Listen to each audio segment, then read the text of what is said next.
I've been waiting for you to come through, for all of your promises to be true. It's heartbreaking and gray is the mood. I wanna believe in you.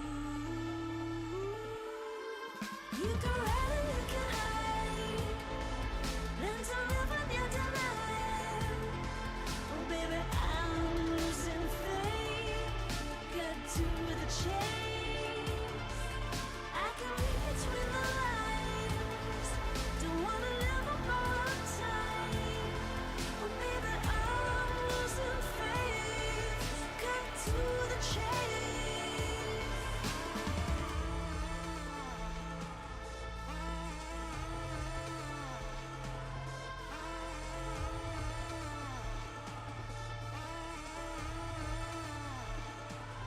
Liberating, you know what to do.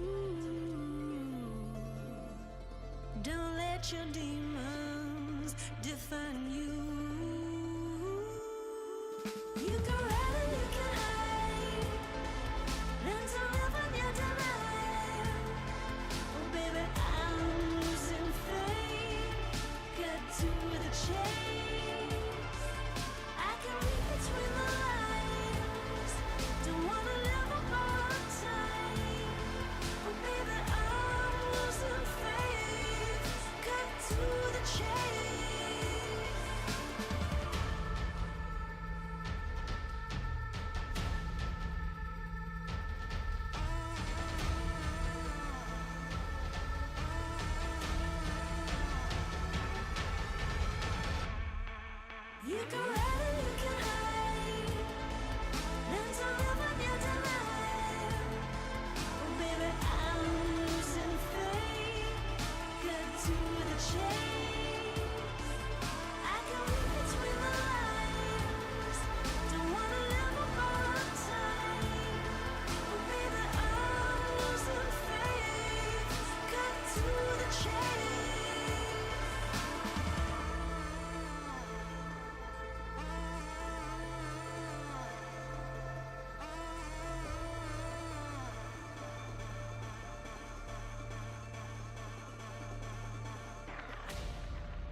One chance for the world, one hope can save us now.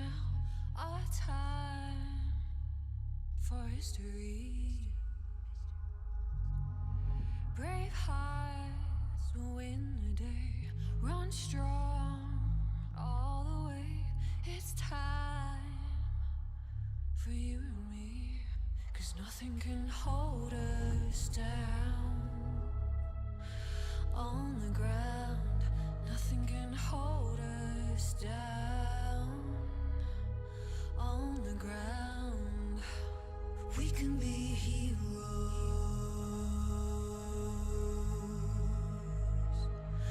We can be heroes.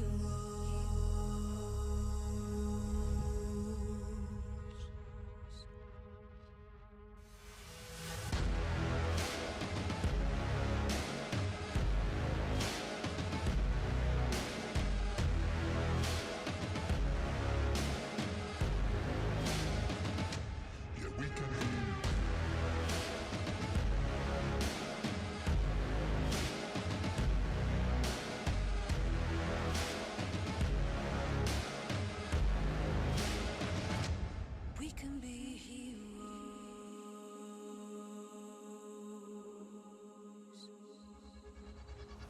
Step up, take it on. No turning from the storm. It's time now for what's to come. Together we will stand 2 feet on the ground. Let's hope now for better days, 'cause nothing can hold us down. On the ground, nothing can hold us down. On the ground, we can be heroes.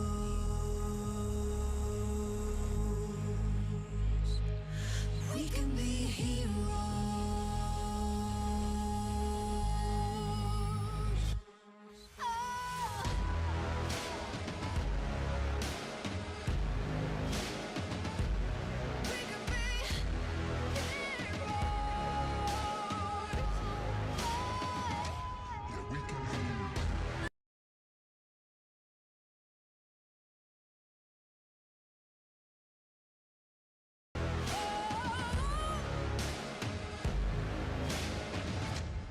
We can be heroes.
When the sky falls and the sun turns black, when the earth halts, then don't look back. Hold me closer. Can you feel my heart? We can conquer and win back all. The tide is changing, floods are coming clear to see. The page is turning, can you feel this energy? Light breaks through the darkness, they are fires in the night. Nothing can break us when we rise. We run on the edge and across the flames. The world we knew is not the same. Feel your soul, feel your desire. We walk through the fire. Leave the space and watch it burn. Let the king and queen return. See the sun so bright and high. We walk through the fire.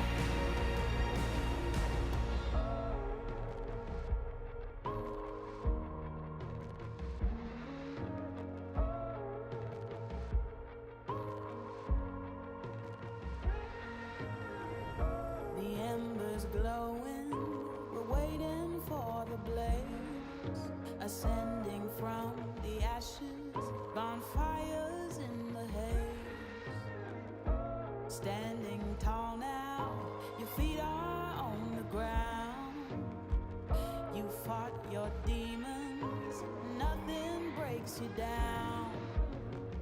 The tide is changing, floods are coming clear to see. The page is turning, can you feel this energy? Light breaks through the darkness, they are fires in the night. Nothing can break us when we rise.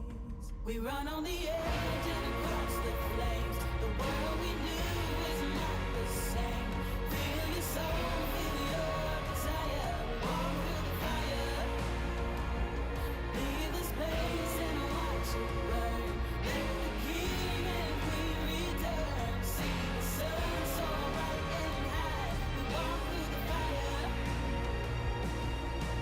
Fire, fire. We walk through the fire, fire. We walk through the fire, fire.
Welcome back, everybody, to another day of the LCK. It is me, Shen1, with Shen2 once again here.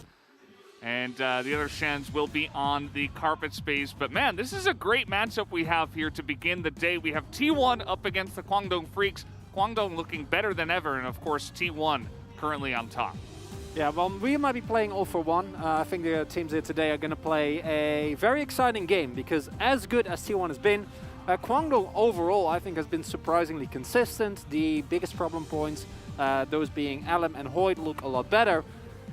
It's just they look better. Do they look good enough to match carry and owner? That's like a whole different thing that really I'd rather not get into too much because the answer might not be what Kwangdong fans are looking for. Yeah, I mean, we'll just have to wait and see, right? Anything can happen on any given day. And I feel like as T1 gets more and more wins, the pressure continues to mount and builds. And we'll have to see how they do handle that if they can get yet another win under their belt. As we are going to take a look at the playoff race and see what is everybody's chances right now. And if you are a Fred O'Brien fan, you're feeling good. That is a very, very nice percentage there. Obviously, yesterday's wins against Liv Sandbox being super huge. For Hanwha Life, there is one scenario, and that scenario is not great. That's why they are very, very, very deep in the standings. Top 4 teams all being locked in, no surprises either. Really, I feel like KT is the only one that we might see sneak in last minute. Because for Nongshim, at this point, might be looking towards that summer split instead. Yeah, it's pretty rough for those teams on the bottom. Not too much of a chance, but there is still a chance. We'll have to wait and see. 82% chance for playoff Kwangdong Freaks versus 99% chance for rank 1. So T1 not exactly 100% set for rank 1, but they're looking to get that tonight. Upon victory, T1 sets a new record for most consecutive wins in a split, and rank 1 confirmed upon 2-0.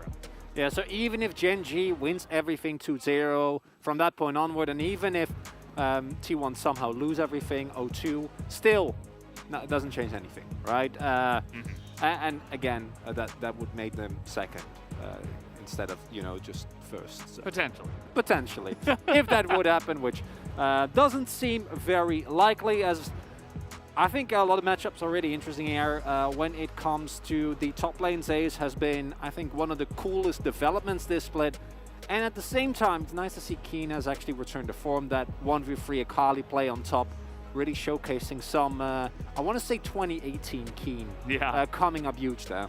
No, it's really cool that Keen is coming back into form. Zeus is developing his amazing form. So they're kind of meeting at a head at when both of these guys are extremely strong. So a really exciting matchup up there.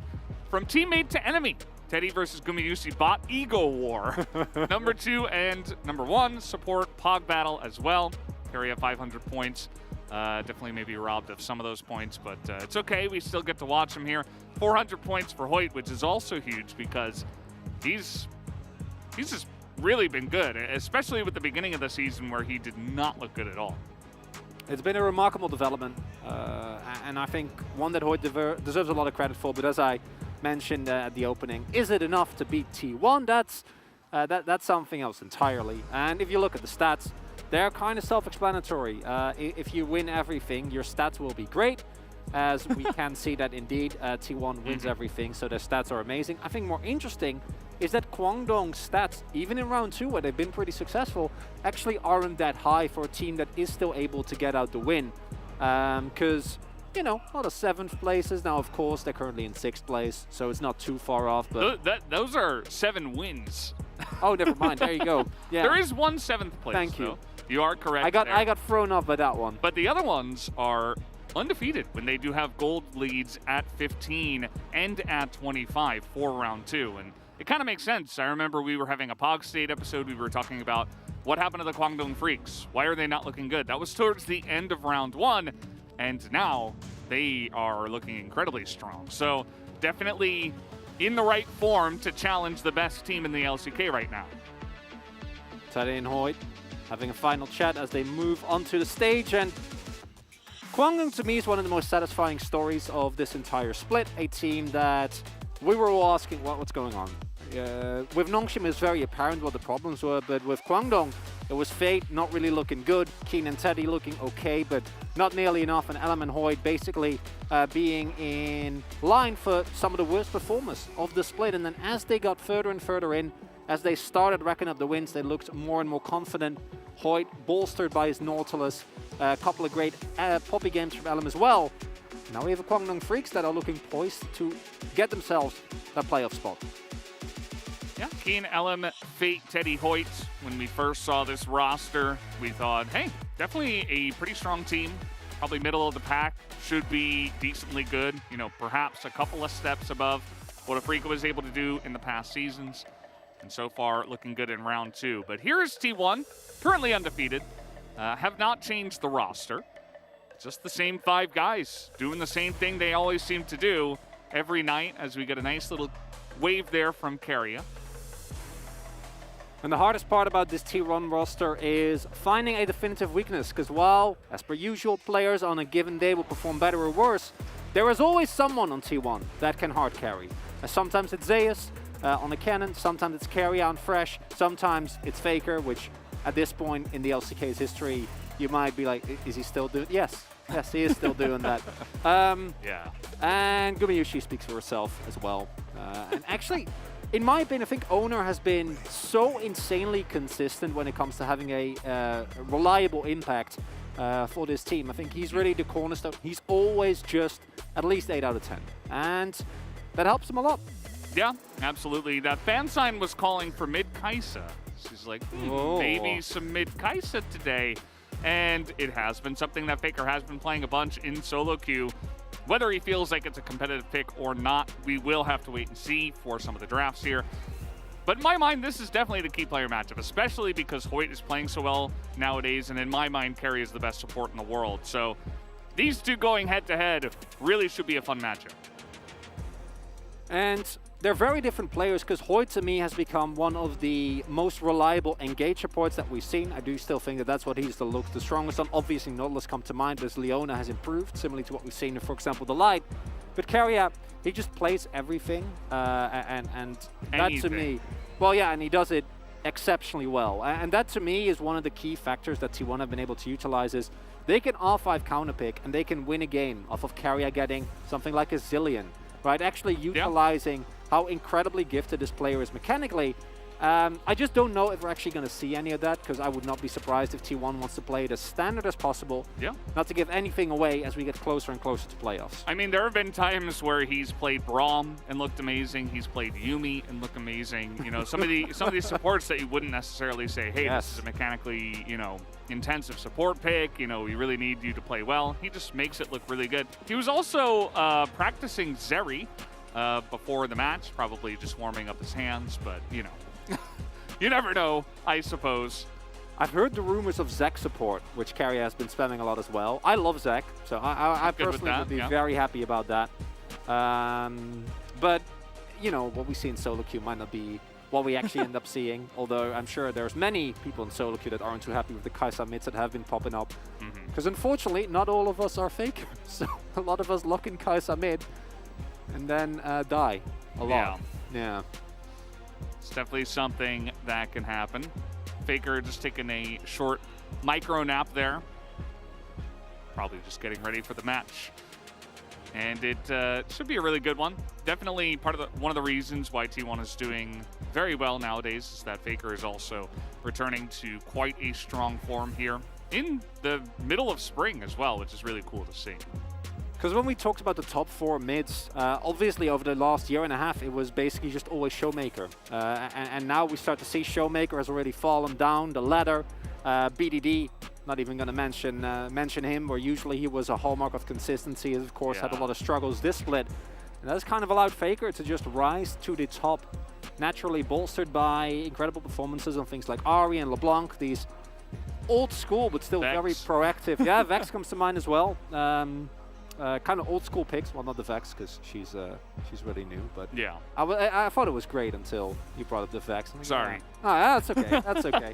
I'm always happy with your additions, Valdez. You know that. I think the Ahri is the biggest one, right? So the point still stands. As Kwangdong Freaks have decided to choose blue side. I feel like in the last week or so, it hasn't been so cut and dry that everybody wants blue. There has been some red picks there, but still feeling like blue is the strongest side at this point in time. Could mean that we do get counterpicked for the top lane, or even for the mid lane, if that's something that Faker wants to go down, or maybe even for Keria. We'll have to wait and see, as we are getting into the pick ban here for Game 1. I like an R5 counterpick to Keria. It's one of my favorite things. T1 is a team that actually pulls it off. But we'll have to see. Nautilus priority expect to be extremely high. As mentioned previously, as predictable as it might be, it is hard to reliably counter the pick. Not a lot that can 100% shut it down. Depending on matchup, it can be a little bit lackluster in lane, but the value late game of both the hook and depth charge is incredible. And T1 going for the early VOD ban. I wonder whether they are then also going to ban out the Hecarim, or if they're expecting Kwangdong to do so. Although I'd say banning Hecarim on blue side always makes me a little sad, because the champion is really good. You just see the Volibear ban, and then you ban away the Hecarim. Yeah, I don't. It doesn't really line up in our minds, as generally the Volibear has been an answer to the Hecarim. Zeri also going to be taken down, not too big of a surprise there. Nowadays, with TF losing some priority, I wonder if it will jump back in this series, because we know that both Fate and Faker can play that pick very well. Will get banned here in Game 1. Feeling like a B1 Ahri pick here for Kwangdong. Pick that has been paired up with many junglers, has been picked in any given team composition, provided the player is feeling comfortable on it. And also, you don't want to give Faker his Ahri. It's been, as you pointed out already, just one of his strongest picks, if not the strongest. And there is indeed a Nautilus ban, so expecting that B1 Ahri to come out, and then Lee is still available. Obviously, Jinx has made it through. Ryze is also there, and gonna prioritize the Ryze over Ahri here for Fate. He seems kind of happy with that. I don't know. He's got a nice big smile on his face after the pick. And yeah, Ryze just, it kind of goes with anything. But, you do have a lot of big picks that are still available here. We are going to have the Jace pick early and the Jinx as well. So Team J over here on the right side. A couple of picks that are coming through. Yeah, no need to pick up the Ahri if you do want to go into that direction. Jace, obviously, not really counterpickable here within the context of the LCK. Do picks exist? Yes. Are we going to mention them? No. Feel like it's been done to death, as the Zinza will presumably get locked in here. It's that or Lee. But on Alum, I kind of like the Zin. I think that the combination of Zin and Ryze is extremely dependable in any given early to mid game skirmish. The lockdown as no. You're picking into Jason Jinx, which is suboptimal. Aphelios doesn't like playing into range, and you get outranged by both of the characters that have already been picked. So rough game, but Teddy choosing comfort over draft here. Yeah, I think a lot of teams are just saying that Aphelios is really strong in general, so even though it gets countered by comp and by lane, technically with the Jinx in there, we're just going to take it anyway. And it's come with mixed results, Chronicler. I'm not saying that I totally agree with it. It's just what I've been observing. As the Lee Sin does come through, and so that Xin Zhao versus Lee Sin matchup you were talking about will come to life. Feeling like the R5 counter pick here for support might actually come in, of course. Doesn't mean we get something spicy. Might end up just being your run-of-the-mill Leona, so that I could see that being banned away with no supports being picked up here as of yet. But Leona Alistair handshake seems equally likely. And do like the LeBlanc, expecting an Ahri counter or an Ahri ban here as well. To try and keep T1 off of that. Though T1 can still opt into a number of team compositions here, right? They can go more poke heavy if they do want to go into the direction of something like a Zoe. Can go more pick oriented. They still have a lot of flexibility, as it's going to be Renata instead, and Kwangdong really not expecting Faker to pick up the Ahri here. Wondering whether that's the direction. Maybe a Galio, something we've seen a lot of into, specifically the Ryze and the TF as well. Yeah, I don't know. I think that Faker's just so comfortable on this pick that you just take it anyway. Yeah. You have fantastic pick potential with this to allow whatever target you get, even if it's the most tanky target on the enemy team, to get blown up by the burst damage that they already have. And not to mention how many times we mentioned how great he is on the pick. So they get that for Faker here. It's comfort. It's really good in the meta right now. And it should work well with what they have. I do think the Renata ban is a good one because it is a pick that, while not the greatest in the laning phase, does really well into short-range, aggressive compositions. And then you look at Kwangdong, like, yeah, okay, that tracks. Don't think I want to play into that. Graves would really kind of solidify it. Obviously, this is a much more spicy take, something that has been picked up as a counter pick into the Jace, and an actual attempt to punish the pick. This is much more well-rounded, but barring jungle intervention or Fate roaming towards the top side, I do think it's going to be harder to punish in terms of 1v1. And now, expecting an Alistar just to round out the composition, give it a little bit of leeway, as I mean, it's carrier. Yeah, and it's, best we can do is Kench. Yeah, and it's a dive comp, so makes sense. That was a very strange hover. Strange because it never gets picked, but you think about the attack speed buff and also the amount of poke that you add into the comp. And I mean, carrier. And it's carrier. Along with what they have, I'm like, hey, you know, hell yeah, let's do it. Hey. But maybe not going to have that much fun this time. So the Tahm Kench is going to be locked in. I was thinking maybe a Braum could have been an option too, what with the Gragas, the Aphelios, but not going to go for that this The time. real call is actually it's carrier Lee Sin, and its owner on Italy. That might have been the angle. Yeah. What we have here from Kwangdong is a composition that I think does extremely well early to mid game, very well rounded, has a lot of side lane pressure with the Rise, a lot of priority in general, but will suffer if going into the mid to later stage of the game on relatively even footing. I don't think they have a reliable way of getting to Jace. I don't think that, especially with the Kench there, Gumayushi is going to be considerably threatened, and they are extremely short range. Yes, the engage is really good, but T1 have been exceptional in kind of peeling back even from the most aggressive of comps.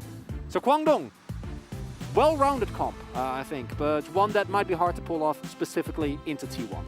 Absolutely. I think it might lack a bit of damage as well, unless you can really get into the thick of things and get Aphelios to start pumping, but it's not going to be that easy for them against what we're looking at on the side of T1. So definitely have their plate is full on the side of Kwangdong Freaks, is what I will say, as we are jumping into game number 1. Here with Kwangdong on blue, we got T1 on red. 소환사의 협곡에 오신 것을 환영합니다.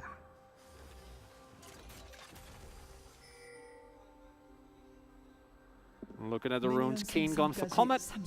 Pretty common in the ranged lanes, of course, trying to get a little bit more leeway out of your poke. In the early game, usually still see them go for the tank build. Do think that within this composition you actually have the flexibility. Rise, of course, not providing the most damage later in the game, but expecting Keen to just go for the tank style. And outside of that, the 2v2 in mid-jungle going to be really important here. Fate, especially post-first back, I expect to have a considerable advantage in terms of actually shoving in the waves.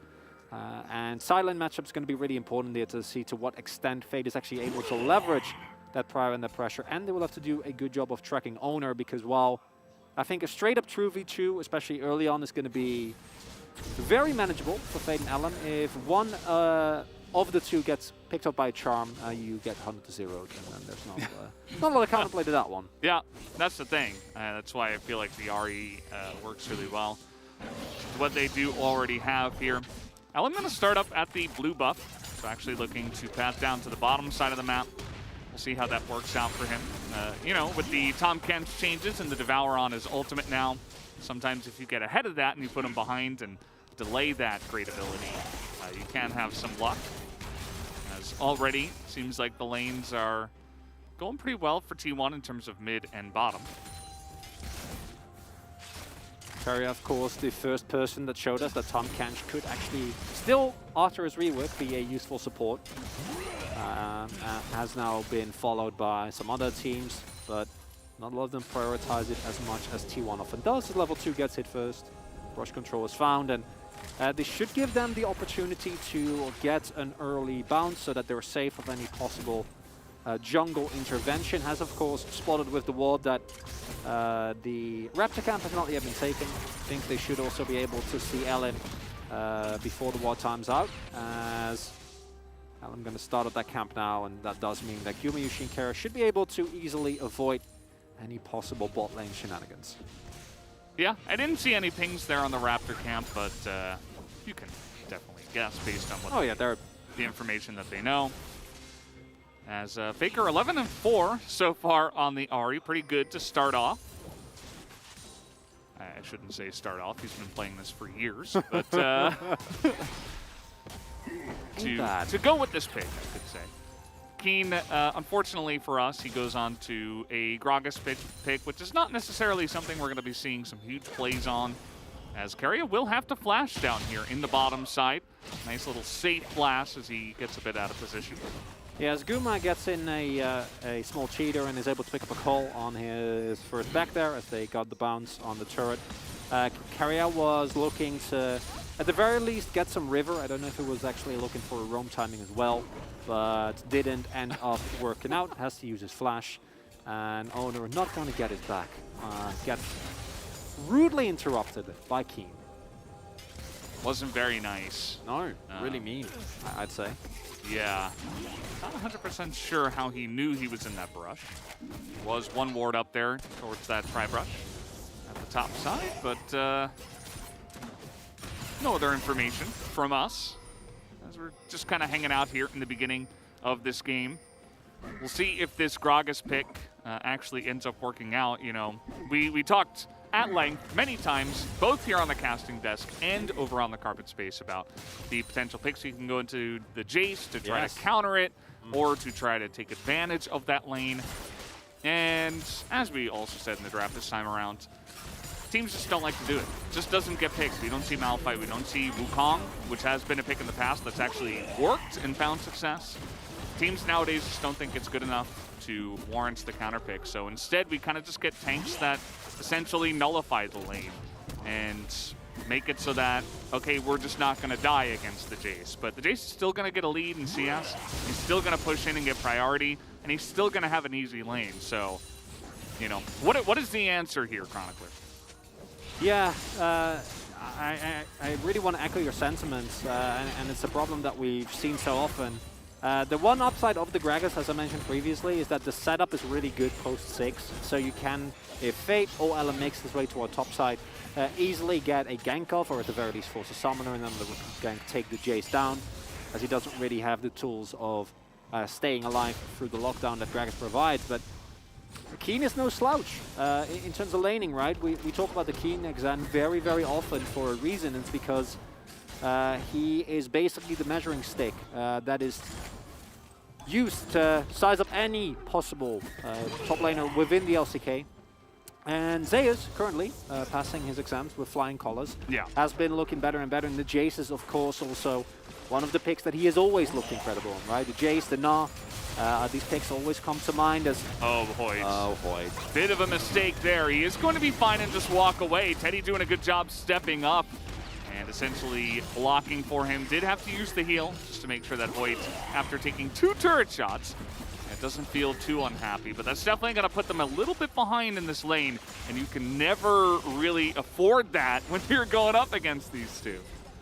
Yeah, if Ellen wasn't there, 100% would have gone for a play and tried to get a little bit more aggression in now. Uh-oh.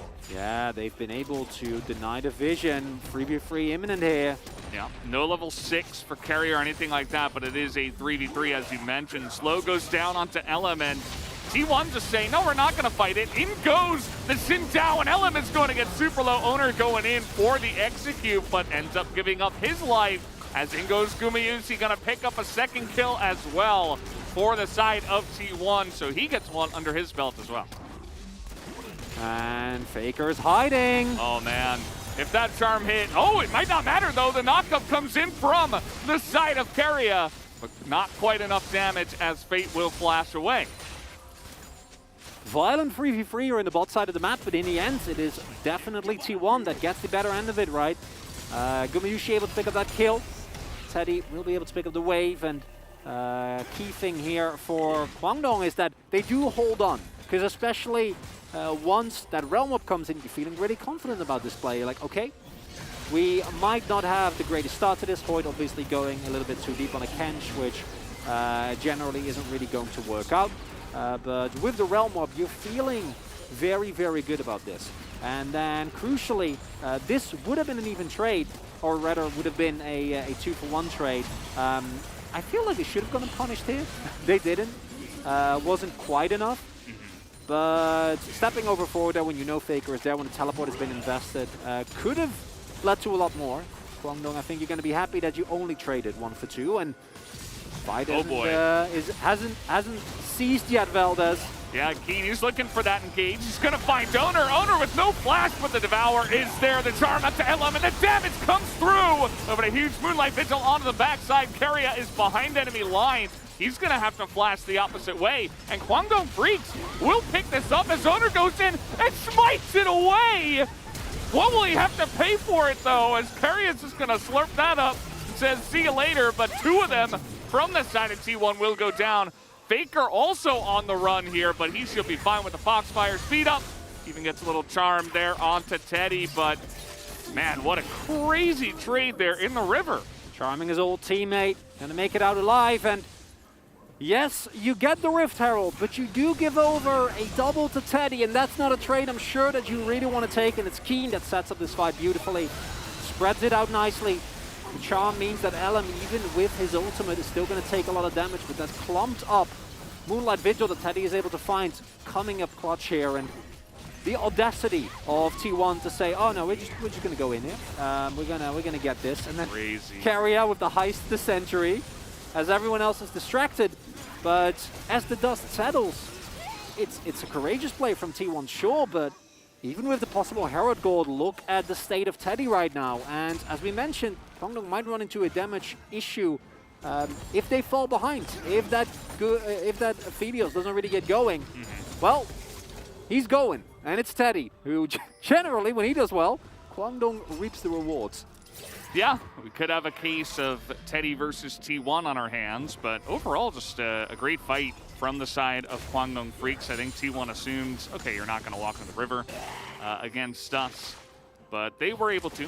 Not too much of a front line just yet for T1, and although they do have a lot of poke and damage, it's not really totally online just yet. So they essentially, Kwangdong Freaks just walked on in and said, okay, we're coming on into the river. They were able to get a nice position to take that fight. So good on them for observing that and making the right call to go for that one. As the game's still pretty even in terms of gold, you have to say, but yeah. Definitely where the gold is on the side of Kwangdong Freaks is going to make you happy for them. It's also a nice and aggressive game, you know. Not quite at the 1 kill a minute, but relatively close. And this is an LCK standard that we're holding the game to, so I'm very happy. With double kill being picked up, T1 is clearly not being worried whatsoever, acknowledging that if they are not able to win the early game here, which, as I say, that they still made on the gold lead, so I don't even know if you can even say that, even with the gold distributed the way it is. Once those 2 calls are cashed, once the mythic spikes are hit for T1, they should still be able to very comfortably fight. I do think, though, that there is nothing wrong with them taking it slow, right? This is a first rake at 11.5 minutes. And by the time Kwangdong gets even closer Soul Point, you're going to have a number of items that are really going to change the pace of this game. Zeus hitting his Manamune spike, him and Gumayushi both cashing in on that call. So giving up this, no big whatsoever. Yeah, totally fine. It is also going to be Hextech Drake into Infernal Drake, so neither of those souls will be available, which I feel like as Kwangdong Freaks may have allowed you to accelerate this game, as over the wall, in comes Faker, gonna land that charm, and this time he doesn't let Fate get out alive. And you take a look at that flash from Fate, not sure it would have mattered, but 5 seconds away, so immaculately timed as well, and they're just gonna take down some more plates. It's exactly what we mentioned. This is why Lee and Ahri is such a deadly combination. I say Lee and Ahri, it's really any jungler and Ahri in terms of popular junglers at the moment. Just Ahri. Yeah. As Zay is getting taken down. That really takes a lot of the pressure off of mid. Teleport immediately forced, so Fade is sidelining pressure as we get closer to the Unleashed teleports mark. Not going to be as big as... Yeah, very 괜찮은 것 같아. unfortunate. 나이스. They don't have that much vision here, so had Fade actually been able to respond, there might have been a possibility as... Uh-oh. It's clearing the wave. This is getting a little bit out of hand. You take a look at the items here on Keen. He has AP with the Lost Chapter. It's not like he has the Tabby either. So just really in a rough spot right now against the damage that Zeus has. As we're going in, down onto the bottom side, Devour just going to be used in trade for, I suppose, 2 ultimates from the Kwangmong Freaks bottom lane. And are we just going to do this again? Not sure that Ahri alone has the damage. Don't really need to. Nice amount of damage being found there. And might I remind you, this was the counter pick for top. We picked this into Jace. Yeah. And the Gragas is of course going to have value outside of the lane. Keep reiterating this, and it's a pick that does work into many a team comp. But it does again back in the question, when will teams go back to things they know work? And as I've said that's the curse. Take a look at this. It actually comes through. Keen able to set up a kill onto the top side. Fate making that Realm Warp work for him. And that is exactly what you want to see out of the Gragas. That one's on me. I'm very sorry. It's what we said earlier, right? If the Rise shows up, which Fate does very nicely here after getting picked off, not stopping him from making proactive plays, the ability to punish is there.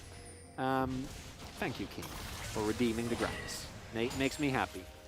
And overall, this is a T1 staple, honestly. Them being 1,000 gold up just from plates. They do this better than I think any other team that we have in the LCK, the way that they play around prio and are able to just get these plates so much more consistently. The Kwangmong are still hanging in there, and this composition still has a long 풀이 있는 거야? road 천천히 ahead 한번 of 해볼래? them, especially if they can 아리 타워테밖에 stay 안 되긴 하거든. close. 천천히 해봐. He's 나간다. asking if he has flash. You know, take it slow. 내가 먹을게요, 이거. I'll take it. He did. He took it. And speaking of taking things, we are going in for this one. Keria jumping into the pit as Zelem's super low now before he can even use the Crescent Guard, as Owner and Keria gonna have to get out over the wall here, but not too much damage yet onto Shirley. So Faker kind of roaming around. T1 might just give this one away, as they do have inner track onto this mid turret, which they might just get for free. For keeping here, of course, is that Fade is coming in, doesn't have the realm available, standing up that to the side, but it's a second Herald, right? You don't need to get this one. Faker already has Everfrost. You're never getting onto this Ahri here, but Keen tries to go over the wall, and he's gonna maybe pay for it with his life, just barely gets away as the Shock Blast hits Fate in the back. And now, with a lot of low health bars here, we'll have to wait and see where this Rift Herald lies. Void has flash, but Devour at the ready, not wanting to go for any play. First call done, and honestly, seeing this, I'm just going like, we knew the Ahri was coming, basically from the get-go. Yeah. Why did we give it over? Why did we not ban it again? They banned LeBlanc. Well, that makes sense. And then Renata. Yeah. I mean, I don't think they're bad bans. It's just that. yeah. There was a better ban. Yeah, that's the main thing, right? And this is something that Kwangdong can actually work around. Key thing here is as long as Teddy stays alive, as long as he doesn't get hit by charms, still a lot of pressure as Keen says hello, gives a free cask of wine, and then, you know, takes off. Have a party. Guma just kind of laughing at him, even though Keria wasn't right there. And this is an important moment because we do have the second Drake and the second Rift Herald, which is not always the way these two things line up. Keen. Gragas is on a diet. He's able to slink away from that Shock Blast. He's just waiting here. He doesn't have his cask anymore, though, but he does have, of course, Body Slam, Everfrost, a couple of ways to make a fight happen. And now that Fate is back, ready to go. Kwangmong Freaks want to force T1 to, you know, come into a fight onto their territory, but T1 so far really holding the line well. just sending out a bunch of poke. And this is really, really hard decision for Kwangdong because you need this Drake, right? I think you need to keep snowballing to get a semblance of control on this map. But at the same time, you can't just give up your mid lane turret. So it has to be a very slow and patient, methodical play. The timing is right. Takes a while for the wave to come in. Guma's in the front, and he's really just trying to bait them so hard. Oh my god, they don't need a wave. Yeah, they're just going to go in on this one. Not sure if they have the damage for this. Keria nearly dies. Cast does huge damage, and the Realm Warp is coming in! T1, did you make a mistake? Baker just going to land that charm. In goes Owner and just assassinates the Xin. Gives his life over for it, but now Teddy is in behind the Faker. Not going to be able to land that charm. Teddy with a really nice flash, able to get away from this one, and Guma is going to be the sacrifice. Another kill given over to Fate, as Faker should be able to take down Hoyt here alongside of Zeus, but Zeus is going to go down as well. Faker with his flash here. How can he get out of this one? Not looking too good for him. See how it goes though. Teddy with the Cloud Soul is going to be able to snipe him down and pick up yet another kill. 6-0 and 2 now for Teddy. And you could hear the disbelief in my voice as T1 waddled up to the turret and said, we're going to take it without a wave. And here we see why you don't do that. Giving up the Drake, fine, kind of whatever. But then Keen sets them up. And the last time around, T1 was getting corralled into the enemy jungle. They made it work. This time, not so much. Teddy with a huge ultimate, able to do so much damage. And then from this point onward, T1 has very limited turning potential available to them. Can't get the crucial pickups. Everyone on Kwangdong effectively still full health. And they can just take their time. Hoyt gonna get taken down in the end, but that's a sacrifice that he is very happy to take, as now Teddy is just monstrously fed. And T1, that was greedy, and they got punished for it. They did. They finally did. A team called their bluff, and I think especially the Realm Warp, it's almost like T1 didn't account for that, you know, because if the rotation comes over, you can rotate up through the Rift Herald, and even if you don't get the turret, if you have to back, you know, you feel like you're not going to die. You're not in a dire position. But with the Realm Warp right behind them, T1 were immediately like, oh crap. We got to get out of here. It was a little bit too little too late as the cast comes in, and Zeus will still take down this turret though. You know the most ludicrous thing is that T1 is still ahead in gold? Yeah. But that's just, you know. that really encapsulates what we've been seeing this entire split within the LCK. It's that, is T1 perfect? No, but somehow they always get out ahead, right? Like, the fact that they're able to feed us much gold into the Kwangdong composition, try and go for a mid lane turret, doesn't work out. They get punished, they get taken down, and still, they're ahead in gold. They're on parity with items. They scale incredibly well. Second curl about to be ready here for Zeus, and once he hits Cyrildas, he's still going to be Jace. Still going to be really hard for Kwangdong to actually get into effective range to ever do anything. And although I don't think that was the play from T1, I highly doubt that they're going to make another mistake, try and go that far forward again. Oh boy. Keen, you got baited by the catfish. Sometimes you go fishing and you get pulled into the ocean. And that's kind of what happened there. And yeah, not the best look. Again, he is a AP Gragas at this point in time. He doesn't really have any resistances. And so if he gets caught, he's going to die. That is exactly what did happen there. So yeah, I mean, just to follow up on your point, like T1 trying to take leads away from them is like trying to pull teeth. It's so difficult. This is not something that you can easily do. You can get your AD carry 6 kills, but T1 will find a way to get some kind of macro advantage, some kind of win elsewhere on the map. As Keria, he realizes he's backing on a ward, and he will be safe. And this is the key thing here. Yes, the ideal member for Kwangdong is fed in Teddy. Collector, I think in these circumstances, also completely okay. There isn't really, outside of the Tom Kench, a lot of tanky members. As, yeah, that was definitely a bait. Sicarius as well, you interrupted my Abyssal Dive. Oh no. How sad for you. But the core issue is, I need to see how Kwangdong are actually going to be able to put Teddy in a position where he can do that damage, because that's the hard part, right? Because there are Shock Blasts, there's Devours, there's Charms. 빨간 팀의 Teddy 포탑이 has a 파괴되었습니다. huge task, a huge struggle ahead of him. Oh boy. Owner is very much behind enemy lines. Really nice solar flare, but it ends up with Keen having to flash away. Zeus as well, as the cast was beginning to rain down. And Teddy was following up there. But now T1 really trying to press the issue a little bit here. They're only about 800, 900 gold ahead. It isn't a massive lead, but they're trying to control vision and look for picks just like this. As Faker goes over the wall, gonna miss the charm this time around. And the Everfrost. So we'll have to use that last Spirit Rush to get away. Fate hopping in with the flash, not quite able to get on top of Faker. Faker having to flash as well, but now cooldown's being used, and Kwangdong actually has prior on the river. Might be able to pick out themselves up Soul Point, but even though Atlas loves it, I don't know if Cloud Soul Point is worth giving up the Baron. T1 do know that the Realm Warp is still there though, and Kwangdong might just be able to get away with this one. They kind of forcefully made their way into that one. Very Faker nice. wasn't able to get a pick. They weren't able to chunk anyone except Hoyt down to half. And then Fate with a very aggressive play to push Faker out and get his flash away. Oh, Here comes Owner. Saves behind enemy lines as well. Going for a little bit of a wraparound here, but it's not going to be easy, especially when you don't have vision supremacy at this point. So just going to kind of hang out here. Nobody's going to get caught as the Rocket not going to take the blue either, as he says no. Very even game here, Valdez.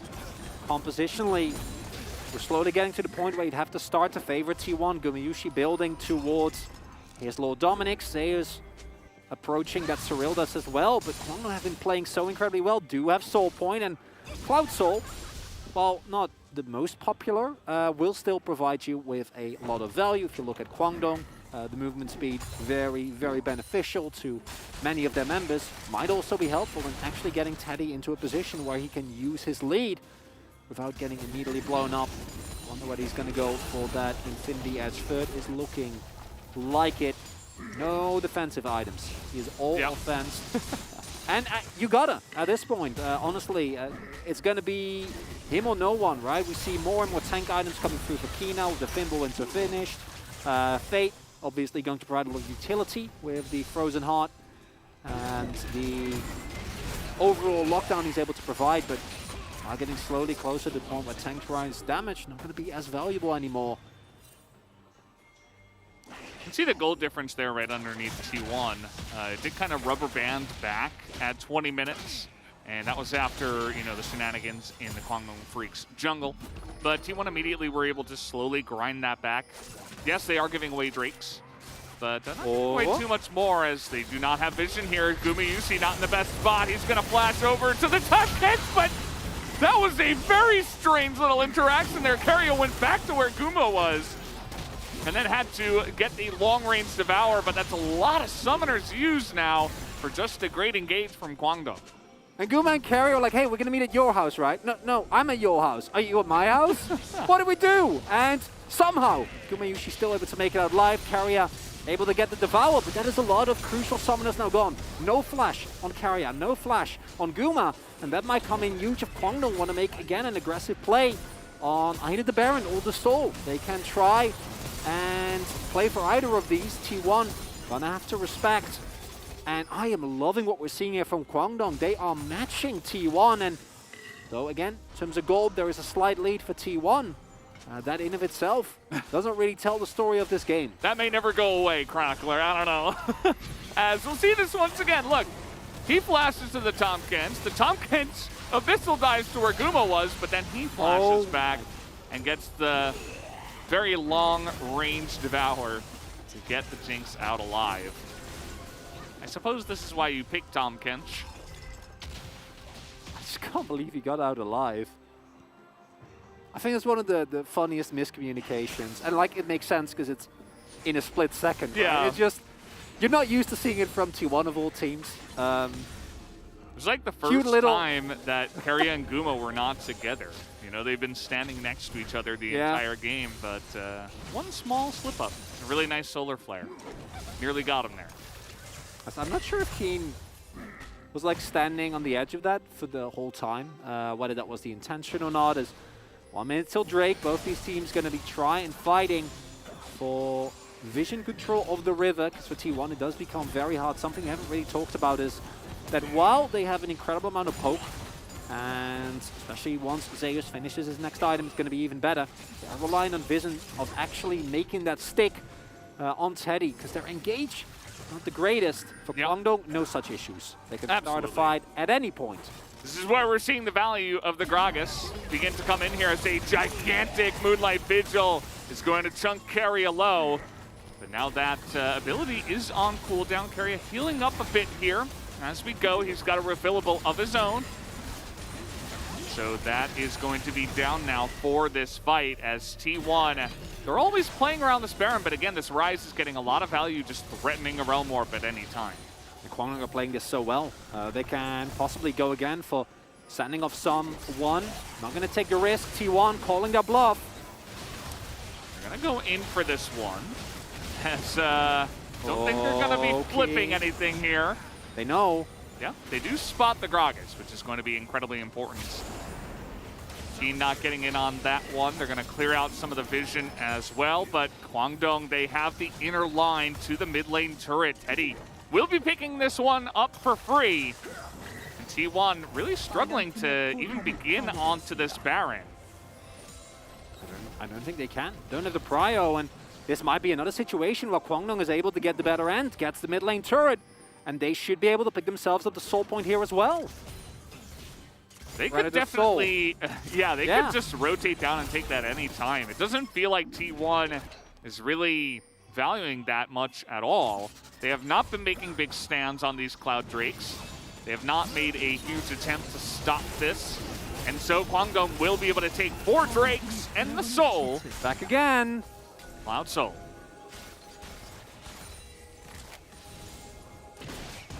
T1. They keep trying, being drawn to this Baron.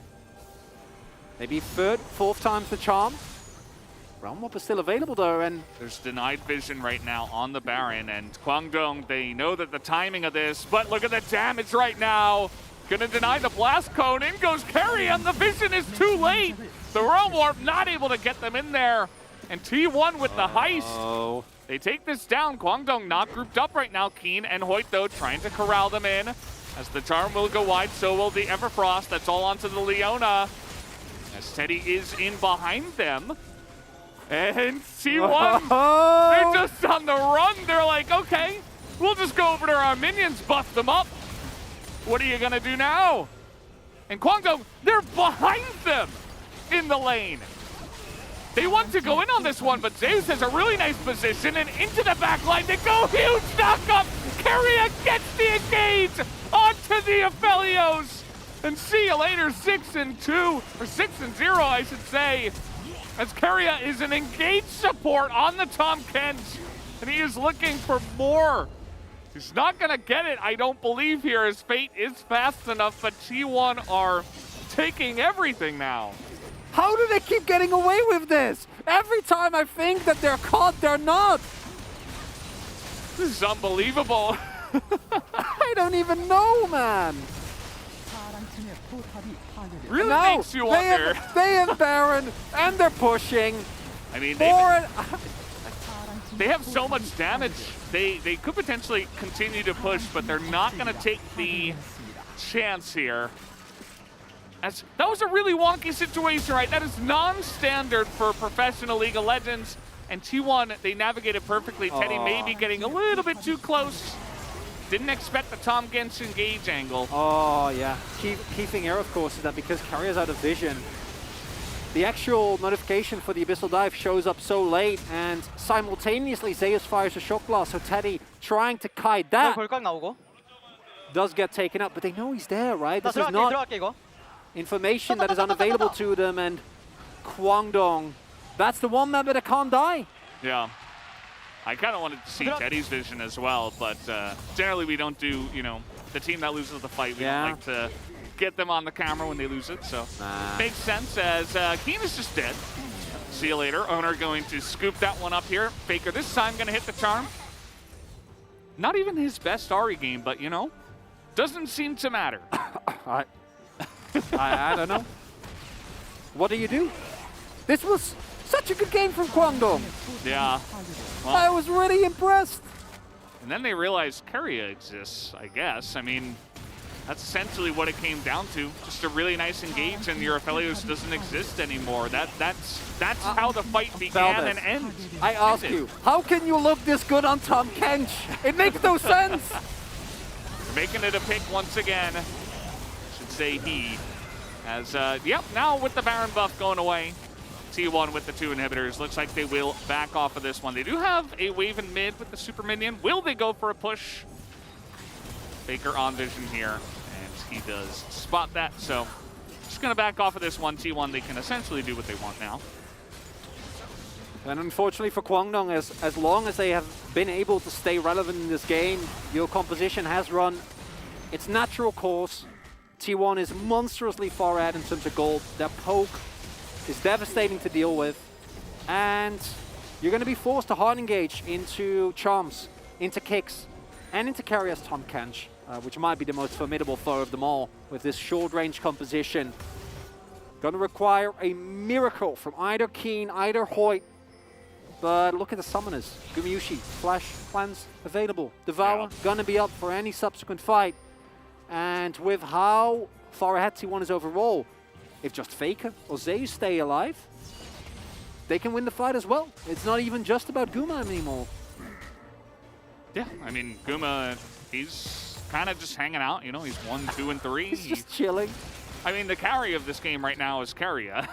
Like, it's not even the Jinx. I mean, he does have 4 items, though, so probably will be doing some nice damage. I think the damage will be fine. Yeah, the damage is good, but yeah, gonna rely on some engages here from the side of your Tom Kench, of course. As yeah, I mean, there's no Baron anymore, but just putting on pressure here before the Elder Drake is T1. They can rotate over to it. There is a decent amount of vision for Kwangdong Freaks in their own red buff jungle. But you got to get out of your base first to even really contest that objective. And that's not happening, right? 2 inhibitors are down. T1 initially wanting to try and sync up those waves and maybe get themselves a 3rd inhibitor, but honestly, 2 inhibitors should still be enough to guarantee yourself a free, leisurely walk towards that Elder Dragon, and once that is picked up, T1 says, thank you for taking 4 Drakes, Kwangdong. Really appreciate it. Now we're going to use the Elder and end the game. Because at this point, if Zeus just hits a Shock Blast and he does have Elder, that is probably the end of anyone on Kwangdong's side. A lot of health being built here, but good luck, Teddy. Oh boy. Got to do the damage of 5 members effectively here. It's a good spot for Hoyt to be to get that ward over the wall, but you can see the damage already onto this Elder. It is so low, and it is T1. Flash on in into the Q, immediate devour, and Teddy is just gone. Owner gonna take his life down. The Guardian Angel does come in, but Teddy immediately dies again. And Owner will just revive. There's no damage onto him. As now T1 with the teleport on in, we do have Faker going on, and he gets a kill, but he will have to pay for it with his life. Not gonna matter in the end. May finally give some kills over to Gumayushi as he finally gets excited in this game. And that's gonna do it, guys. Full ace going the way of T1 as they will take down yet another game. Owner's like, I want a POG2! Come on, give me the votes, give me the points! And he played incredibly, but honestly, this T1 is looking so versatile. It is incredible, right? Like, there's a couple of moments here where the position that they find themselves in, even in, it happened 2 times. One time, they actually get punished, and they're still ahead afterwards. And then the second time, they don't get punished. They just win the game off of it. Yeah, I mean, it wasn't even their cleanest game ever. It was kind of like they needed Keria's Tom Kench engage to bail them out. And it was... At the same time, it was really insane how they get these little edges and they stay ahead even when they do look not the cleanest in the world, right? Which is, I think, your main point. But yeah, it's rough. You know, you can play as well as that. You can have a 6-0 Teddy and it just won't matter. And yes, part of that is the draft. As we mentioned, the main issue was how are you actually going to allow Teddy to do his damage? But you got to just give credit to T1. Being able to turn every single situation. They're getting longer, Valdez. Fighting T1. I wonder how long we can make them. 4 signs. I mean, that's maybe the longest one we've seen. Eventually, surely we can The just meta. get entire rows in Lore Park, right? I know. The meta is developing in the fan sign. I feel for Kwangdong because what do you do after this game? Like, we had a really good early game. Teddy was really fat. That was all. Oh, it didn't matter at all. Yeah. Okay, well. They like see the gold afterwards in the replay. They're like, ooh. Yeah. How did that happen?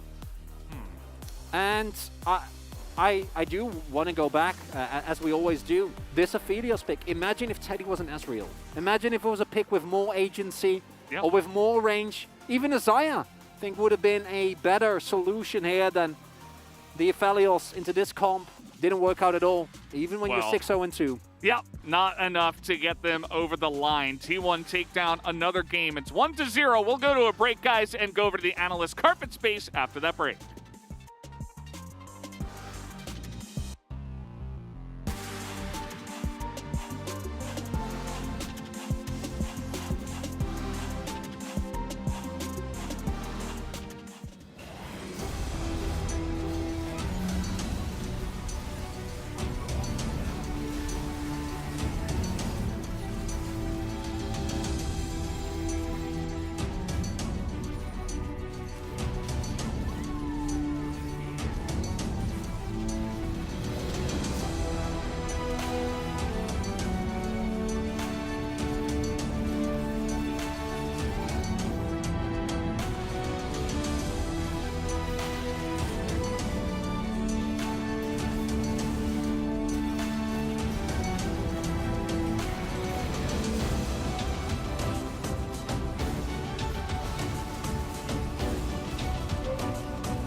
가자. 빨리 어블려. 앞에 나왔어. 앞에 부활한다. 앞에 봐줘. 앞에 봐줘. 정면 좋아. 정면 좋아. 앞에 봐. 정면 이겨. 나 초식 있거든. 아래 쫓아감. 나포 티테. 가까이 할게. 봇. 오케이. 나 이거 죽었다 근데. 돈이 없나? 오케이. 잡죠. 일로. 야 잡았어. 다 높여. 가비. 왜 이렇게 안 죽냐 이거? 라이즈 맞췄어. 아, 나이스. 보자. 나이스. 네, 첫판 아니고.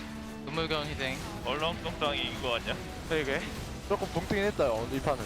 성장 얘기만 잘 나오면 될 것 같아. 가비.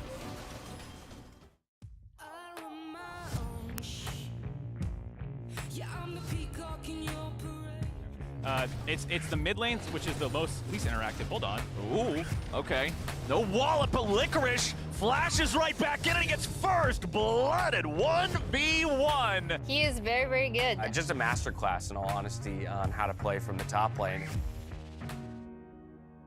This is maybe the most egregious super team we have ever seen in the LCS. Will they get much of the tower is the question. They've still got most of the wave. A flash play, Whippo just spots him out of fog and deletes one. And it's Team Liquid, the team to beat in the LCS.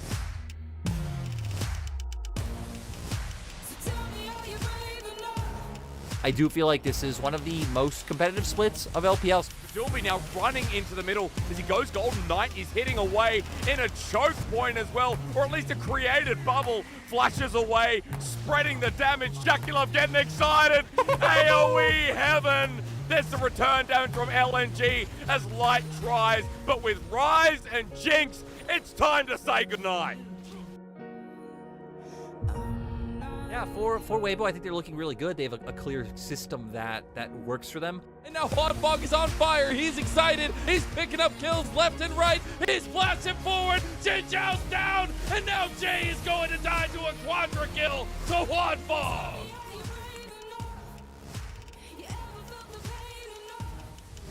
Gigo vai esperando, vai pra cima, já rodou, tem ultimate disponível. O fantasma foi utilizado, ele vai embaixo da torre. Dinquedo vai tentando fazer o catback. A lentidão, flash por flash. Ult do Gigo colocado, ele vai pra cima. A espada bate, a cura no último segundo. Vai fazer entrada agora, range pouca vida, os ultimates pra longe, vai se reposicionando, vai ter que sair da batalha, tá com pouquíssima vida. Entrada agora no contra-ataque da Fúria, achou! Achou! Olha o Dero, vai fatiando, já caiu o primeiro, já caiu o segundo, vai cair o terceiro, e o Ranger não vai ser eliminado, anota quietão!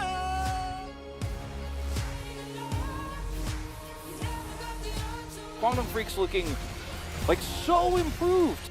And I don't know what to say, Nongshim fans. This one's looking the pretty knocker done. goes. Not going to get Wind Becomes Lightning, but there it is. Teddy finds the Moonlight Vigil.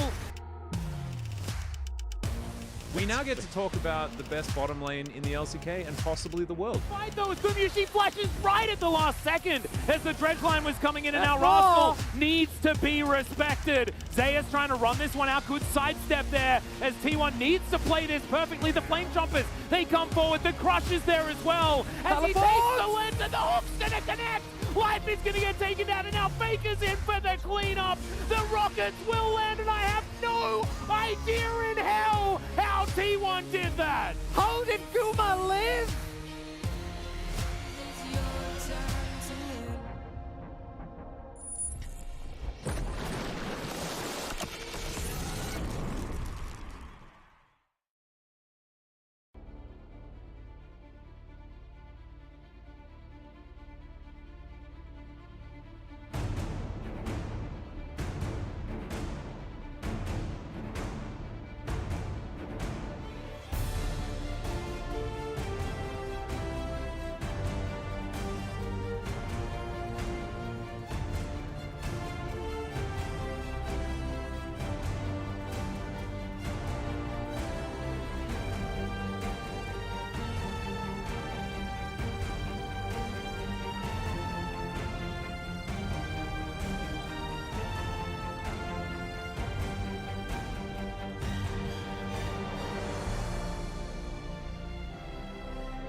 When the sky falls and the sun turns black, when the earth halts.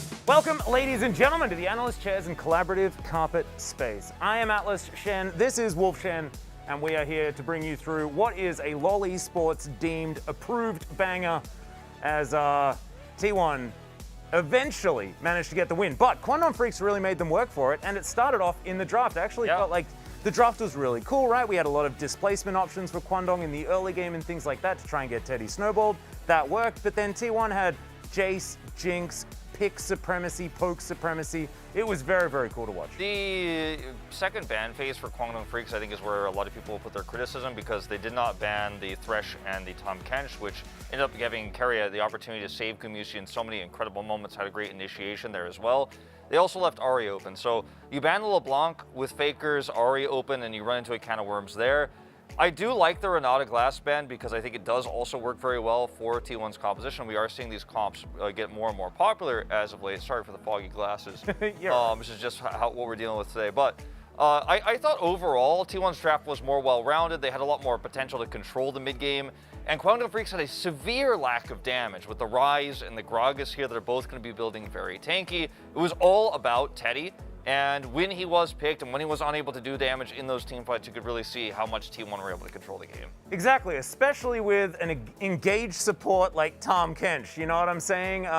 We did manage to find Keria getting those incredible abyssal dives that made it look like Teddy was just a sitting duck against a champion that theoretically is actually just normally played defensively. Absolutely amazing. Let's get into our first highlight here, though, as we've got 3 to get through. The first Herald, and this was actually a great fight for Kwangdong Freaks. Yeah, Kwangdong Freaks really owned this fight. And then T1 were able to at least steal the Herald away, and it was picked up by Keria in the end, who kind of sneaked around the backside here of this. And actually baited Teddy for a while as well. It was kind of awesome. But Kwangdong handled this fight super well. They set up extremely well. They blocked the rocket here, and it does not go their way as owner heists this away, but does end up dying for it. Keria does get the eye.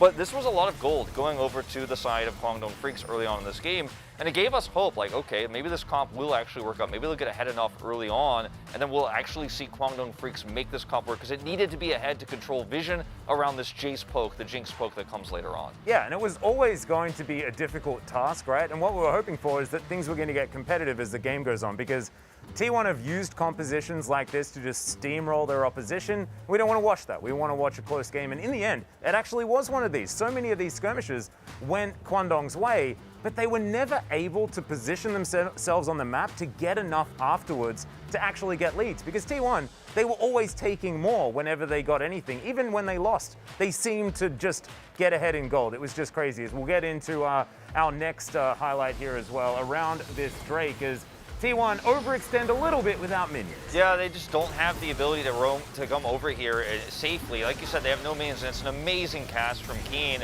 And Kwangdong Freaks have so much ability to chase T1 around the map because they have Realm Orbs, and this is such a perfect ult here from Teddy, chasing them down. We were almost wondering, like, is he about to pull a quadra kill in this moment because T1 are super low? Handles this super well, too, flashes away. And this was another great moment for Kwangdong Freaks in this mid-game where you're like, okay, punishing well, using your engage very correctly. And T1, you know, really struggled to actually have a firm hold over some of these mid-game fights because of the Ryze, because of the Realm Warps. And even though they won in the end, I think we will probably see an adjustment in the draft here for T1. And the expectation is they will be on red side again.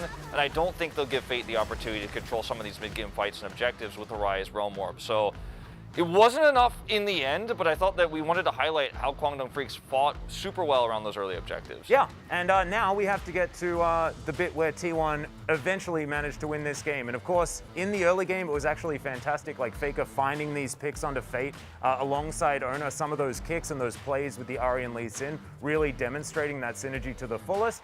But it's this fight that was really just T1 demonstrating teamfight mastery, and this was after they got corralled. They snuck a Baron, then they're on the wrong side of the map, and you're thinking, oh no, is this the end? Is this going to be out of position? And they just handled it so well. Yeah, they played the vision here super well too. Notice Zeus is also part of this play. Like, Keria's gonna get all the credit, and it's well deserved, but Zeus also hides in this brush and has a trajectory where you can actually hit the enemy AD carry with full blast, right? And is not going to be blocked by anybody, and allows them to actually get that kill. And then they're, you know, able to chase down and kill Kwangdong Freaks. So this is the game-winning moment because they're able to take too much control of the map after this. But T1 can turn any bad situation into a good situation with their communication, and you can just see it in every single team fight they play in a game like this. It's just beautiful League of Legends, really. It really is. It's just absolutely amazing. They then followed that up with the victory around the Elder Drake as well. Owner finding an extraordinary kick. There are highlight moments for actually every single player. in this game. Keria finding some heroic devours as well throughout that mid game in order to keep Gumyushi alive, whose Jinx is still extremely consistent, just feels inevitably able to pick up victories. As POG will be coming very, very soon. If I had a vote, it was stripped of me, but my vote would have been going over to Keria, I'd say. But like we said, there are highlight moments for Yeah, all of these I do think that the communication was just so well showcased by this roster. My vote was for Keria. I'll just go ahead and say it since we have a little bit of extra time. But might be some media votes for Faker. He had a few good opportunities that were set up, or rather he set up some good opportunities for the team on the Ahri. His Ahri is definitely the best in the LCK right now. Zea's Shock Blast were good, weathered the storm into that Gragas lane. I think we will see a mostly Keria-based vote though, once it's eventually ready. Yeah, let's we can bring up the carrier of the game right now. As let's put it on your screen. There he is. 0, 1, and 10. The devours were fantastic. And, look at that CC score. He was exactly where he needed to be. And honestly, like the stats and things like that don't really matter. You have to watch the game to understand just how pivotal he was in the main moments of this game. This bait as well. Absolutely. This bait was fantastic. He saved Gumyushi when he was super disconnected, had to flash and cleanse. This is the moment, right, where Gumyushi has actually made a huge error, and Keria is willing to actually commit one of his summoner spells as well to get him out of dodge here. Just super pivotal in making sure that T1 control these mid-game fights, and his initiation on that big turn when they were on the wrong side of the map, this one right here, is definitely one that kind of locks it in for most people. And yeah, it was a team effort, and they did coordinate around him, but he set this one up, and he set up so many of these throughout the game. Yep, and once Teddy goes down there, there's absolutely nothing that the Kwangdong 13. That's 13 what you out like of 13. to see. That's exactly what we like to see. Exactly what we like to see. Media they've understood that they've been under a bit of fire, and they are concentrating on making sure that they get these votes correct, and they nailed it absolutely this time around. And I would have nailed it as well. Maybe this is I can put this in my resume. It's basically a 14-14. Try and get my vote back. Yeah. We'll see. We'll see whether we can actually get there. But ladies and gentlemen, I believe we are getting towards time for game number 2, and let's see whether T1 can do it. 15 in a row. The best win rate that we've ever seen in the LCK is only one game away, theoretically, if they can do it. Let's throw it back to the casters. Thank you, Atlas and Wolf. And if I had my vote as well, it would be 15 out of 15, although that should be a surprise to nobody. No. As Keria will be able to pick it up this time around, as the guys on the carpet space very awesomely showed. Everybody on the side of T1 had a credit. They did something in this game to allow them to get ahead, to make them get the win, and that's part of why T1 keep winning, right? Because if one player's not having a great day, somebody else can pick it up. I mean, to be fair, Tom Kench is made for highlight play. Oh, no, wait. No, he's not. He's a devour button. And it is riveting to see that T1 is able to get themselves out of so many of these moments. And some of the moments, should you be in a position? Probably not. Doesn't matter when you're this good. Also, no. And for the next game, I hope that we see Kwangdong Freaks attempt a composition, attempt a draft that is a little bit more well-rounded in how it can play out the entirety of the game. Because what you saw here was that there was so little mileage. T1 gives you so little to stand on. Yeah. And as long as we don't get the Aphelios into Jace and into Jinx again, I'm willing to believe, because I do agree with the desk, Kwangdong had a great first game, just wasn't great enough. Definitely was not, as Martin Bangy Bang, Faker, and the rest of the lineup all cheering him on, waiting for that 15th series win in a row to make history. And yeah, I mean, with Kwangdong playing that well, and just playing as well as they are recently, and to get so many wins in this game, yet still come away with a loss. Yeah. It's got to feel pretty bad on their side. And for T1, it must make you feel pretty immortal, especially if you're a fan. I'm sure you believe that already. As the Hecarim is not going to be banned yet. We do have the TF first instead, so that is definitely sticking out like a sore thumb. We'll see if Kwangdong ban it here, and they will. Looking like another Rise first pick here. Clearly, Kwangdong Freaks prioritizing the Rise over the Hecarim. Don't want to give over one or the other. Want to secure one of those two. And I do think that Faders Rise played a great game, was very impactful, found a couple of sideline plays. The Realm Warps were really, really big. So I wouldn't mind it at all if they just locked that one in again. It's more some of the other directions, the Gragas pick, the Aphelios pick, that I would be a little bit more apprehensive of. T1 surely is going to answer with exactly the same thing here after seeing how the previous game went. Jace Jinx, why not, right? No reason for you to swap it up after the previous one. Could go like Jace Ahri if you really wanted to lock that in early for Faker. We've seen that before. But it worked in game 1 with the Jace Jinx. He's very, extremely consistent on that pick anyway. You can just pick it up. You know that the Aphelios is likely, especially because they picked it in game number 1. So you just go ahead and feel pretty good about your bot lane as well. No changes so far to the draft. But now it's up to Kwangdong Freaks to show us something new. They're hovering the Aphelios. Xin Zhao was their second pick, and then Aphelios. We'll see if we go down that line again.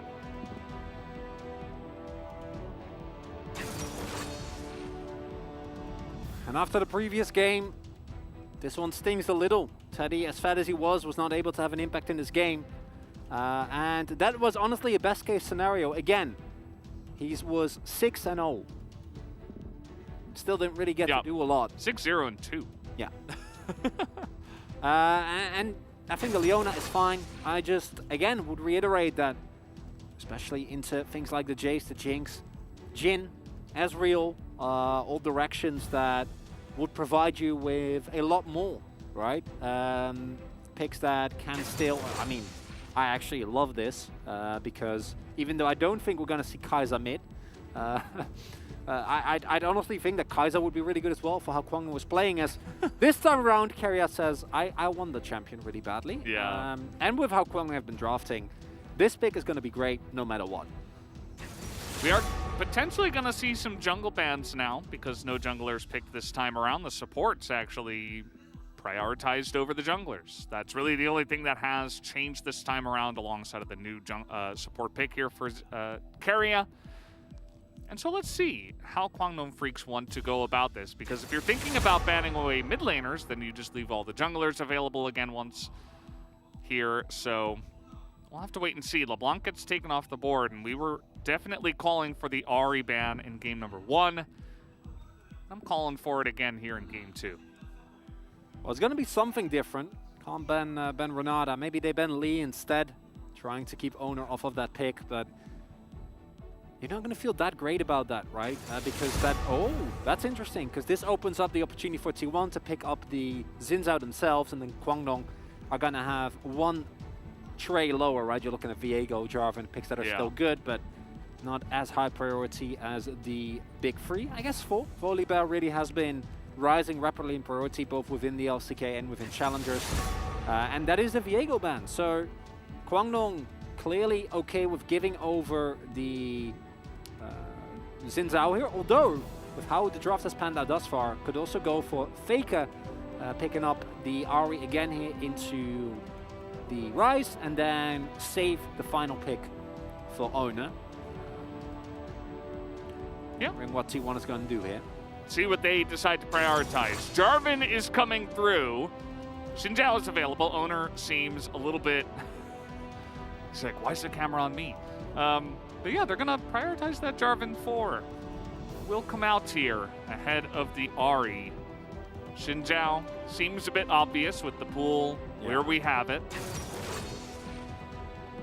Kwangdong, you're going to have exactly the same issue. And yes, there is no Devour this time around, but there is Renata. The champion is also very good into when multiple people that are all short range. It's him! King! He did it! We're getting Malphite against Jace. It's finally happening. Oh my god. And will we get mid Kai'Sa for Faker? Or will it just be Galio? I need a moment, Valdez. Probably Ahri, I would imagine. I think that Kai'Sa is a little bit of fan service, you know. She's calling for it. Please, mid Kai'Sa, 15 wins. Show and proof. Let's do it. Oh. And it's Galio. Oh, production team, that was mean. Galio, of course, incredibly strong, both with the Jarvan, and works really well into the Rise to mitigate. But I am so worried that this counter pick is now going to lose, and the team's like, see, it doesn't work. We're not going to pick it anymore. But we listened to Chronicler, and he was wrong. We've been I assure you, they should not listen to me. But they should pick Malphite. Because the champion does really well into Jace. I think it has a great time into the Jinx as well, provided you can either force a flash or follow up the moment that the flash does come through. Let's go to 15 wins. It's looking likely, right? Because especially after the first game, we can look at the drafts.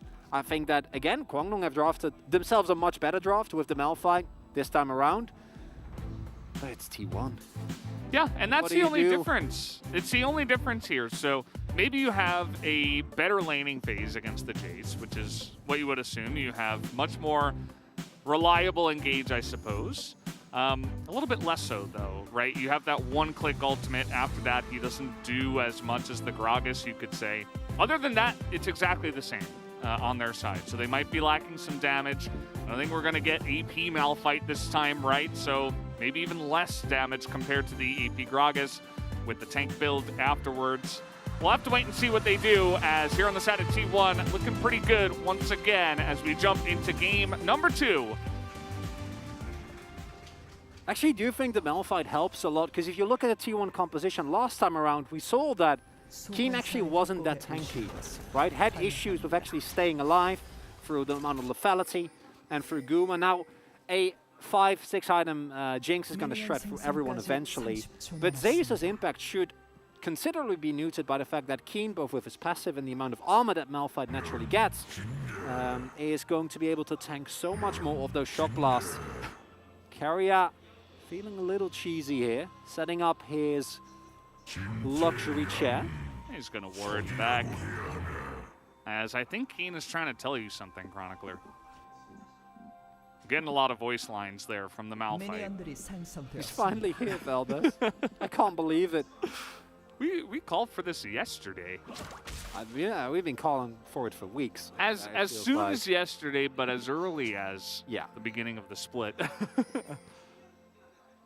So, yeah, will the Jace finally feel some fear in a lane? Has yet to be seen. It's still Zeus on Jace, who has looked just the most solid. Rock solid? Maybe. Yes. Or you're going to go there? You took the words right out of my mouth. I'm sorry, Veldas. I didn't mean to. It's okay. We finish each other's sandwiches and sentences. That's what I was going to say. Oh, man. Let's take a look here. Actually, it's Faker's first time playing Galio this season. And the first time here for Keria to show us the Renata Glask. Curious to see how OP he can make this look. That's actually what I'm most excited about in this game more than anything else. Take a look at this. Lord Morgan up against DRX Kingen in 2021 in LCK Spring. 377 days ago, Lord Morgan was able to take the win. Those two players now on different teams. Morgan, of course, on Fred Brion. And look at this. Malphite has a pretty good win rate into the Jace. Shocker. Key thing here, of course, is obviously the matchup is nice, but with the amount of immobile AD carries that we've seen, Malphite has a very reliable way of forcing out the flash, more so than, as mentioned previously with the Gragas, it's a much easier to guild force away if that is the build that the AD carry ends up going for. Not so much with the Unstoppable Force, really a flash will get taken down, and without the Kench being available as well, but Keria opting into the Renata, a pick that overall, I think the Kwangdong team comp is still going to have an incredible amount of impact. Again, due to the lack of range, and they are kind of forced to walk into the ultimate. But that Unstoppable Force from Keen can definitely create some waves later on in the game. Do you think that the T1 comp, though, it's somewhat disjointed. There's a lot of good elements here. I think Faker's ability to dissuade Fate from making plays is very helpful. Galio and Jarvan obviously work well together.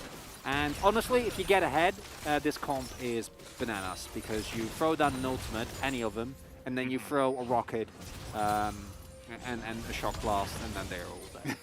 But if you fall behind, which actually Kwangdong last time around was able to get small leads in the early game, I do think you're going to run into some damage issues until you reach the late game. That might provide a possible window here for Kwangdong that they were unable to find in the previous game. Yeah, it's definitely a good point. You sub out the Ahri for the Galio, you're definitely losing a bunch of damage, especially in the burst column. So we'll have to wait and see how they can navigate that issue.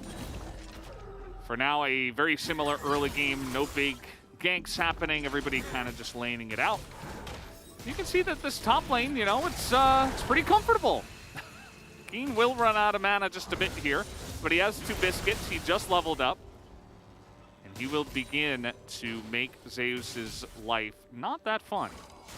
We'll just wait until he's 6. That's when the fun starts. Alan, see Ona snack on some Raptors. Ona able to make his way out regardless. And of course, as per usual, do see the priority lead here for T1. Able to actually utilize the range advantage, double ranged, that they do have, and especially once the Xenoblades is down, the immediate punish comes in, right? T1 does this very, very well in many a matchup. Good little handshake there from Carrier, throwing Hoyt into Teddy. Yeah, going for double Doran's. So, or rather, Corrupting Pot and now picking up the Doran's Ring as well. Help out with his mana issues a little bit. Double starting item. There you go. Say. I wonder who Corrupting Pot is made by. Is that just a Boris brew? Singe. Oh, that actually, it's probably true. Yeah, I actually have no idea, but I just thought I think it makes perfect sense. I just put in a solid guess, you know? You mean Singe from Arcane, right? Yeah. Okay, yeah. Gotcha. I just wanted to make sure. Look at the amount of focus Owner is putting on the bottom side. This is just picture perfect, should be first blood, as they will hand that over to Carrier. No vision in the brushes. You're going for an engage when you have no prio. You don't know where the enemy jungler is. And you're going to get punished. Owner was down here before after his first clear. Went for another clear, went down here again. And this time around, he's able to pick up first blood for his team. Fate roaming up towards top side. They do see the question mark pings going down, so Zay should play this one very respectful. And yeah, when it looks too good to be true, it probably is. And Gumayushi and Carrier sell this bait very, very nicely. Hoyt not even going to try, and Flash knows the moment the knockup hits, he is definitely dead. And back on top side. Show me that action, Keen. Come on. Press the button. Yeah, Fate's coming up. Yeah. They have a lot of vision control on the top side of the map. And yeah, I mean, Zeus, he is Jace. He can farm from range, and he says this is very threatening. He understands the matchup, and he is going to give it credit. And says, yeah, I'll just play it as safe as possible. We'll take a look at the wave state here, because I do think that eventually he's going to run into some mana issues if he has to exclusively use Shock Blast. Should provide an opportunity at some point. They do want to play around that top side. With Herald spawning could be good. Owner though, tapping again towards bot, and summoners are still available, but giving over a bigger lead to Gumayushi might prove to be extremely debilitating. Just freeze it, Key. Just keep it nice and close to the turret. He definitely can, and he probably should. And looks like he is pulling the wave right now. Very nicely done. So top lane going pretty well, right? They have vision here. This is going to roll all the way down the top lane.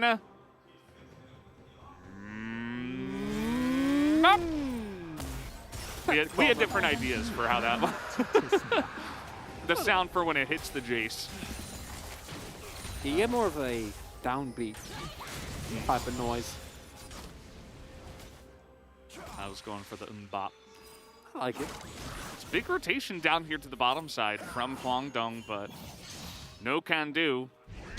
A lot of the vision on the top side is controlled by Kwangdong, but the bottom side is all T1 right now. So those roams down there to try to get Teddy and Hoyt into a better position, it's not really going to work out too well at this point in time. Teddy and Hoyt just kind of trying to stay safe. They have defensive vision. They know they're not going to get dove right now, but they're just farming under turret, trying not to get too far behind. And still, due to the respectful play of Zeus, in addition to Fate not finding a window, he's been able to navigate this matchup very, very nicely. Keria is ganking top. Yeah, he's on his way. He should be able to get the shove in and get out if he's quick. As long as he doesn't get greedy. Yeah. He won't. Well, there you go. We do have the Rift Herald that just spawned about a minute and a half ago, so just trying to set up vision for that. You would have to believe here from the side of Keria, especially. Just going to put down a ward, walk through mid. It's a nice little handshake down. They're looking to go on to Fate, but 2 supports being here means that nobody is actually going to take critical damage. Nice little chunk onto Fate as T1 know this is happening. Owner is making his way now towards the Rift Herald. You have this Hero's entrance and Zeus from the top side. We'll see if they go for this big engage onto the enemy jungle as Owner goes down. Huge play comes in as Faker incredibly tanky for now. They don't quite have the damage to take him down as Zeus is going to pick up the Rift Herald out of all of that. As Keria is going to go down. Really nice flash in here from Hoyt, but Faker will flash to stay alive. In the end, Favorable trades and kills, but again, T1, there's always that one sneaky member. Last time around it was Keria, this time around it's Zeus that says, nope, that's my Herald. Did get a little bit of a Malphite moment there, which made me very happy. Owner unable to flash out of that. Nicely done by Keen.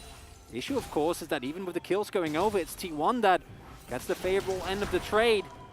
And not something to look at. Oh, Keen gets dunked on. Zeus is just going to back, and yeah, there's a shoot down.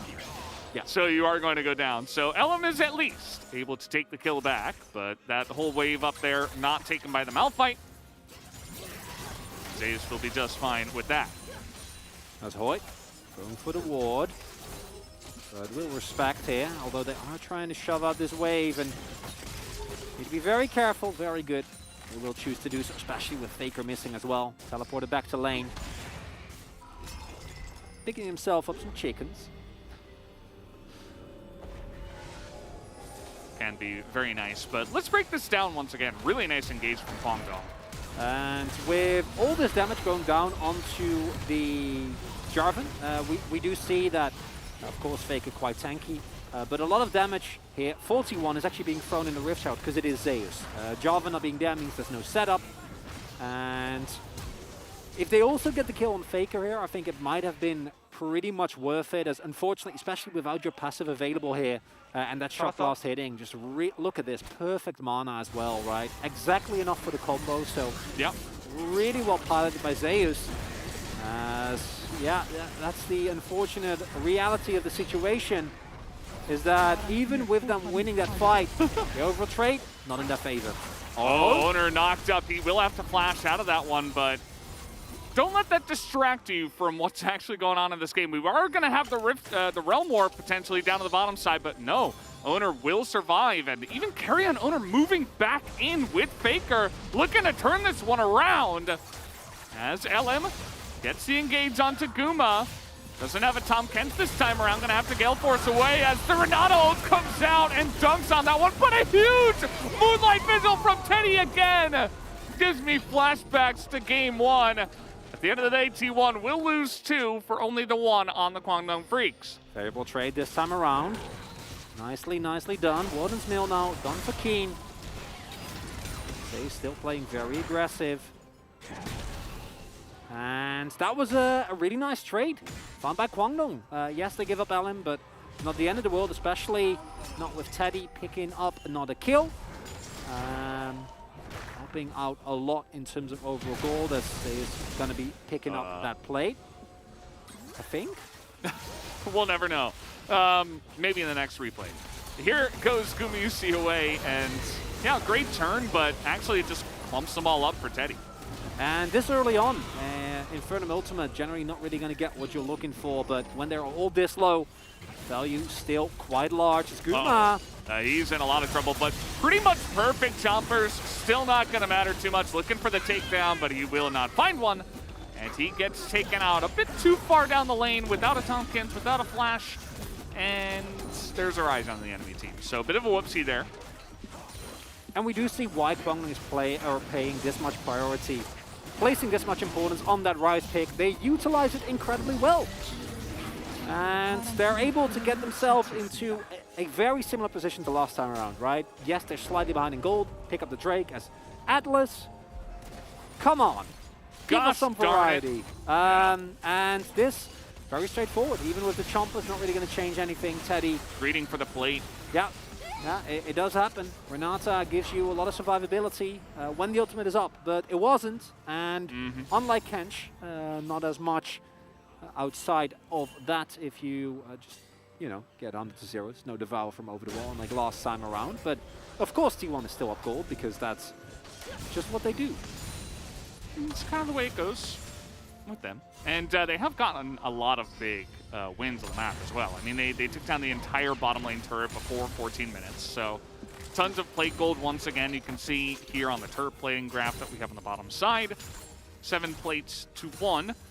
A very common thing you can see in a lot of T1 games. Their macro early and mid is really, really nice. Just able to get some of those early leads and snowball them into more. Certainly helps that Zeus was able to steal away the Rift Herald from under the nose of Fate when those two were going at it on the left side of the fight at the Rift Herald. So yeah, T1 a nice little lead. Not a huge one. And there is still a 2-0-2 Rise on the enemy team of Kwangdong, as well as a 1-0-2 Teddy here on the Affiliates. And we are going to see some of the similar issues that we had last time around, right, for Teddy, which is trying to play Aphelios into... This time around, there's no charm, but there is a taunt from Faker, so a lot of similar issues. Also going to have to dodge the Renata ultimate.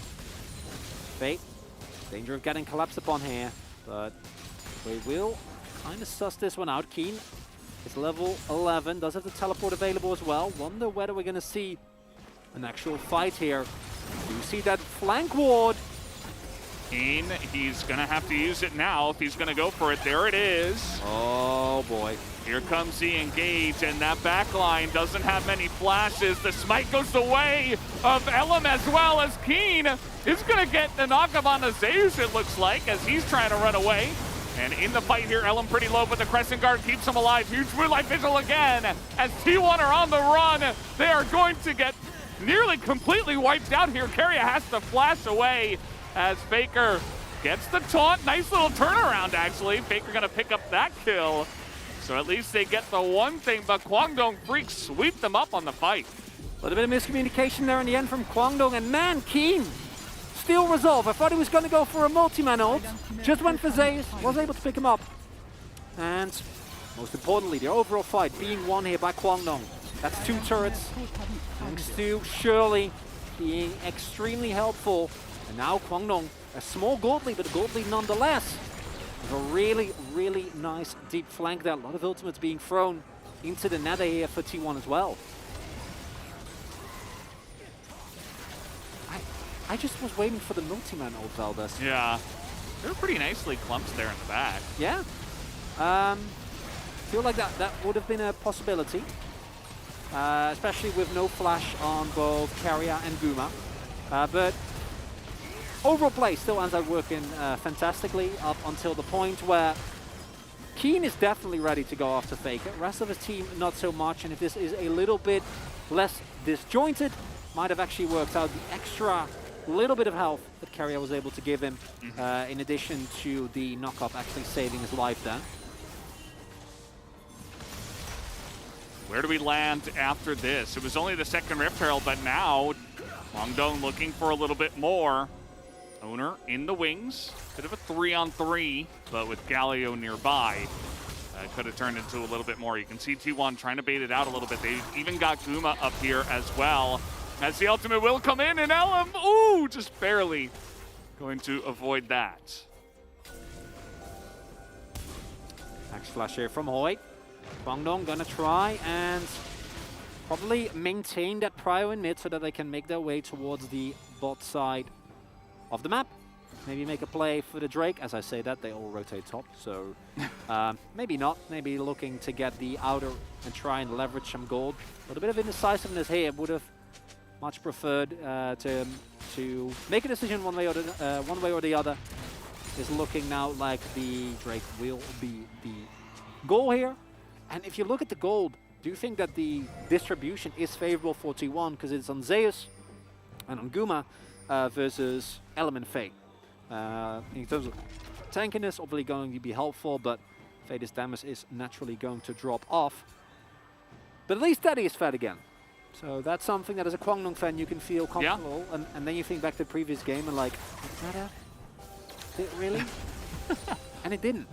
It didn't in that game. I think it was a little bit different. It was? Oh! Seeing the threat of this Malphite engage, it is quite scary. See that Guma has to respect it. Keria has to respect it. It doesn't allow you as much map presence as T1 had in game number 1. And not only is Guma fed, but Fate is also extremely fed. Quite far ahead here of Faker, even in terms of CS, not to mention he's 3-0-3.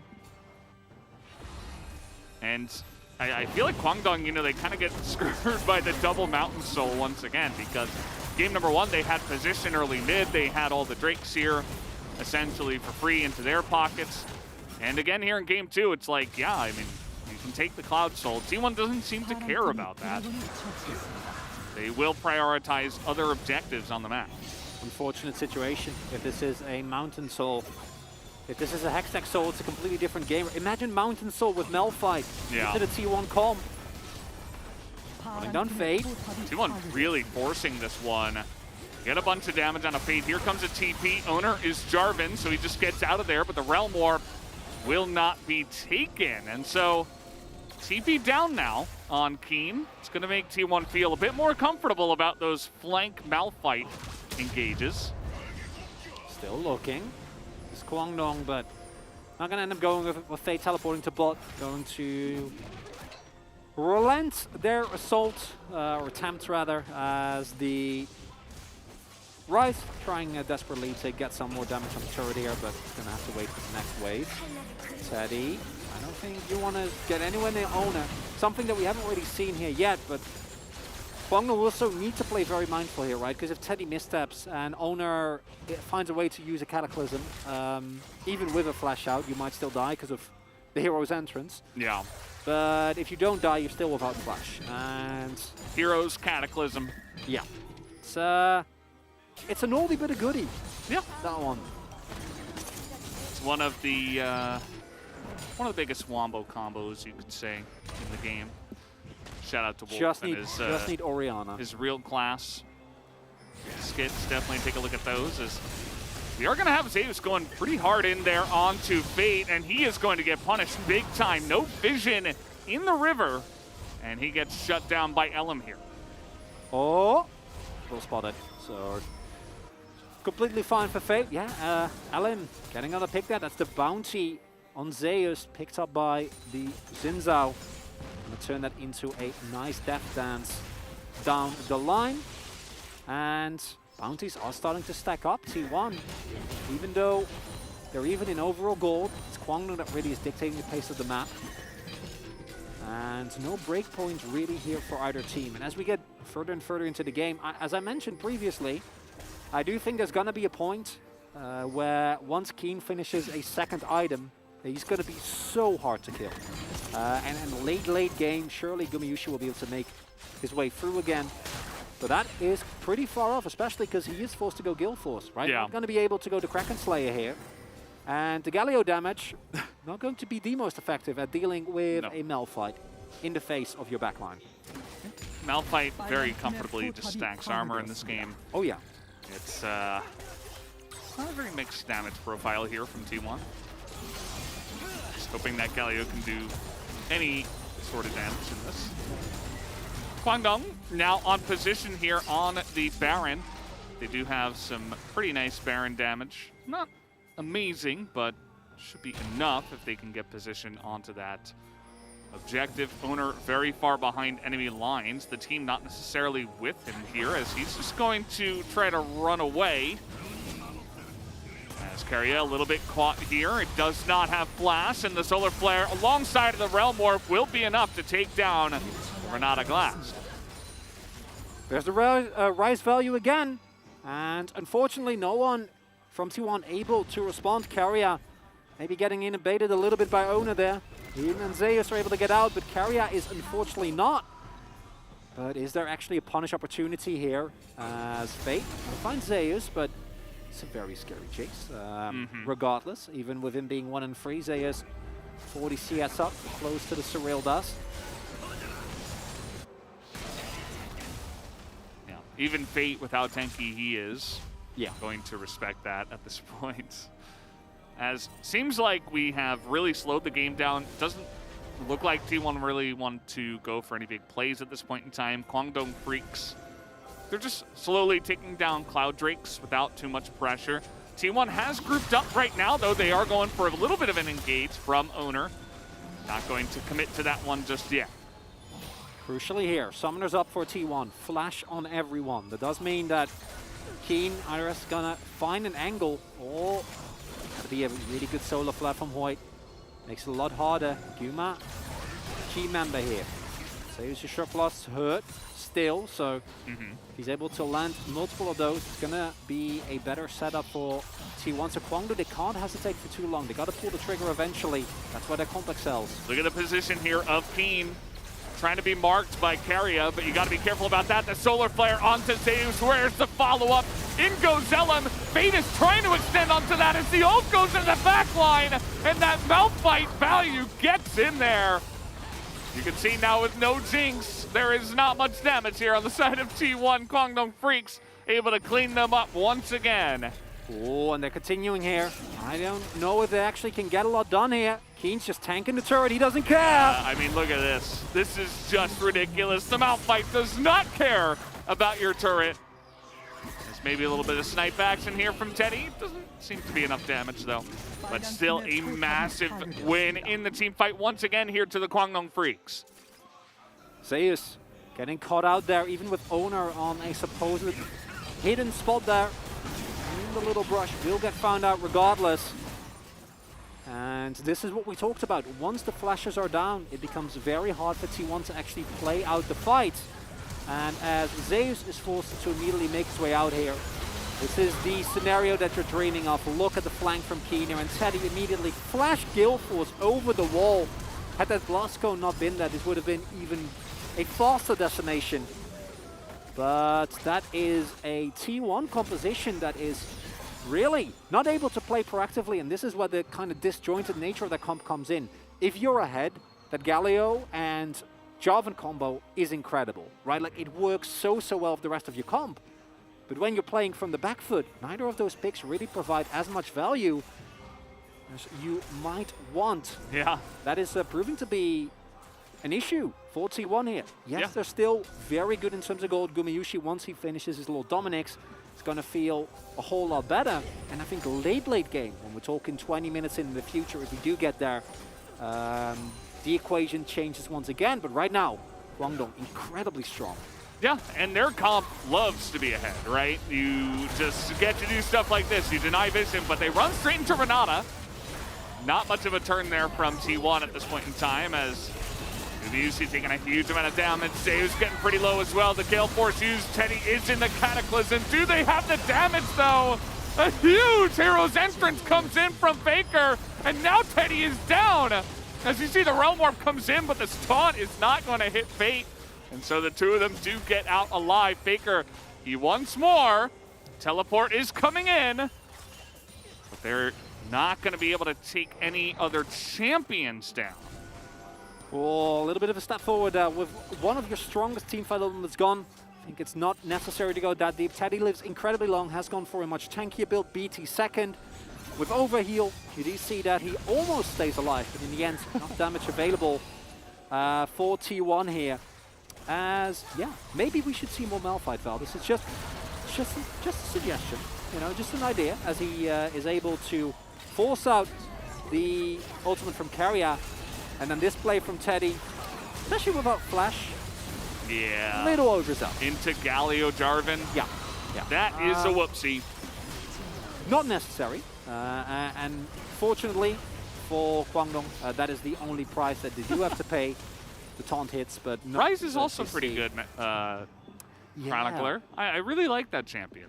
Guangdong are playing it well. Remember when we hated Ryze? When we were like, first pick Ryze? Like, I know. Oh, now it's so good. we've learned. Yeah.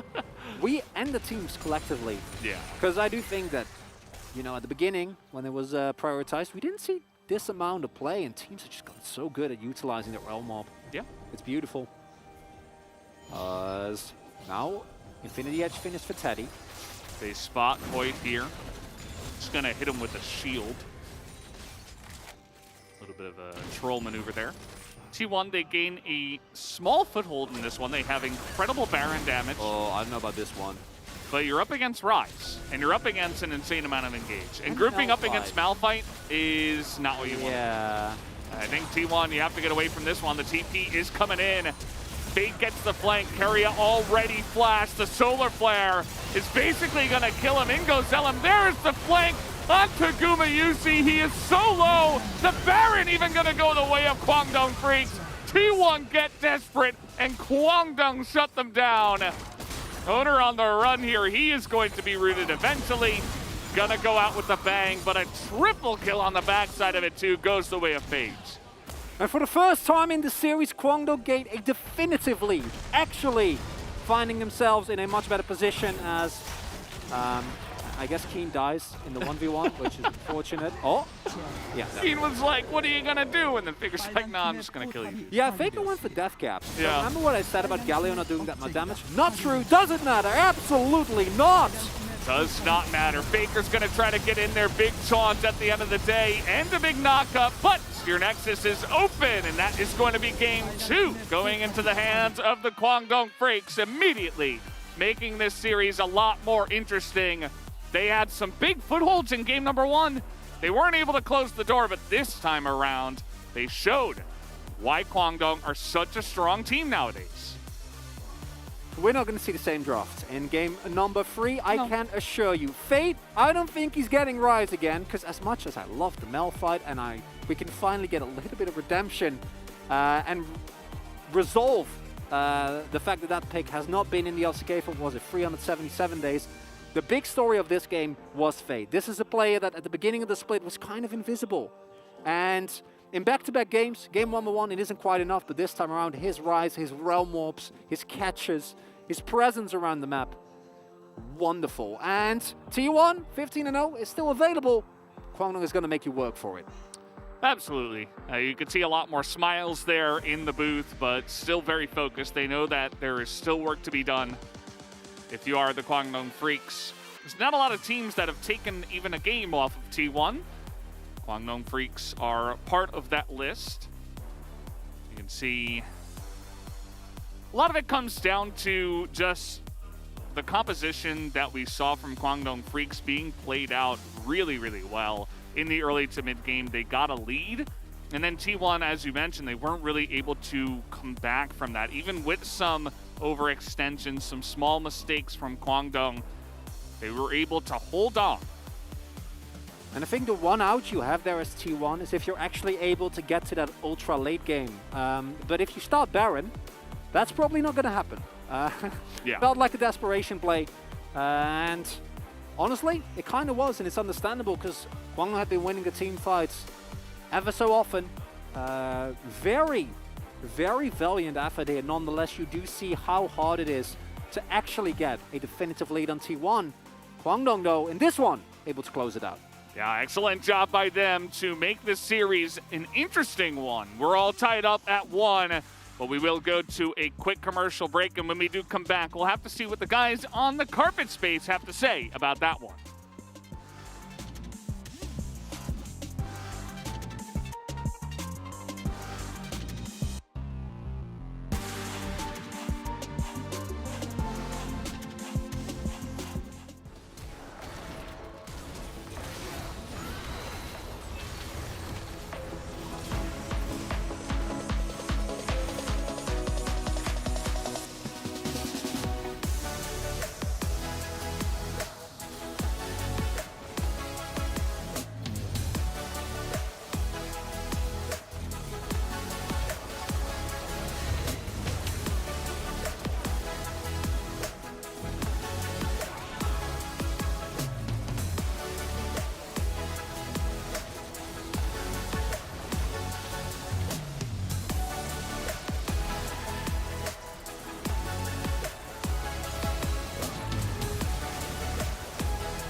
징크스 볼게 징크스. 다음 봐.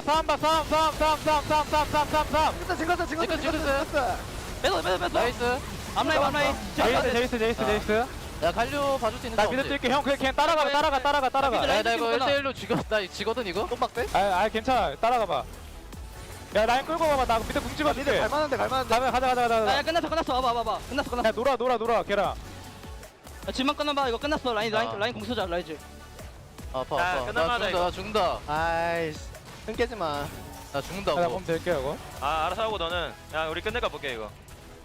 나 근데 실제로 줘. 다 나오는데 노궁이야. 그냥 아무 밍 하면 돼 그냥. 궁 쓰자. 포탑이 파괴되었습니다.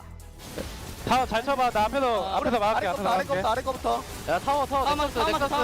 타워만. 넥서스. 10초. 괜찮아. 10초. 야 3부터 보자.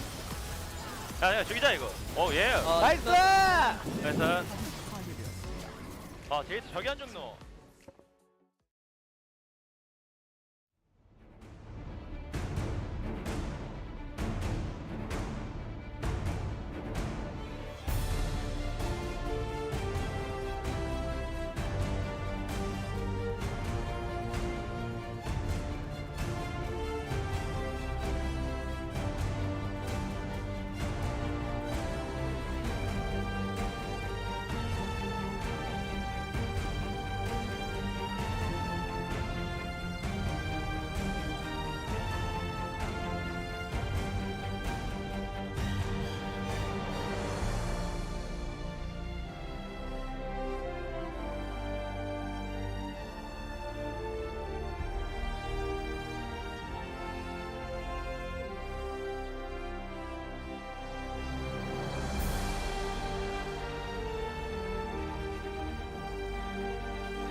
When the sky falls and the sun turns black, when the earth halts, then don't look back.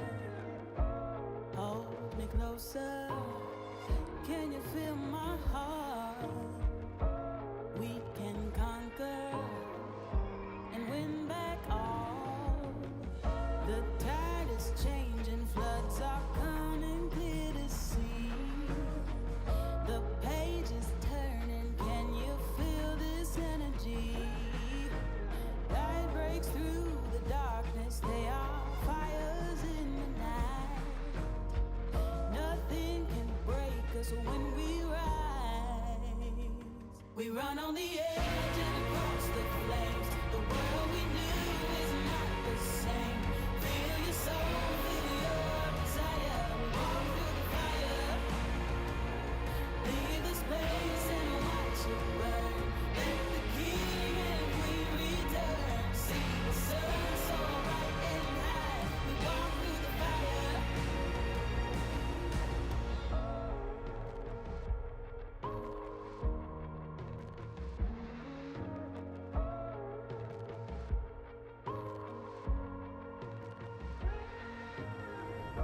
The embers glowing, we're waiting for the blaze, ascending from the ashes, bonfires in the haze. Standing tall now, your feet are on the ground. You fought your demons, nothing breaks you down. The tide is changing, floods are coming clear to see. The page is turning, can you feel this energy? Light breaks through the darkness,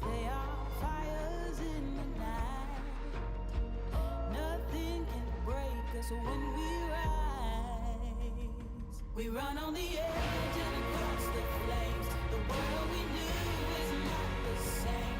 Feel your soul, feel your desire. Walk through the fire. Leave this place and watch it burn. Let the king and queen return. See the sun so bright and high. We walk through the fire.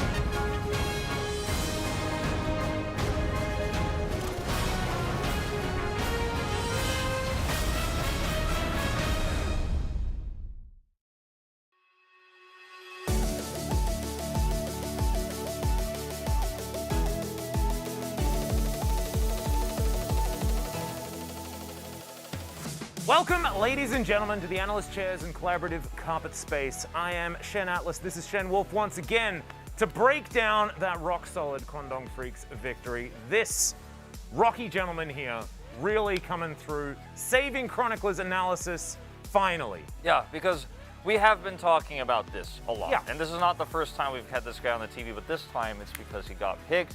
And it was a great round out to the composition.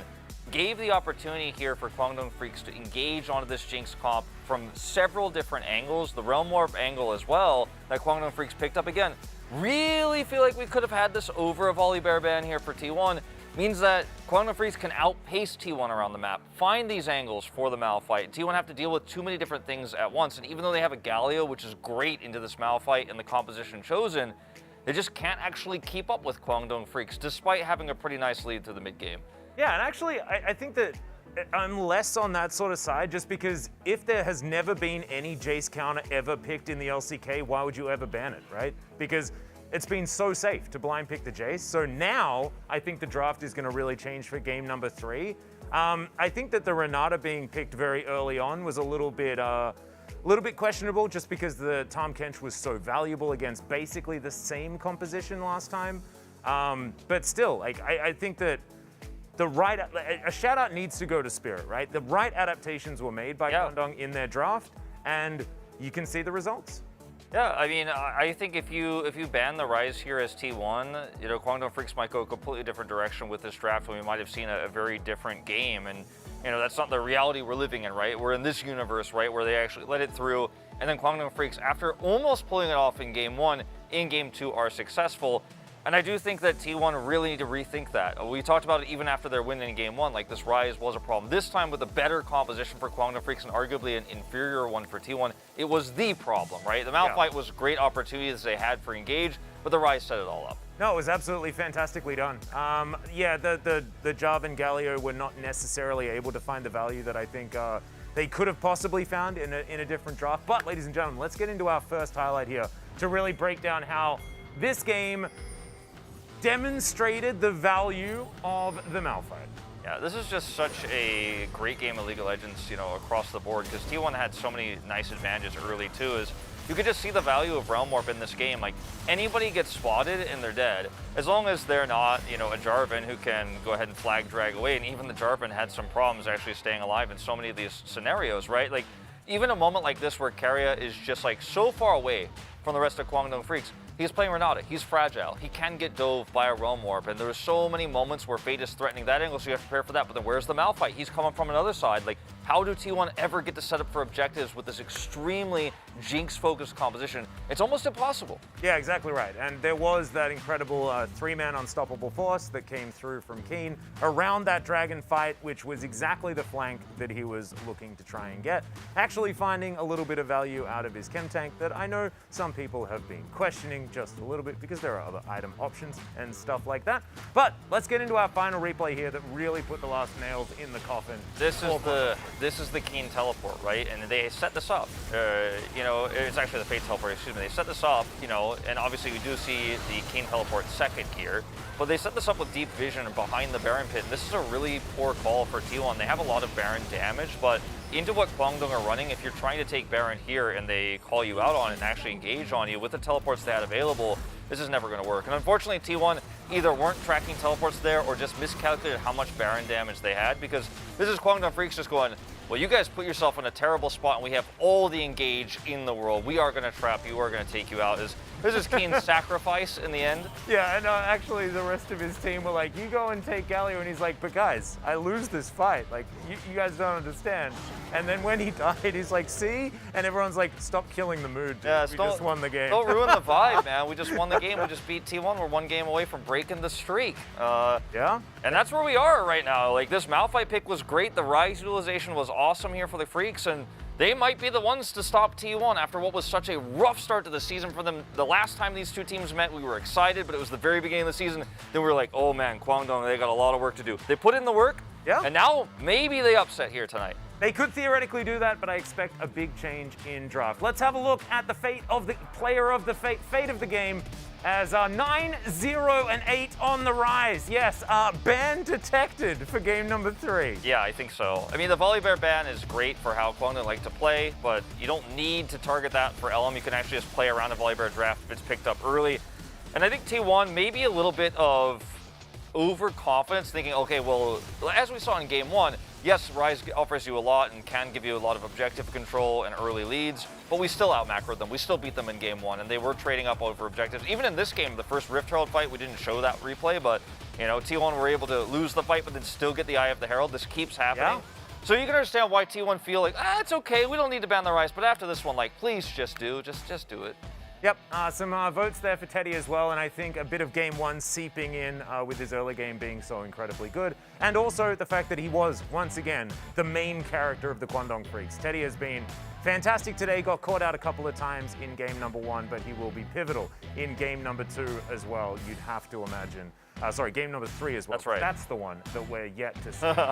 And I don't know whether a lot of people were expecting to see a game 3 at all, but it was absolutely fantastic that we got here. Let's see whether T1 can turn it around and keep the streak alive. Take it away, boys.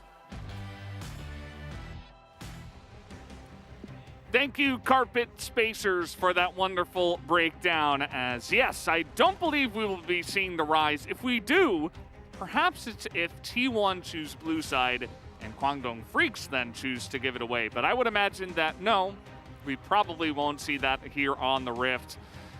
As yes, Fate gets the big zoom in. He was a crucial part in Kwangdong Freaks getting one step towards maybe breaking this streak. As T1 have chosen red. Okay. Not what I expected. Okay. I'm willing to respect it, provided that they actually utilize their counter pick. Last time around, I don't think they really hit the mark. Ban the Rise? Yeah, well, 100%, absolutely, yes. But I feel like that was already explained in depth by the desk. But we can echo that, yes. Don't blind Jace, especially not now, and ban Rise, because Fate is playing very well, and clearly Kwangdong are in their comfort zone when they do get the pick available. And it's also, honestly, I think you're going to be more able at dealing with Ellen, his Volibear, than you're going to be able to deal with just the pick that is basically perma first rotation on blue side every single time, right? So I would really hope for a drafting pivot here from T1, because if they give up the same champions again, if they blind Jace again, we might see that streak end. And again, in game number 1, there was some similar moments and they were still able to clutch it out. This might happen in game number 3 as well, but why make it hard for yourself, T1? Don't need to.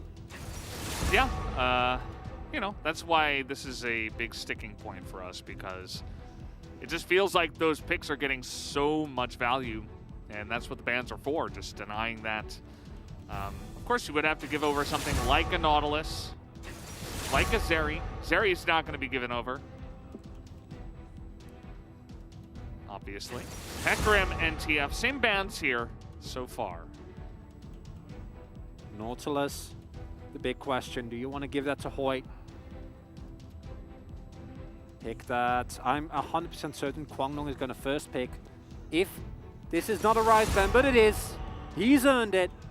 And the effort that Fate has put in the first 2 games definitely warrants this ban.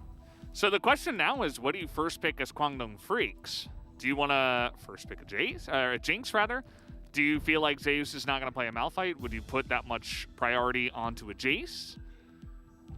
Keen maybe going to get his turn on this side of the matchup? or just go for a top-level jungler. Keep your options open. Element a really big impact in the previous game as well on the Sin. Yeah. I do actually quite like the pickup here. No.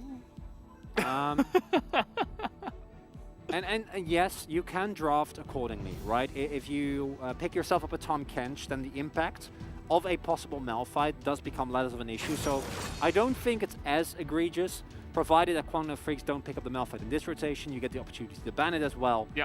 So this in of itself, I think, is still all right. But for the Kwangdong Freaks, I mean, surely at this point, they're just also, yeah, they're going to just lock in Aphelios. And Leona? I'd say so, yeah. That's my expectation. Or Aphelios and a mid laner? Actually, you go Aphelios Nautilus, obviously, because it's finally open for Void. And, oh, yeah, that makes sense. and you're a big, I mean, it's been banned the last 2 games. As no! Yeah, mid laner going to be taken down here. They're going to prioritize the LeBlanc for Fade. They say, who cares about that Nautilus? We certainly don't. They say, sure, play whatever you want, Faker. But we got your LeBlanc. Kench ban, or Kench pick rather, I would quite like here. Do you think that otherwise, unless you ban some of the possible counter picks, you're going to run into a lot of issues here? Going to be Lee instead. Of course, incredible power pick for Ona, who's had very, very consistent performances on the champion. Had that beautiful kick in game number 1 as well. As there we go. Okay, I can rest. Now ban Wukong as well, and we can rest at ease. Getting the respect it deserves. It really does. It really does. A rock-solid ban there from T1. And the Ahri ban finally will show its face here in game number 3. That's something we were calling for in game number 1. Rakan also taken off the board. Mentioned how Hoyt's Rakan has been extremely strong as of late as well. Not going to show as much respect to the Nautilus, though. So that one is still available. You could also pick it away. That's my expectation here. The R4 Nautilus into the final counter pick being left to Faker. Him being able to then pivot composition in a direction that you personally prefer. Gonna then probably be the Leona from Kwangdong. That has been the general handshake into the Nautilus. And for topside, Wukong still exists and is also really good. So I honestly wouldn't really mind that, Keen, if you're, you know, if you're shopping for Jace counters, since clearly after that Malphite performance, they're like, give me another one. But might go back to the Gragas. Kwangdong Freaks effectively playing very similar compositions. Mid jungle 2v2, a lot stronger in terms of damage, but the amount of rotational power that is available to them has been lessened here. And without hard engage, I do think you're going to run into issues. And I haven't finished my sentence. I would love this. Okay, Keen. It's not Wukong, but I'll take it, honestly. I wanted the Wukong. Carrie has been trolling us all night with, oh, it's not a troll! We're getting mid-Kaisa in the mid lane for Faker. It's actually happening here in game number 3. With everything on the line, with the streak of T1, they say, you know what? No.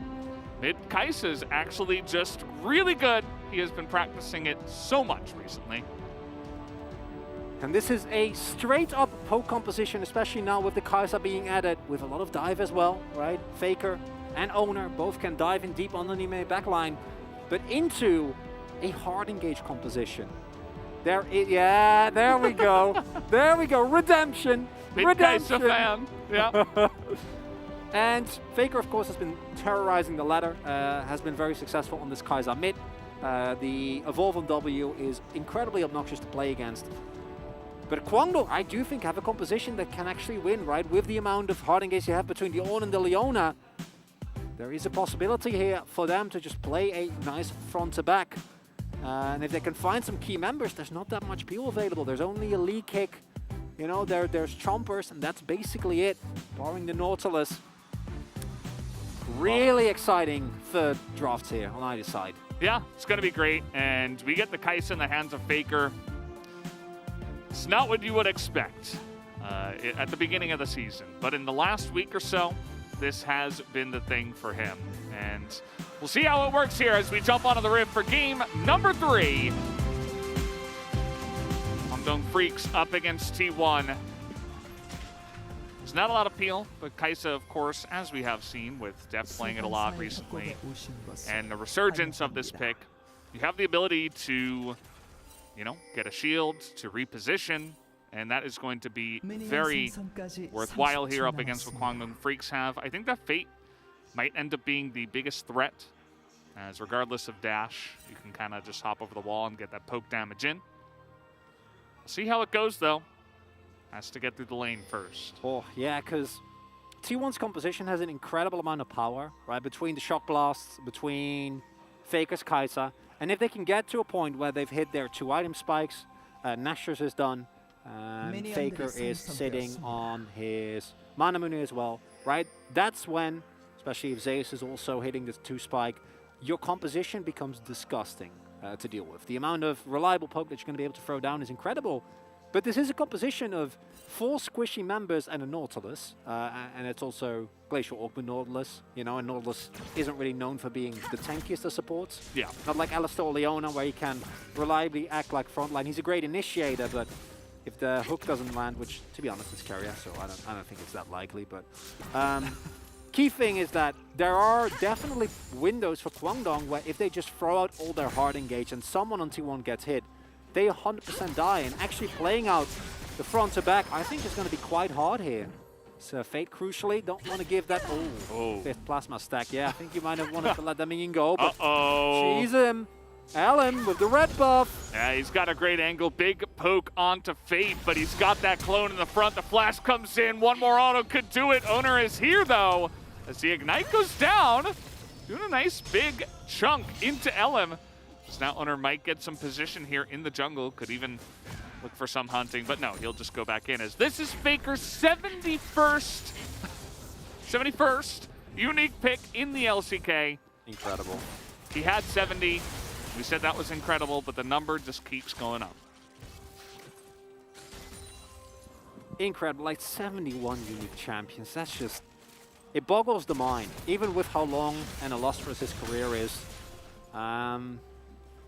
Yeah, I don't really know what to say. 71 champions is not quite half the roster, but you get pretty close. Very close. Yeah, you get very close, and that's just in a lane, you know? It's not like we've seen some lane swapping shenanigans. He's been mid lane his entire career. He's also played Taric in his career.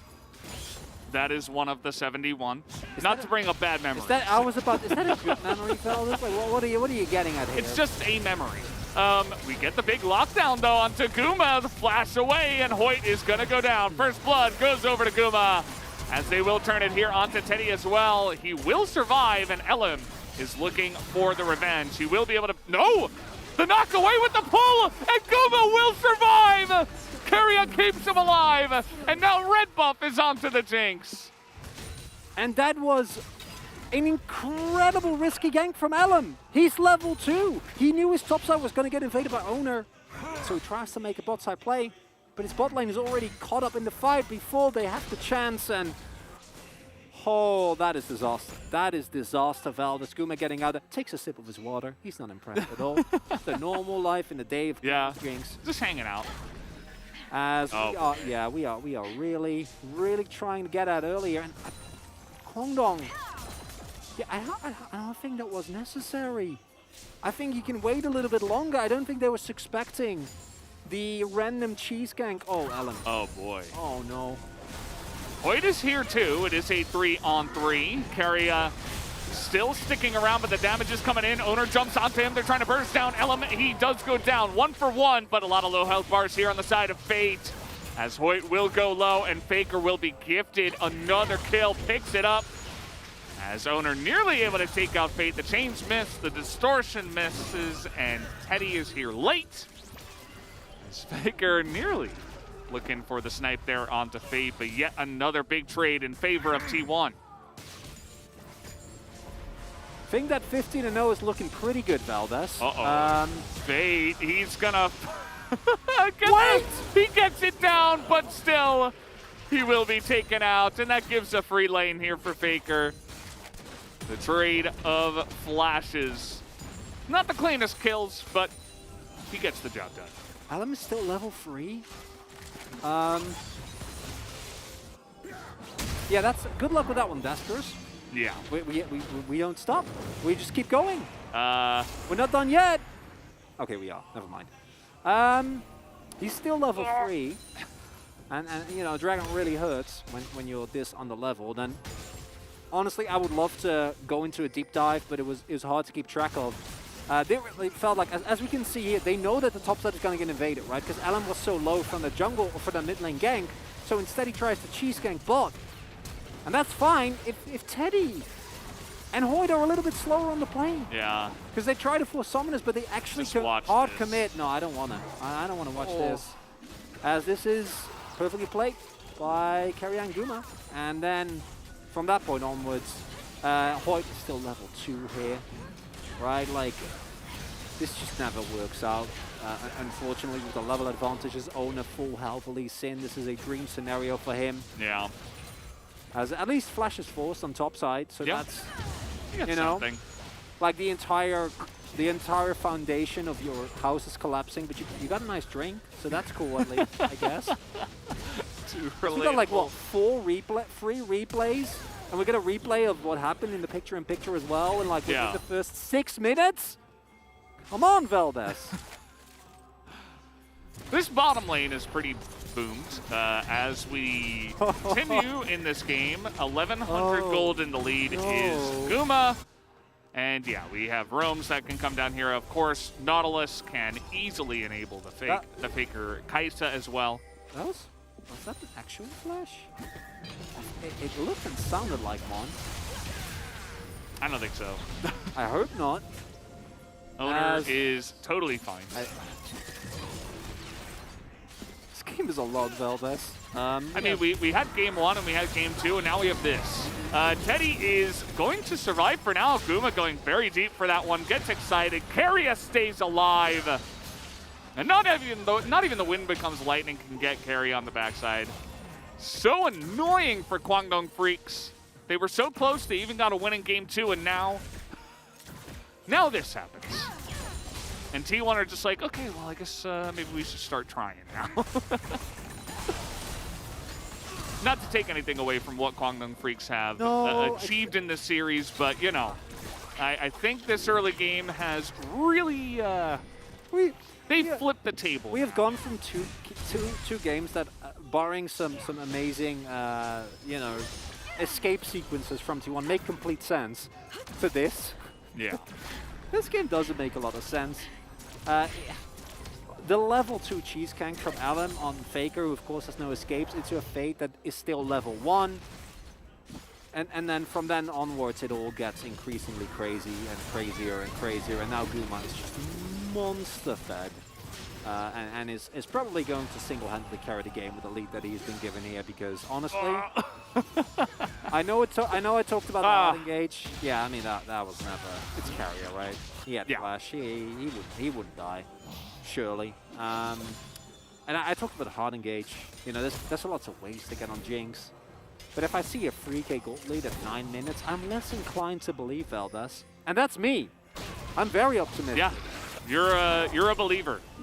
As Keria, I think that was just Hex Flash again. As now into the pit, looking for that eye hit.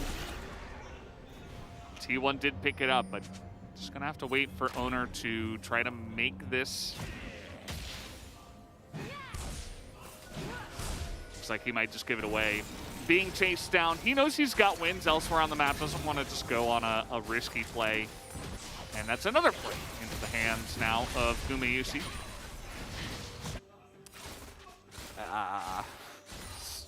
It's not great.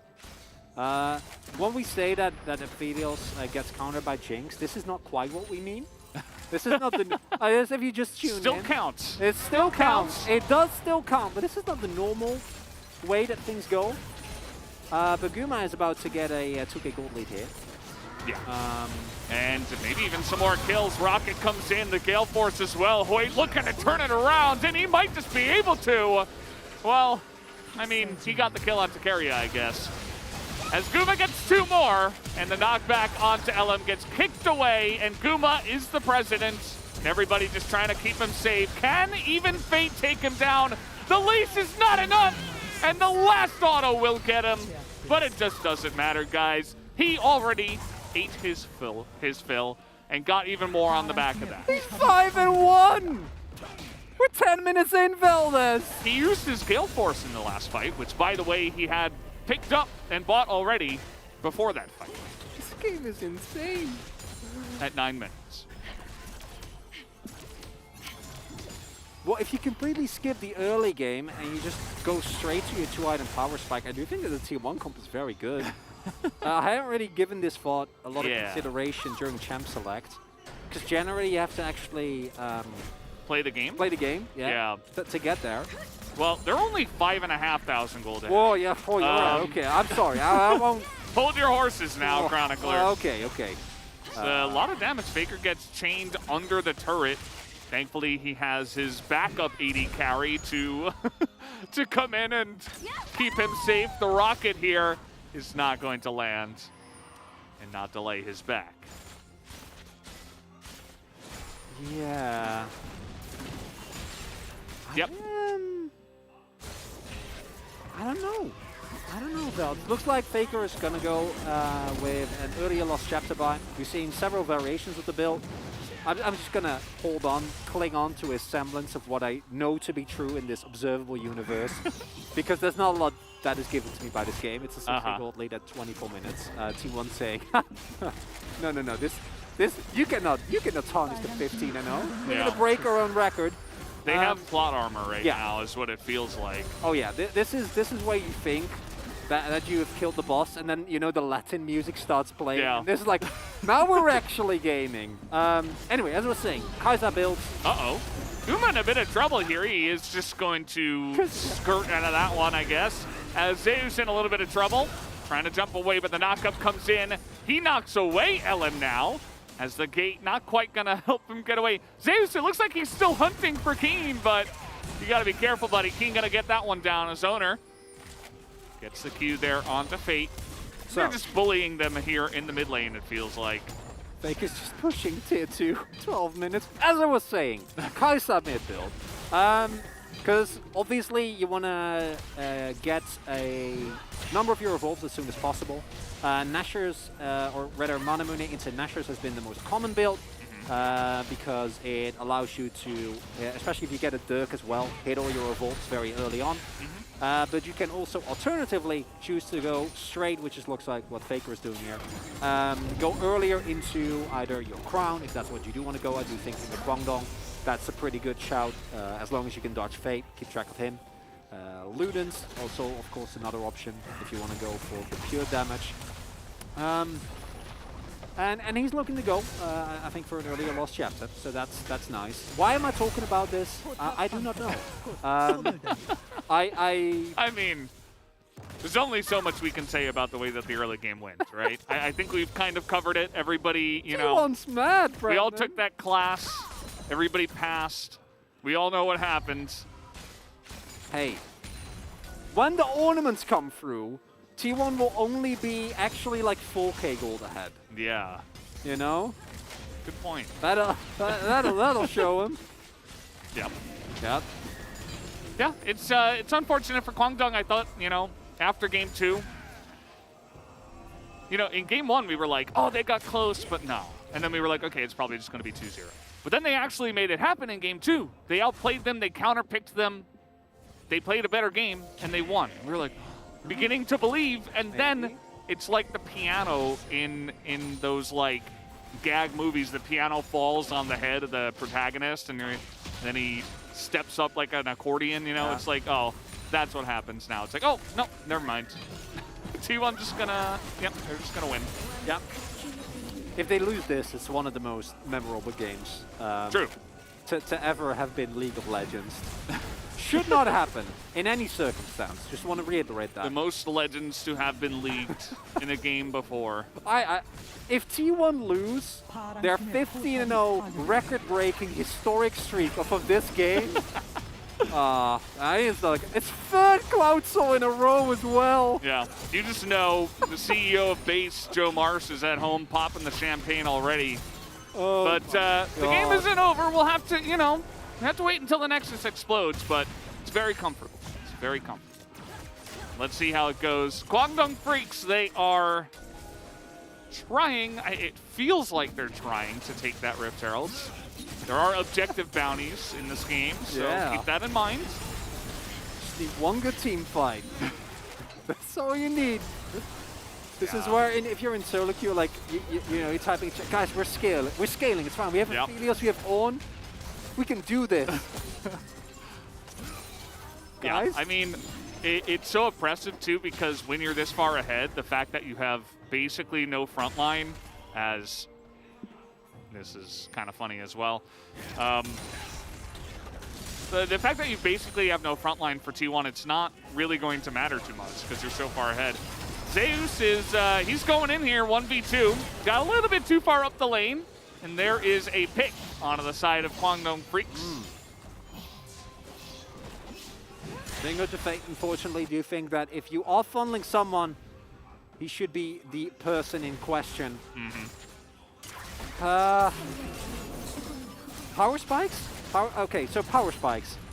I have Faker is getting close, you know, still sitting. I don't think he's back in a little while yet. Expecting to see the Dur come out as well as the continuation of his Lost Chapter item. And Zeus getting closer, as well as the Coldfield's Warhammer already. As maybe now the mid lane turret will also fall. I don't know if they need it or if they want to keep Shelly or Shirley rather for a different occasion. They have the liberty to do so as teleport comes in, and Guangdong, they're not giving up, Elders. They're still in this game, and they have a great front-to-back teamfight comp. Yeah. That's something. They're getting ready to throw down. They're getting ready to fight here now. Objective Bounty Gaming? Are they going to do it? I mean, if you just go. Take it and then get out. No vision. They probably could, honestly. Yeah. They could. 100%. With what we see, and with Guma back at base, they could have just taken that down and gotten an objective bounty. Not going to happen, though. And most likely what happens is T1 just going to drop Herald and then move over and take it for their own.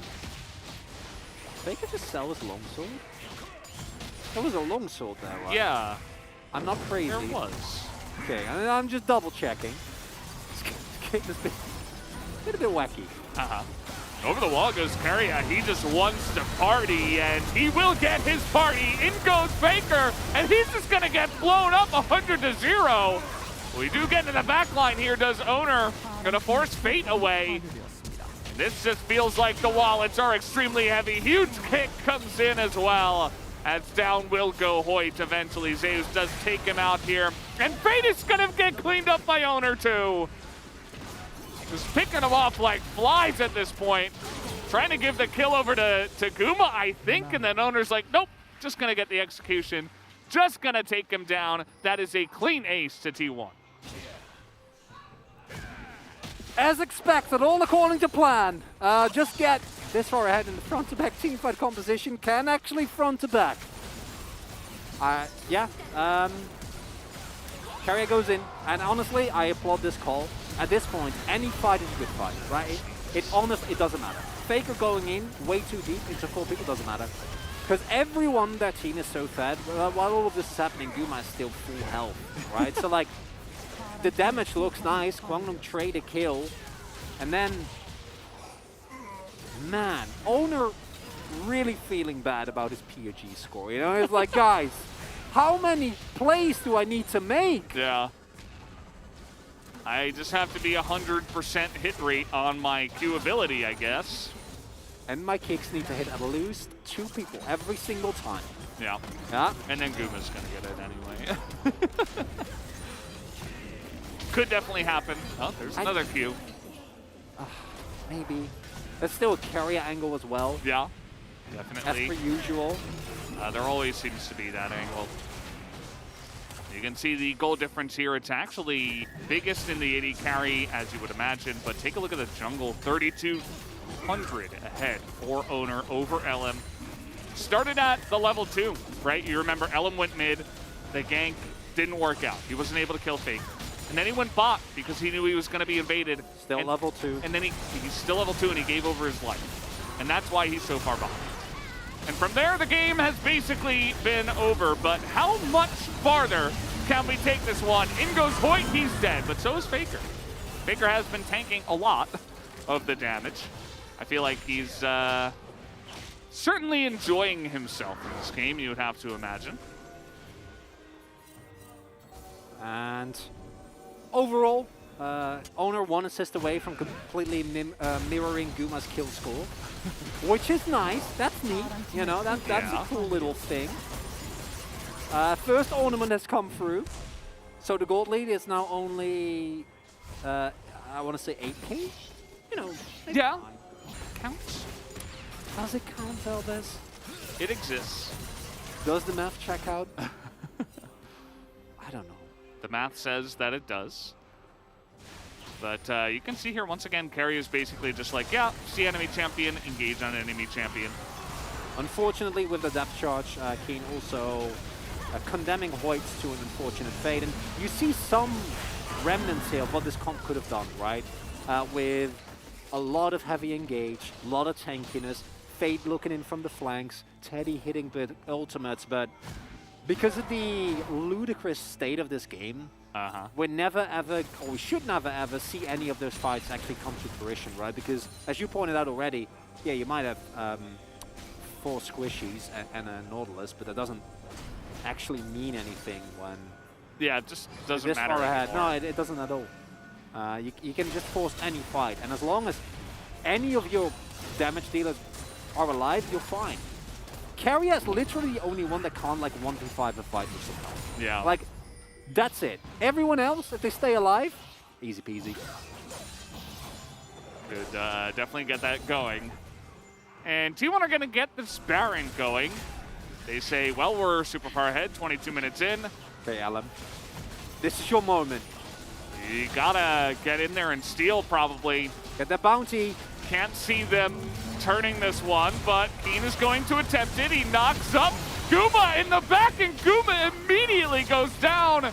Cleanse and Flash are both used. And this is the true test for T1.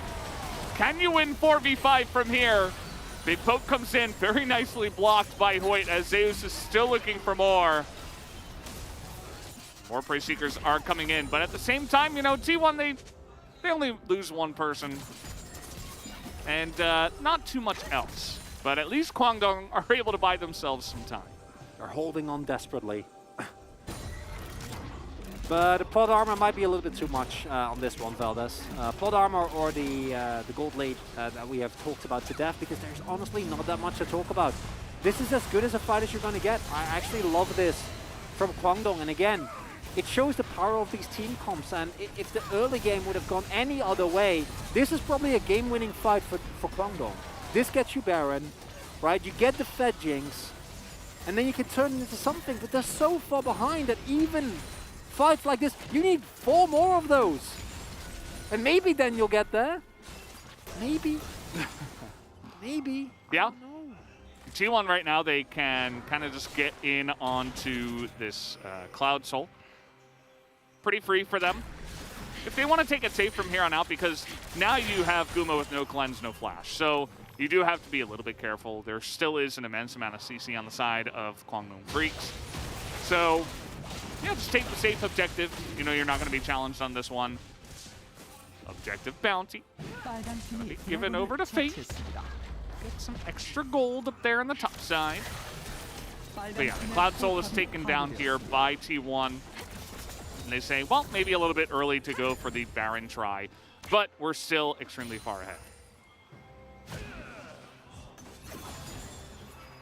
And T1 Siege, obviously, absolutely incredible, but they do need the decent vision control, right? Because as much as we joked about this game, and as bleak as it looks, as desperate as the Kwangdong Freaks are clinging onto it, you do still need to respect the comp that they have to a certain extent.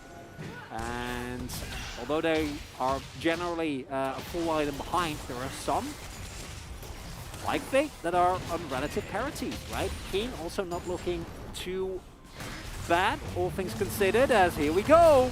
Guma, no cleanse, no flash, but he does have the Gale Force. But take a look at that. The Nautilus goes down. In goes Hoyt, trying to create a bit more. Huge rocket into the back line. Hoyt is going to have to back away. Faker goes in, looking for more. Immediate knockup as the Moonlight Vigil cannot land. Faker will survive. And man, Kwangdong, I mean, gotta give them credit. They are staying in this game, and T1 are like, yeah, we'll just collect the win in this fight, right? No. We'll just take the Baron. No.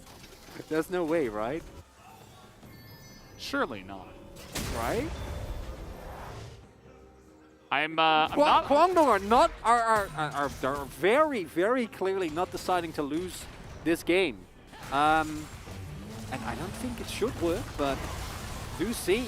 The exact issue that we talked about is that it's not actually a front line. You are exclusively squishy characters, and if they turn on you, if you don't play it out cleanly, you immediately die. Yeah. Faker forced to flash. If he doesn't, gets hit by the Moonlight Vigil and might die again. And the reality of the situation is, T1, you are still monstrously far ahead, but you do need to actually utilize your poke. You cannot try to fight 5v5 without it. But then the problem becomes, like, how are you going to do that without Kwangdong engaging on you? Because Kwangdong just every single time just ring the horn and call off the sunlight as Owner. They spot him there in the brush. And now Owner might just go down. Huge amounts of damage, though, from Faker as Guma's trying to snipe him, too. Faker not quite able to get it. Owner nearly catches him on the backside. Meanwhile, Zeus is just chipping away at that bottom lane. Kwangdong, they do get a pick off here, but the damage is beginning to be shelled out by Faker as he's just going to try to go for Teddy. He gets Teddy, and he will go down himself. Look at bots. Going really deep into this one is Guma, and the bot lane, as you mentioned, is being torn to shreds. Zeus going to already take down the inhibitor. And now all of that engage has been used by the Kwangdong Freaks, and Guma gets a free ride. And finally, T1 actually able to leverage. They said, okay, we had some fun, but if we don't want to 5v5, what do? Easiest thing in the world. You split push. And when you're this far ahead, and poke. And poke. Split push and poke. And that's what they do. After, again, multiple moments that are not the greatest. Wondering whether that was initially a ward clear from Owner. Yeah. I assume so. Must have been. Turned into a nice pick, but crucially here, is the backs don't actually come through as, yeah, unfortunately for Owner. Okay, we have a Baron here as Fate is going to try to go for it. The damage a bit too high now. Nobody is grouped up on the side of Kwangdong, so T1 finally get that Baron. I mean, man, props to Kwangdong for making this an actual game, because I thought this was over at 20. Like, I thought we were going to be killing the Nexus at 23 What minutes. if they didn't flip the early game as much as they did? Like, just imagine. I mean, I'm going to tell you what happened. T1 would play way more respectful, and this would not have been as close, quote unquote, as it has been here. Yeah. I don't think so, at least. As we've seen, as all of us have witnessed in solo queue, too big a lead can do weird things to a team. Yeah. But T1 obviously is 14-0 for a reason. They can just as easily pull it back together if they are in a bit of a nosedive. And while the gold graph in this one is going to look kind of funny, fact remains that the gold lead, even in those moments, didn't really dip below, like, what, 7K? Which is pretty good. Maybe even not even that low. I think it's 7, maybe, at the worst part of it. Perhaps. But hey, ornaments are there. Well, Faker is beginning to exist now. You know, you talked about you talked about spikes. He's got nearly an extra item on top of it. It's just a different skin of Corky. He's back. Oh no. Yeah, they don't have too much wave clear either. Teddy is going to get hit by 1W and has to back away to try to stop the onslaught. But I think we're just going to make history tonight, ladies and gentlemen. I think that's the only thing we're going to be doing here. As T1, they'll take it slow, but the knockup will come in onto that back line. Keen is trying his hardest to keep this base alive, and Zeus is going to get extremely low, but nobody can touch Faker. Owner is still alive in the backside of this fight as well. And that's going to do it. T1 will take down the Nexus, and make history tonight with their 15th win in a row at the LCK. 15-0. The first time in the history of the LCK, 15 consecutive wins in a split. And while we had some fun in the game, let us not distract from what that game truly was, which was a one-sided affair, start to finish. Incredible. Simply incredible performance here as the T1 roster. Two, I would say, hard-fought games. One they won, one they lost. Yeah.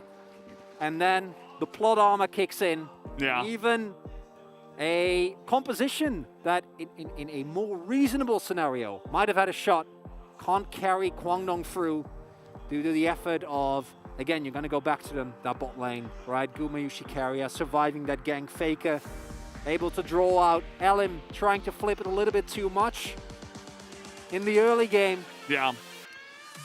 And game 3, definitely a little bit of a meme with how far ahead T1 got, but don't let that distract you from the fact that they have made history with this roster. Incredible stuff from their side. Just unbelievable. And the fun thing, too, is that because it is a win streak record that was set, the next time they play, we could make history again. And again. And again. And again. And again. It could just keep happening. They could just keep winning, guys. I don't know what to tell you. Nobody here in the LCK has an answer. And honestly, I don't think anyone in the world has an answer. I don't see it. T1 are just the best right now. And at the heart of it all, we talk so much, about Carrier, about Gumayushi, Owner, and Zeus, and they are all incredible players. But the fact that the man that got the 14-game win streak is still here for the 15-game win streak is ludicrous. Picking his 71st unique champion. What a way to get the win. And what a way. And honestly, it is just incredible what we're witnessing here, right? As I have no idea who gets PG vote. Owner is fine. Gumayushi makes complete sense. That's who I went for. Carrier's fine because his hooks were actually incredible. Like the hooking point out of the Zenith Blades, then hitting this hook, getting the auto, impeccable kiting. And then from this point onwards, it was, maybe it is Carrier. I don't know, Valdez. I honestly, what do you do with this team? The game was already like blown wide open. I think, you know, it was. To be completely honest, I think that Faker will get a lot of votes because I think people want to hear from him, you know, based on this historic moment. They, like you were saying, you know, he was the guy who was here for 14. They want to hear from the guy who was here for 15. I wouldn't be surprised if he gets a lot of votes too. So just keep that in mind. Just overall, really fantastic performance from the team. Crazy stuff. It got a bit memey here, as we were talking about. Some good stuff here from Keen as well. Like, he was trying really hard on the Ornn. Actually, kind of crazy how good he made the Ornn look. But, just not enough. A win's a win. And to me, obviously the main story is T1. Obviously, it's all about them. It's about the 15 games. It's about the fact that Kai'Sa mid was actually pulled out. And in a more disciplined game, I'm sure it would have been a little bit less limit testy than we saw here. Yeah. But we also saw the impact, right? Like how good it is. And I yelled, perhaps to the dismay of everyone, Corky's back. Because it did kind of feel that way, right? Once you start hitting the Void Seekers. But the flip side of that story is that Kwangdong here are clearly a team that, even with this loss, should have an exciting future ahead of them in playoffs. Because while there wasn't enough, especially in the third game, they did make T1 work for it. And that's a lot more than a lot of our teams have been able to say. It is huge. And let's see what they have to say, actually, in this moment. For now, just calling in the tower, hit the towers. Let's fight. Hit LeBlanc. Let's go. Philios. 카이사 봐줘, 카이사 봐줘. Go in, Kai'Sa. 안 때렸어. They're all saying, they were talking about, like, who hit the Nexus? And everybody was like, it wasn't me. Wanting to get more kills. Nothing specific about, you know, the records that were set or anything like that. Nothing about the Kai'Sa, really.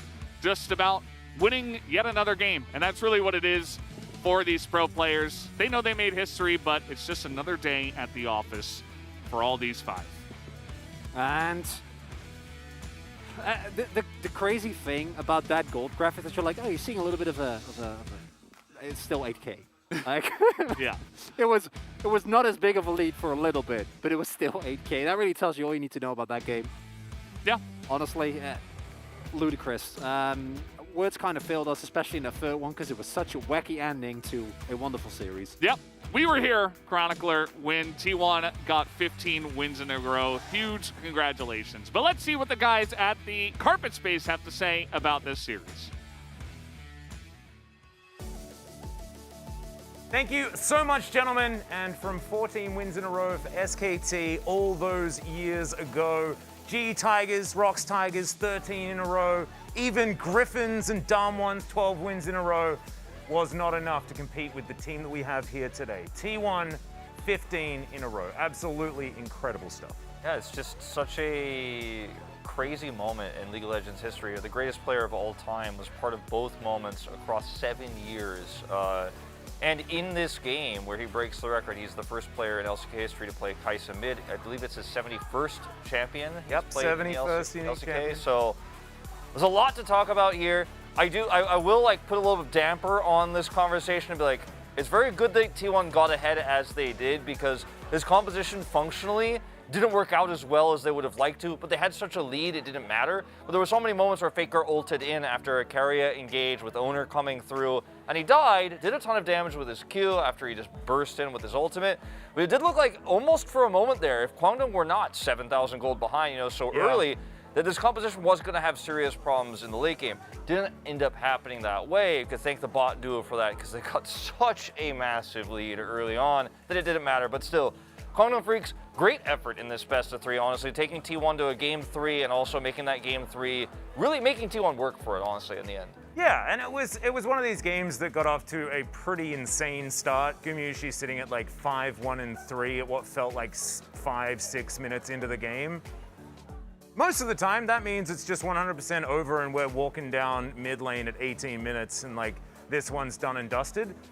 Kwangdong Freaks did make them work for it, but I don't think it ever really looked close. And what we saw was an example of what happens when Teddy doesn't get a ridiculous lead early, as we are going to check out some of those early plays right here. Yeah, this is the engage once again from Hoyt that goes poorly. He ends up dying for this, and then Gumayusi flashes for the kill, and Keria actually is able to help him get a second one. Then when LM comes over, this is a 2v3 exchange here. He actually yoinks him back with the hook and gives him the kill. Then navigation around the turret too.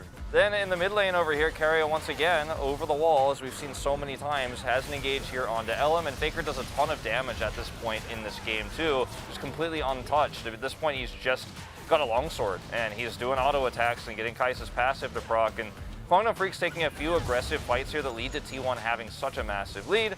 Owner does end up coming back in here and trading for Fate. You could argue this was not as clean as some of the other plays here. Owner got very upset about this one and then promptly got like 7 more kills this game. But that was the moment, like those lead ups to T1 having such a massive lead in the early game that we didn't get to talk about what Aphelios does later on, how LeBlanc can maybe pick this Kai'Sa, and all the power of the Ornn in the late game. Because of this massive lead, I mean, that's our highlight one, but that's basically where the game ended. Kinda. Let's get into our next one though, because we do have a couple more replays to get into, as the craziness didn't really stop here. As checking out the vision control, I really like that toggle, because T1, as per usual, Keria is always just waiting in a brush to get all of the CC. And look at the follow-up here from Faker. You see that even though he comes in to try to execute that kill, it's actually Zeus who picks it up. He gets picked off immediately, and there's a tanky Keen in the front line here trying to turn this fight around. And again, I do truly believe that if T1 hadn't gotten the lead that they did, this would have been a very difficult game to win. And I think, obviously T1 would have played those engages a little bit slower and a little bit more carefully if they were not 7,000 gold ahead at states like this. But just goes to show that Kwangdong Freaks did make them work for it, and there are a few holes in this composition. I don't know if we'll be seeing mid Kai'Sa again with a comp like this very soon, but it was fun to watch. It definitely was, and that was a bit of an Owner highlight reel there. I actually feel like it was so much mechanical flexing, largely on both sides, but I think won out in the end by T1. Like, Owner's Lee Sin mechanics just so sick. So good. Even in this next replay, where he does end up dying, just have a look at the ridiculous amount of jumping around him and Fate are doing. Yeah. And it just Man, I love the LCK. He is able to get knocked up here by Keen, but still goes over the wall here onto Fate. Then it goes ahead and stopwatches. Fate actually is able to avoid this too. This was such a beautiful team fight. Like, we just wanted to show you guys this replay because we wanted to showcase like the mechanics shown in this series. Guangdong Freaks, I think, a much stronger team than their standings currently would indicate, which is why we're so excited and hyped for this one. Yep, and Faker, of course, managing to pick up the second Void Seeker, which is going to seal the deal. And this, like the game, like we mentioned, over very, very early, but both of these teams having a lot of fun getting towards the end of it as POG, let's bring it up onto your screen. Actually, not entirely sure who's going to get it, but Owner is going to be the one that picks it up in the end. Really glad that we demonstrated a few of those sick mechanical outplays as you saw. Well deserved, 400 points here from the T1 jungler. I mean, he had so many flashy moments this game. Like, even the kill that he had on Fate in the mid lane, which you could argue wasn't 100% necessary and gave Fate some extra gold. He could have just walked away with the lead they had. He still played it super well, and it was really awesome to see his accuracy with the Sonic Waves this game. A lot of these fights in the early part were, you know, in part set up from Keria. Why does Keria have so much control? Because they dominated that bottom fight. So they had control of bottom, so Keria is constantly roaming. Owner is roaming with Keria, and as the two of them, they're a dynamic duo that works extremely well with Faker's ability to dive. In moments like this, too, once again, excellent ult from Keria. Faker dives in. He is killed immediately, but the follow-up that T1 have with this composition is just beautiful. It really is. One of my favorite things about this is where Owner kills Keen with Hoy. Yeah. The heavy Leona to get kicked into you. Yeah. That's one way of doing it. 7 out of 13. A few votes going over to Gumayushi and a couple going over to Keria as well. Pretty much the carries of this particular game. Faker's Kaiser, unfortunately, unable to get any votes this time around. Hopefully, we are going to see him on that in the future because very excited. He's played like, what, 13 games of it in solo queue over the last 4 days? Just nuts. Let's get into the interview, though, and hear from the players of T1. Thank you very much, guys. This is Jisun for the POG interview interpretation from Keria Owner from T1. Congratulations on writing a new history. You guys are the ones that broke your own record as an SKT T1 2015. How do you feel, guys? First off, Keria. First off, you know, I'm happy that we were able to extend our winning streak. What about you, Owner? Yeah, I'm happy that we are keeping our winning streak, but I'm just happy that I was able to get a POG after forever and do a POG interview. And Keria, game number 1, your Tom Kench won the POG. You are saving all of your teammates and also at the same time setting up for sick outplays.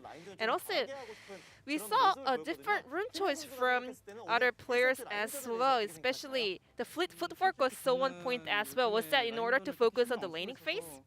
Not really. I'm not really focusing on the laning phase these days. I was just thinking that the opponents were like preferring this. And yes, just like you mentioned, your Tom Kench was so reliable. And let's take a look at the replay where everyone just had to vote for your Tom Kench. So Ari didn't have her ult, so you were the one that had to make plays. So could you break down this scene right here? I mean, as soon as you land your Q onto the opponent AD carry, they can just do no damage, you know? That's so much pressure. And then somehow I got so lucky and was able to land the knockup as well, so we were able to win that team fight. And with that airborne, how did you react to that, Owner? First off, I really want to get that POG, so I was looking for that sick ult flash angle, but the moment he knocked off the Aphelios, I was pretty sure that it's gonna be Keria winning the POG.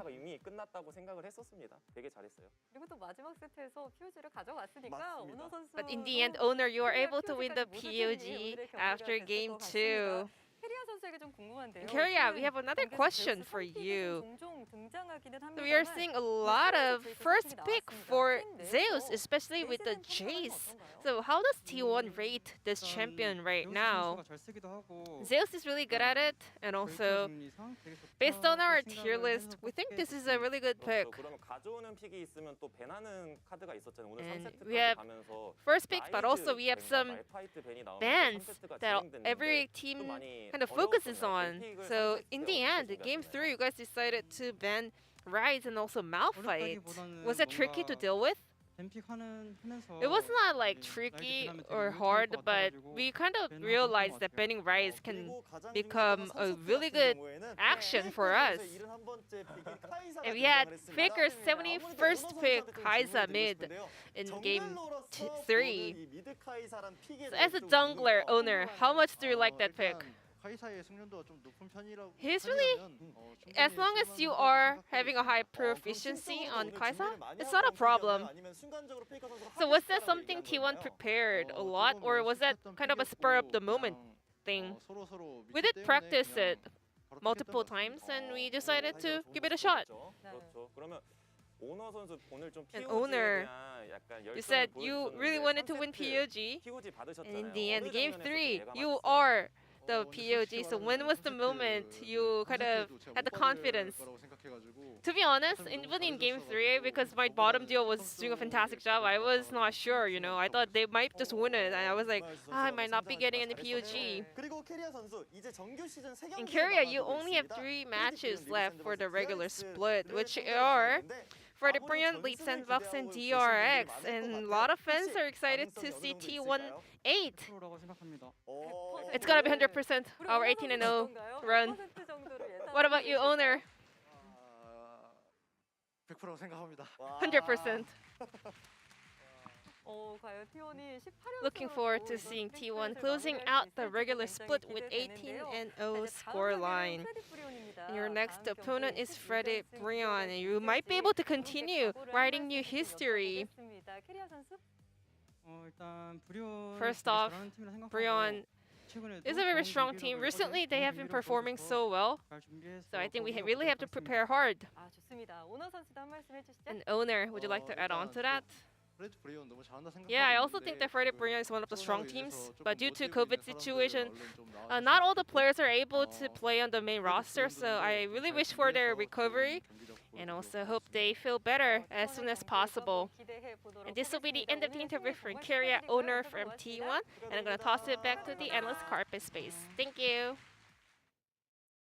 Thank you so much, Jisun, for the translation. Great to hear from both Owner and Keria. It feels like Faker is up there every single time these days. 900 points for him. Not able to get any this time around, but it was really good to hear from the others as well. Yeah. So let's check out the standings. I think T1 might still be on top. They are still on top, but without a 2-0 victory today, it is still in a crazy world. If they lose all of their remaining matches and Gen.G win all of their remaining matches, theoretically possible for Gen.G to actually take the first place spot in the standings. But that is very unlikely. Yeah, that is about as unlikely as it can possibly be. And I think a lot of people probably know that T1 are likely to grab that top spot. Not locked in just yet, so another thing that we can get excited about next time around when T1 do play. But we still have another match tonight. Damwon Kia are going to be taking on Nongshim. It is going to be a relatively short break. Thank you very much, T1, for making that one a 3-game series, because now it's only about 20-25 minutes before we get into that one. We'll see you there.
need to do, because as soon as you actually start the fight, as soon as you get Doran in there, exactly like this, right? A solo player is going to come through, Faker, immediate follow-up, Super Mega Death Rocket, and that's a dead Crocodile. This is precisely what we were talking about, because now the flow-on effect happens. The other engaged choice is going to be removed. You don't have a front line anymore, and that is, you know, Peanut's looking for an angle here. Oh, Carrier, he's going to get the kickback, and Faker takes Peanut for a walk.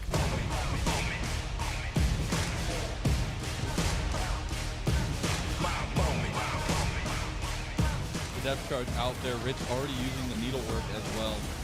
Moonlight Vigil hitting. Oh, there's the flank! I didn't even see him coming! But that is the exact turnaround we wanted. The triple kill immediately for 369. And it just takes one slicing maelstrom to change the game. Stay on my grind. Great things take time. Now how I shine. You might go blind. As Gary's going to set up the box, Hook is going to connect. And Rascal, he's Minina one more time. Ona almost makes it out of there, but remember, there is no Faker. He is still dead. Vikla out of the fight, though, as Gumyushi flashes right at the last second as the dredge line was coming in, and now Rascal needs to be respected. Zaya's trying to run this one out. Good sidestep there as T1 needs to play this perfectly. The Flame Chompers, they come forward. The Crush is there as well. As he takes the lens, and the Hook's going to connect. Life is going to get taken down, and now Faker's in for the cleanup. The Rockets will land, and I have no idea in hell how T1 did that. So many days, so many nights. I had to fall, I had to fight. Now we have another look. 2.5 minutes till Dragon. Shenyi able to sidestep right at the range of Cinder Q. Well done. They find us on an Afro. Easy target. Charmed and just does nothing. Well set up, but it's a 1-for-1 as the Leona goes down. John's left alone. Flashes away. Oh, he may just live. A double kill in. Juki finds 2, and he's looking for number 3. Tactical kick right in the range. A triple, and he's on 4. Jose Cito is the big man on a quadra kill for Tuki Nation. Show me my pony, top spot I want it. My grind, I'm on it. Can't stop, keep going. シミュレーター横からブランク嵐を起こすものタワーを無効化してのダイブ判断クラッシュアウトそこに入ったジゲランリュウライナーウォーマーどうだペンタはどうだノーペンタですがエース獲得 SHG です Shinza saying come to Baron. Let's see how the next fight goes. I mean, they still got a ward in the back of the pit. It has not been seen, so it's going to be Misfits knowing what it is. And we saw this, Misfits getting themselves a Baron steal yesterday. Here we go, the curtain call comes out. They're going to try and take it. They will get it with the Ren, and that's going to be secured now by SK. They're seeing them go over the wall. It will not be done, though, as Mercer is the one who has to fall. You have TP'd in the Nard, who's finally going mega. Streets trying to make this fight work. Double kill going in for Jezu, and he is just free hitting now on the backside. Triple kill for the SK AD carry as he gets himself a quadra as well. They're saving him. They want this. They know they can get it. Penta kill for Jezu. This is my moment. This is my moment. And little did they know that these two players at odds would soon become the bestest of friends on one of the best European League teams of all time. A team that would go on to choke 0-3 at the League of Legends World Championship Finals. Hey, I'm Avali and I'm back, and today I'm here watching and ranking some of the funniest League of Legends interviews in esports history, so let's jump into it. Okay, we 1v1 at the Baron pit, and then you immediately ran out. What happened? Run! I was Wait, what happened? I was kiting away. So you kited out of the Baron pit. Where do you want me to kite? Around the Rift Herald? All right, so I'm just saying. So what did you? One second, ma'am. And then what did you do? You begged your team. Guys, Tyler 1's too good. This guy literally gets gapped the whole game. Let's break it up. Shifter said that he was actually just killing contracts so that it wasn't directed towards you, whatever that may be. But, I mean, there was controversy on your side as well. Did I not see a handshake to Cutie Pie at the end of the game? No, you did not, ma'am. Wrong. No, I did not shake this man's hand. Reasoning behind that? I do not like this guy. Hey, I like you, dude. Come on. Basically what this was a show match between Tyler1 and I'm a Cutie Pie, and both of them built like their respective teams, and it was so fun. And so what they're talking about right now is the 1v1 match that happened between the Tyler1 and then Shifter and then Contracts, and basically like they were all supposed to meet at the Baron Pit. Take this off your ear. So I was talking to Cutie Pie. Cutie Pie was talking mad trash, says you're getting babysat and wants to meet you in the Baron Pit for a 1v1. I'm heading there now. And then there was just supposed to be a one-on-one with Cutie Pie and Tyler1, but then Shifter and Contract started throwing hands, and then Tyler1 took that as a fight, so then an entire fight broke out, and not just the 1v1 that was intended. So things got a little bit dramatic. I try to get in here. 1 second, man, and he pushes me back.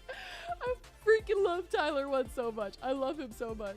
At the end of it, we have this great moment where they're like, I'm not gonna do it. I'm not gonna do it. I'm like, you guys should shake each other's hands. I'm like, look at all of the fans around you in this large arena.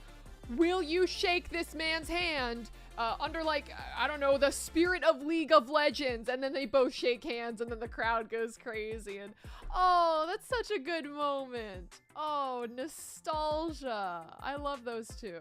This is... So, okay, so let me go ahead and run down the tiers for you really quick. We have the S tier, we have the A tier, we have the B tier, we have the C tier, and we have the Captain Flowers tier. Now, in my opinion, the Captain Flowers tier should be at the top. I feel like Captain Flowers is above S tier, and I would say that this interview is definitely a Captain Flowers tier, 100%. Synergy is when you know what your support's gonna do and vice versa before they do it, so you can start like planning your next action, like what you're gonna do in response to what your support does. Then you have to figure out who's the big spoon and who's the little spoon. Then you're done. I've never yelled at Peter, and he's never yelled at me, so it's just... The love is in the air. I've never yelled at Peter, and he's never yelled at me. For some reason, I feel like we're looking at Peter right now. We're looking at Doublelift. 100% he's been yelling at almost anyone and everyone. 100%. That's cap. This is the bot lane that I feel like the current League of Legends scene is just lacking right now, right? Like we need the Doublelift Afromoo rush our bot lane back. We had Afromoo, his YouTube videos of like, support is so easy. Like that's how I found out about Afromoo, through that one specific clip, and then he got a fan in me. Doublelift is always trash talking, so that's where, you know, my little high school fandom came from, and now I know him, and now I'm tired of him. So where are we gonna tier this? I would say that this is pretty high up on the ladder, but then they said they don't yell at each other. That's cap. That's a C for cap. That's a C for cap, all right? Love the memories, C for cap. Next clip. It's gonna be cool. Great experience to see the studio as well. It's super huge. Yeah, absolutely. Really cool. But, you know, we recently saw you play at IEM Cologne, and gotta be honest, you guys got smashed by Gambit there. And what did you take from that? What did you learn from that? Smash? Oh, well. Wait. Hey, the truth is harsh. Yeah, it hurts. It hurts. No sweet talk here, right into no, but seriously, what did you learn from So Shox has like the best of both worlds. Not only can she walk into a room and be the professional, like, boss that she is, run a desk, run interviews in multiple different languages, but she can also just tear down one of the best players in the entire world at the time with a few worlds. Watch this man. Watch this man. Watch his face. Watch his face. That is the face of a man who just got destroyed internally and emotionally, okay? You have Shox, queen of the game, tell you that you just got smashed, and what are you gonna do to fix it? What did you learn from it? And just inside, you start hearing, hello, darkness, my old friend. Just cry. Quick Shot's like, can't answer the question. We all saw the gameplay. You got destroyed. Oh my gosh. This is good. This interview, this is an S tier, as in a Shox tier. 100%. Thanks, guys. I am here with Doublelift and Core JJ. Guys, congratulations on the win, and with this win, locking a bye for playoffs. But first off, Doublelift, why are you so BM, man? Wait, I'm not. I miss bantering with the pros and the interviews that I used to do with them post-game. It took me, I think, like a year or two to build up the courage to do that. But yeah, bantering with the pros, putting them on the spot, it just makes for a more interesting interview dynamic, right? You get to see what happens. You get to see the personalities of the pros come out a little bit more. Are they gonna fire back? Are they just gonna like sit there and take it? Banter always makes for a good interviever. Now it's time to throw it to our players. Shout out to G-Sun translating. Showmaker and Khan. Super excited to see the players. Wait, I'm supposed to watch this the whole way through. Did G-Sun just translate that the casters are surprised at one second. It to our players at the side of Tamokia, Showmaker, and Khan. Super excited to see the players. I love her so much. I love her so much. All right, so Khan had the Lee Sin cosplay coming out with that. Look at the Pepe Frog eyes. And then I have no idea what Showmaker is wearing. Those glasses, they look like they could be a version of Vane's glasses, but not quite totally. Okay, you know what? Honestly, my favorite part of this interview is G-Sun translating that the casters are surprised when they just start laughing. This is all right. This is an A tier. A for angelic. A for an angelic G-Sun. I think I like the Scorpion because people in the sea are too greedy to pay taxes. They're literally trying to scam. They're like, aha, I'm a AD carry. I need 2 item power spike. I need 3 item power spike. No, and you're dead. What is he saying? He starts talking about if you don't pay your look at the intensity in this man's eyes. Look at the intensity. He says if you don't pay your taxes, you are going to die, which makes me terrified because tax season is coming up and I just realized that I forgot to do everything. So this interview is getting this is a B because I forgot to do my taxes. Crap. Listen, I am good buddies with Captain Flowers, and if he's told me anything, it's to respect the Skarner. So I don't respect it at all. Screw the taxes. My ride or die champion has to be, it's either the Naughty Nautilus or Lux, but only a Lux that misses her skill shots. I mean, judging from Twitter, you guys are the bestest friends, so we thought it only naturally to invite you guys here. Yeah, well... Yeah, I wouldn't really say best friends. I wouldn't say best friends either, but... Ooh. But in all honesty, you guys are just joking around a lot on Twitter, or...? No, I actually think he's bad. I mean, I think he's the most overrated player in Euro right now. All right, so I think that will spawn some interesting discussions then throughout the day and your opinions over the teams. I mean, Fabian is really outperforming Nugdak, but he cannot do that versus me. Is it April Fool still, or what? What happened? Fabian cannot outperform you? Oh, dude. Oh. That will improve the teams, and maybe in your cases specifically, if they can listen to your comms. Okay, so I don't think that will help too much, but Trick, help me meet. Trick, please come. I have no comment. Yeah. Oh my God! Look at them. Was this was, you know, I think this predates the Jankos Nidalee Spears, yeah? So he knew. Perkz knew all along. A lot of them were actually zoning spears. That's why some of them didn't hit, but they're just to make sure they don't walk this way. All along, dear God. And little did they know that these two players at odds would soon become the bestest of friends on one of the best European League teams of all time. A team that would go on to choke 0-3 at the League of Legends World Championship Finals. And where they would leave poor little Avali on the sidelines, who flew all the way to Paris to cheer for G2, alone, crying, getting mocked in her DMs. All right, so in terms of ranking or tiering this is, you know what, this is also a B for buddies, because these two are buddies, and not only are they buddies, but they're the bestest of buddies. And here's my completed tier list. Yeah, sure, maybe it doesn't look like yours, but if you have any thoughts or comments or suggestions, you can drop them in the comments below or tweet at us at the @LOLesports Twitter.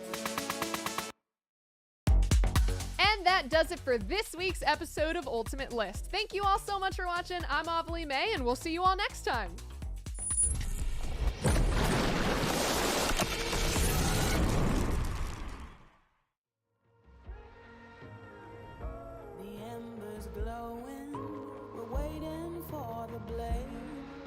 Ascending from the ashes, bonfires in the haze. Standing tall now, your feet are on the ground. You fought your demons, nothing breaks you down. The tide is changing, floods are coming clear to see. The page is turning, can you feel this energy? Light breaks through the darkness, they are fires in the night.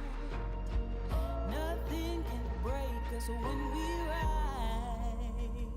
We run on the edge and across the flames. The world we knew is not the same. Feel your soul, feel your desire. Walk through the fire. Leave the space and watch it burn. Let the king and queen return. See the sun so bright and high. We walk through the fire. Fire, fire. We walk through the fire, fire. We walk through the fire, fire.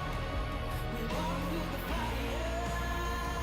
We walk through the fire, fire. We walk through the fire, fire. We walk through the fire, fire. We walk through the fire. We run on the edge and across the flames. The world we knew is not the same. Feel your soul, feel your desire. We walk through the fire. Leave the space and watch it burn. Let the king and queen return. See the sun so bright and high. We walk through the fire.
I just came here and I had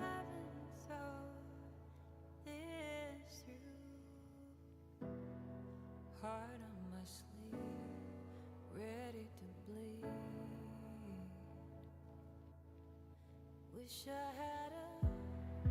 had another drink, then I'd have left it. Instead we're gonna go to the brink. Don't you think that we should forget?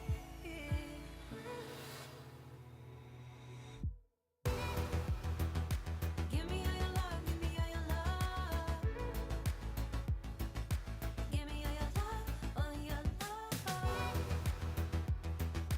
Give me that pain, but it's light from above. Give me all your love, all your love. Since I left you, you haven't left my mind. You keep me awake, so for my own sake, I had to come and see your face. Can't erase you anyway. So here we go again. Touch your skin, pull me in. You and me, head swimming.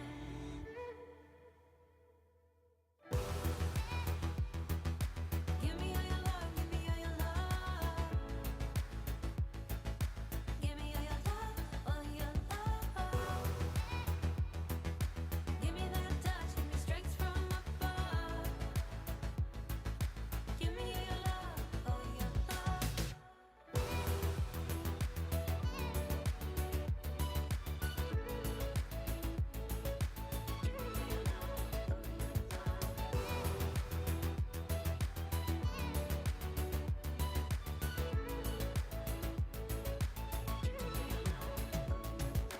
Naked and raw, with your failures and your flaws. Bring me what you are, the lightness in the dark. Naked and raw, with your failures and your flaws. Bring me what you are. Give me your failures and your flaws.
back, guys. We are here for the second series of the night. Damwon Kia up against Nongshim Red Force. If you missed it, guys, of course, a historic moment did happen in the first series. T1 with 15 consecutive wins here at the LCK.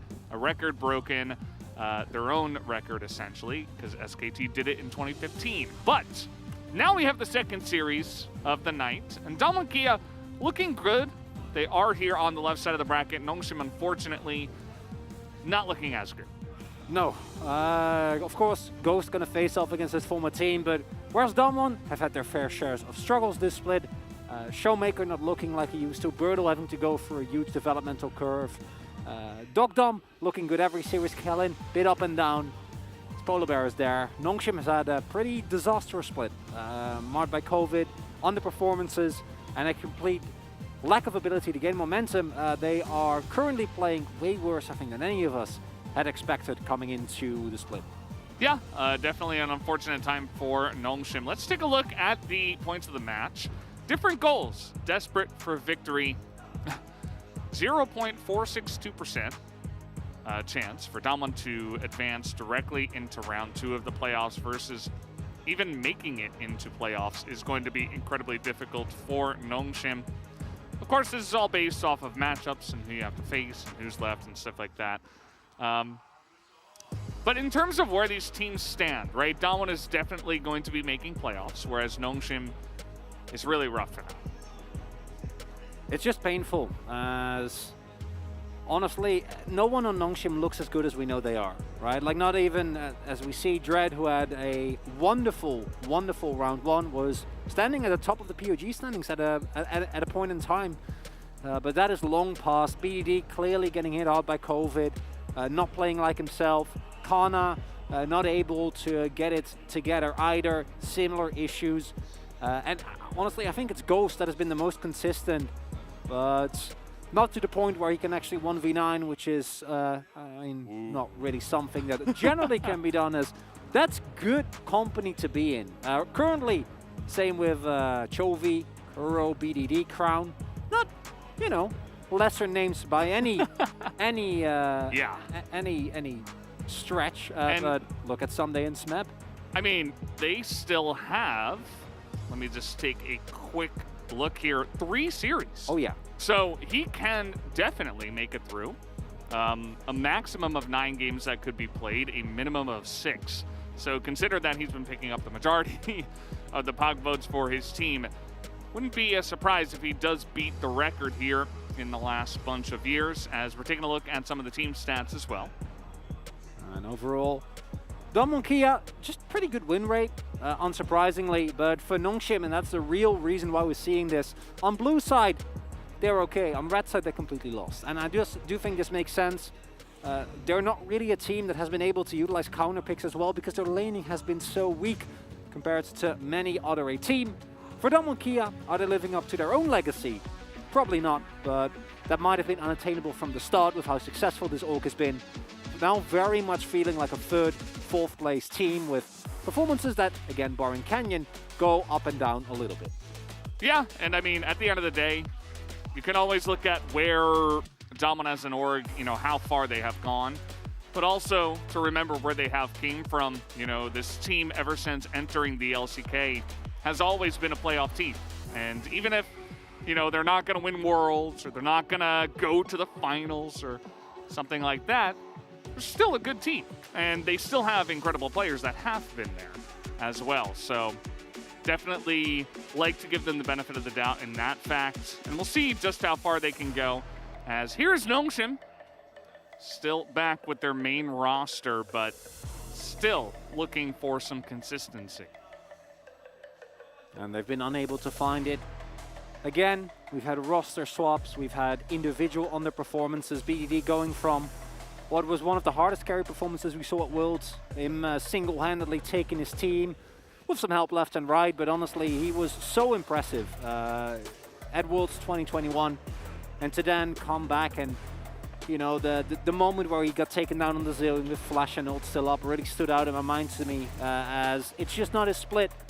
And it is something that, unfortunately for this team, we might never know what could have been had Nongshim not suffered the circumstances that they did at this point in the split. To me, it feels a little bit too late.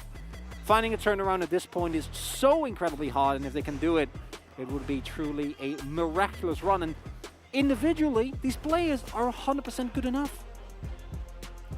Yeah, you take a look at some of the stats here. Of course, Dread, he started off the season incredibly well, but with the fall of his team came the fall of Dread as well. He was here the entire time alongside of the rookies, the new guys that had to fill in as emergency subs during the COVID times for their team.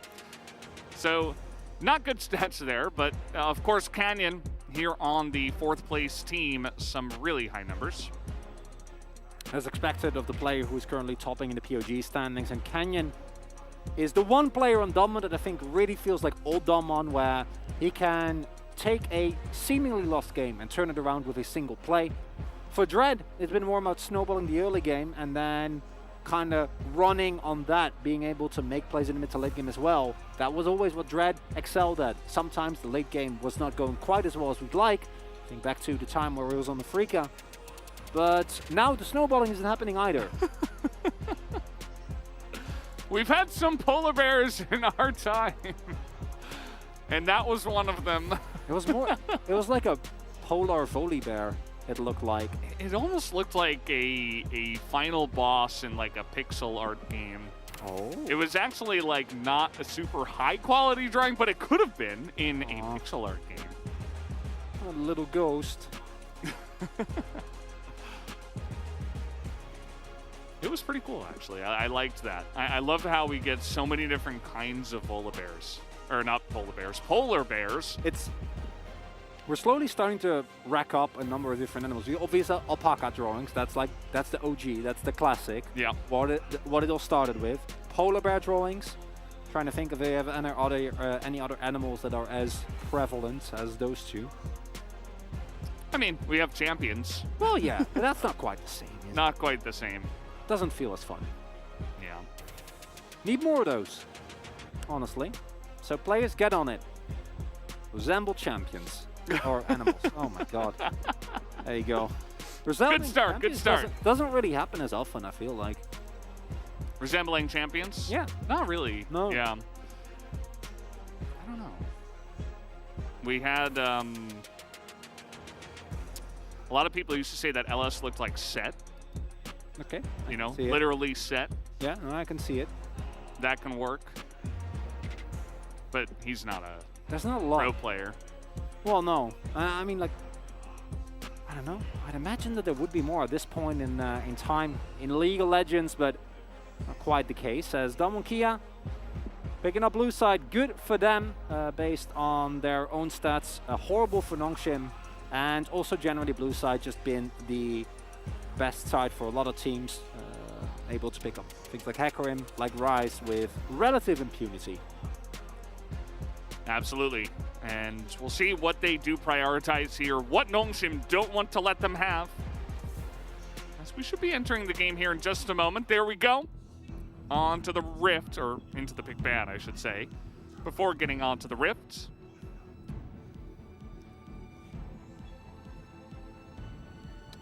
Usual suspect, Zeri. Caitlyn maybe, Karma would be the flip side of that. Expecting to hit the ban list as it is Jace straight up. Banning out Kana, definitely a viable strategy. More teams have started to get in on that, as his champion pool has been his main weakness in more recent times, and even something that kind of created a problem for T1 last year around. Wow. That's respect right there. Gotta love it. You're on blue side, you know, you have the flexibility to ban away some of the comfort picks of your opposing team. Kind of force the red team to ban away all the OP stuff. Problem is that in this day and age, there are a lot of OP champions. Well, maybe OP isn't the right word, but just a lot of really strong champions that you want to get your hands on. So definitely need more than 3 bans. We'll see if Dom won't ban away anything relevant to that. Like a Caitlyn, a Zeri, a TF. There is the Zeri. Of course, you could pick TF. You have Showmaker on your team. Main thing now for Dumwon is that I think they've locked themselves out of a Jinx first pick. I think with Karma and Caitlyn both open, I wouldn't take that risk, although into Ghost and Effort, maybe you want to take the chance. Effort, not necessarily the player known for his Karma. TF, obviously, the most important pick, I think, still open, even though in some matchups he's been dropping. Well, Showmaker is ridiculously good on the champion, and I would be very surprised if this wasn't just a straight-up first pick of the TF. Honestly, especially with the Rise bands, too. Yeah. Gains more power. You're almost forcing a Galio if you want to be right there. Yeah. Especially with the teleport changes and all that good stuff. So, there you go. I don't know. The Karma ban does open up the potential for Nongshim to go for a Jinx, as a lot of the counter lanes have been taken away. And obviously, you can go for Xin Zhao or Lee, depending which of those two you do prefer.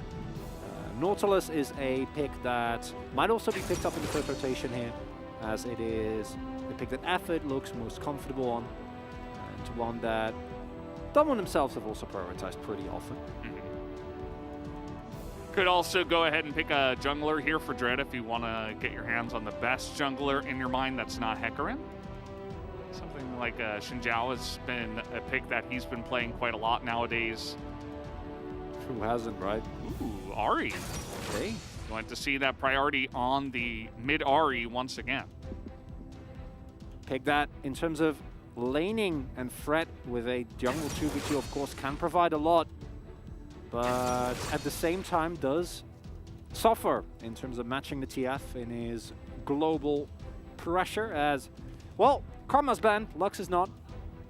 Dogdom and Callan gonna say, Ghost, Effort, don't think you've been looking too hot. Let's apply the pressure, and getting a priority lane with a TF as well. Recipe for disastrous dives if they can set that up nicely.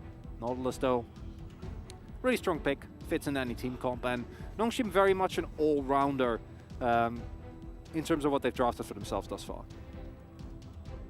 Yeah, I mean, on paper, it looks pretty good, right? You have an immense amount of pick already. You have a nice engaged champion to attempt front to max with the Jinx. It's a lot to build around.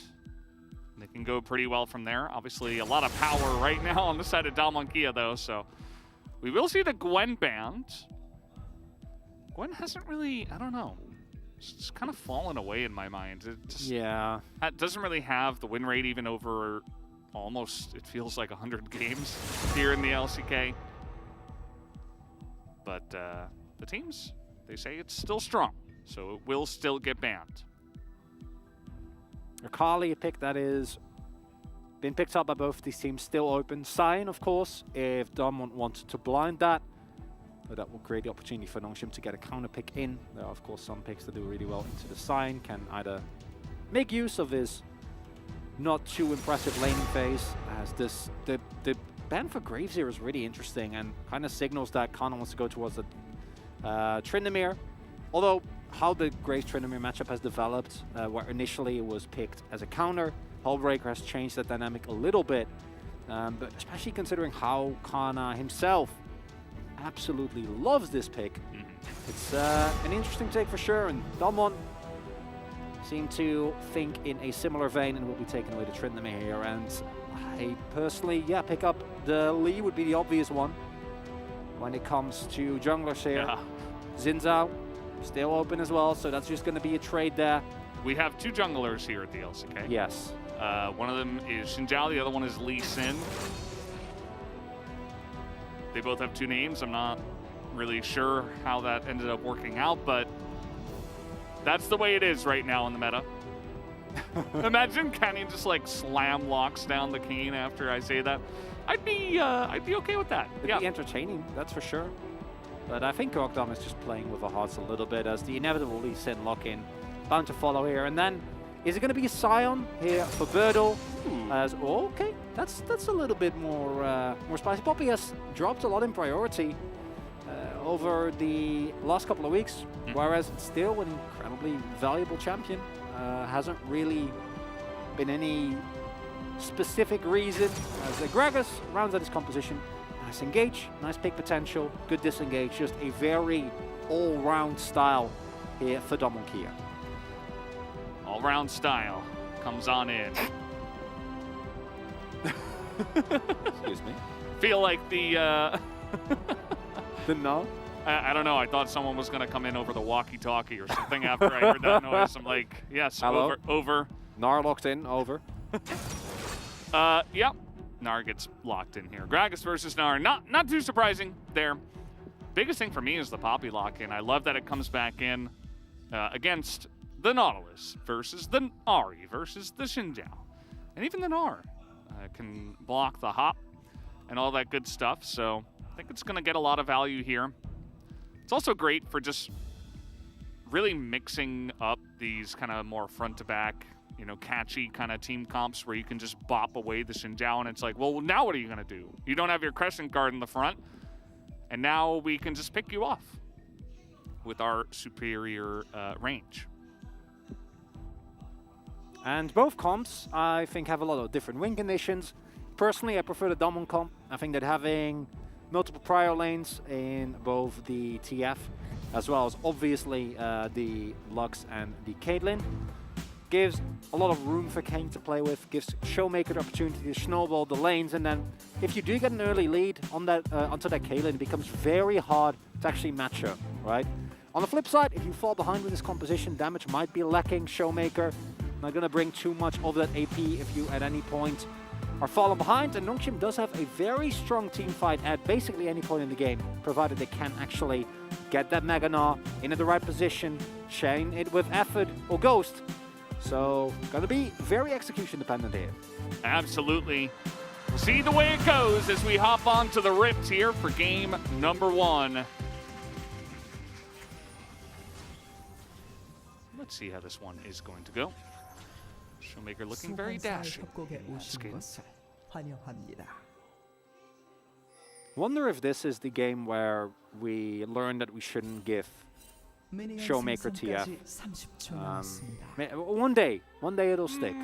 You know, I think one day, Feldas. Maybe in playoffs. Yeah. Some team, like some great team, is going to give it to them. They'll be like, okay, we can handle this. Like a T1, like a Gen G. And then Showmaker's going to play TF and win. And it'll be a best of 5, and then eventually that other team will just 3-1. Yeah, that's my official prediction. prediction. We're not going to do that by Showmaker. That's my official prediction. Okay. I like it. As we do see Showmaker going for the fun of life here, so keeping the possibility of going for a Putrefier build again, as he has done in the past. Open, bone plating, providing him a little bit more safety into the Ahri Xin, although I do think that especially with Foxfire can be relatively easy to proc. And bot lane prio going to be the goal here for Dr. Mancallan, trying to get a nice early lead, either in terms of plates or in terms of CS, that really can then turn into a full-man dive once the ultimate for Showmaker becomes available. Bottom lane, you can see it's all about trying to get that lead in the lane. You want to push it in. Even Kellen was autoing minions and not Ghost and Effort, who are in range. It's because they want to hit level 2 first. Just try to auto it down, get the push going, and get that XP in. This Ahri skin, pretty interesting one. As more importantly, Showmaker is 11-2 on the TF here at the LCK alone. Only a rounding down from 18, 17.9 KDA. It's okay. We've seen better. I'm sure you, Chronicler, remember Chovy getting over 100 KDA with the Zoe meta. Yeah. But yeah, 18 KDA and 11-2. You probably shouldn't give him the champion that he has a world skin on. What do you think, Chronicler? You already know my take, Feldas. I really appreciate you. Just really trying to nail the point. Well, no, I mean, maybe you wanna hear my honest opinion, or you want to give me the opportunity to go a little bit more in depth. But sometimes you just gotta look and say that kid's too good at this champion. Let's just not do that anymore. Not put ourselves through this, and accept that. Well, oh, Dread, is he? I was about to say, like, is he just gonna? I was honestly waiting for it and just flashing over, but. Of course, both junglers pathing from top to bot, and if that gank backfires and you don't flash, you are extraordinarily sad. As, yeah, Gnar on a losing streak, but... He has lost every game in 12.4. Yeah. The patch. Okay. 7 games. But 3 of those games were Dove, and 1 of those games was Howling. So I will be... And that's just the Sandbox special, right? Picking the Gnar. And 2 of them were Rascal, and 1 of them was Keen. Well, okay, well that... Yeah, but that's still only 3 and he losses. still doesn't have a win. Yeah, but that's 3 losses. That's not too bad. As BDD. Okay, nice charm here. Good counter gank does come in. Canyon doesn't seem to care. He's going in for the kill as the card's not quite going to land onto BDD, who walks back and avoids it all.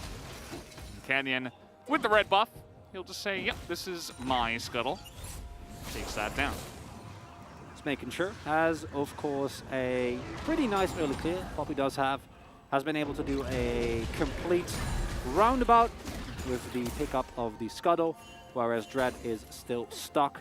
You see also the pings going down, so Damaki are very aware of where Dread is going to be, and Dread wanting to keep the timers on his camp synchronized, going to choose to also continue, but hasn't actually backed yet, whereas Canyon has already been able to pick himself up the CDR boots, and going to be a little bit more lucid running around the map. Very true.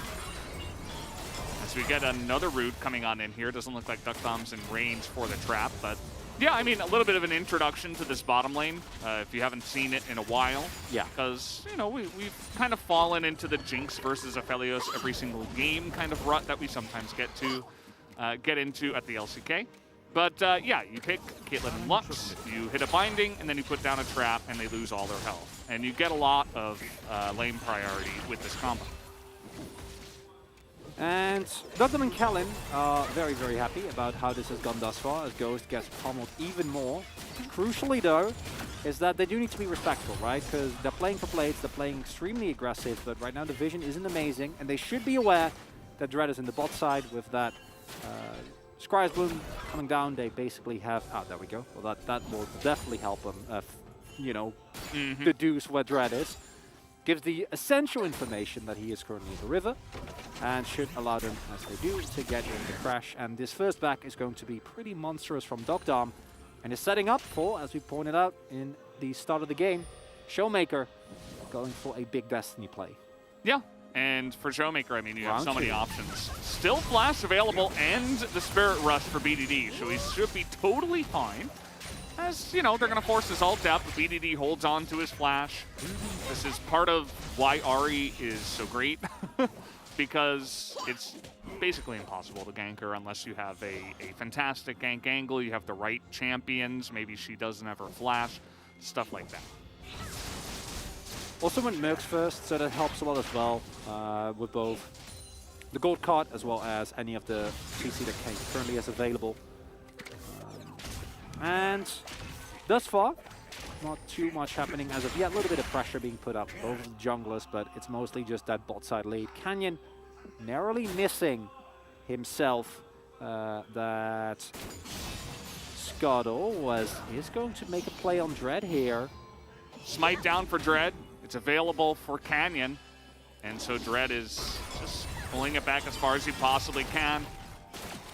As this combo, you know, basically the enemy laners have to hold up a sign that's like free plates. You know that guy who's always standing in the city that's like free hugs? Yeah. They're just like, yeah, free plates.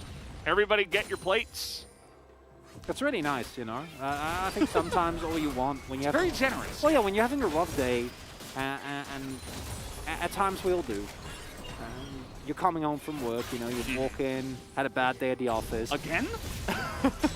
I mean, first time not the charm, unfortunately. BDD did more damage to Canyon than they did to BDD. Yeah, that's fine. Just applying, keeping him honest, Feldas. So you're walking home from the office. Yeah. And you're just having a rough time. You know, you're feeling kind of sad, and then there's just a guy, and he's like, you want a hug?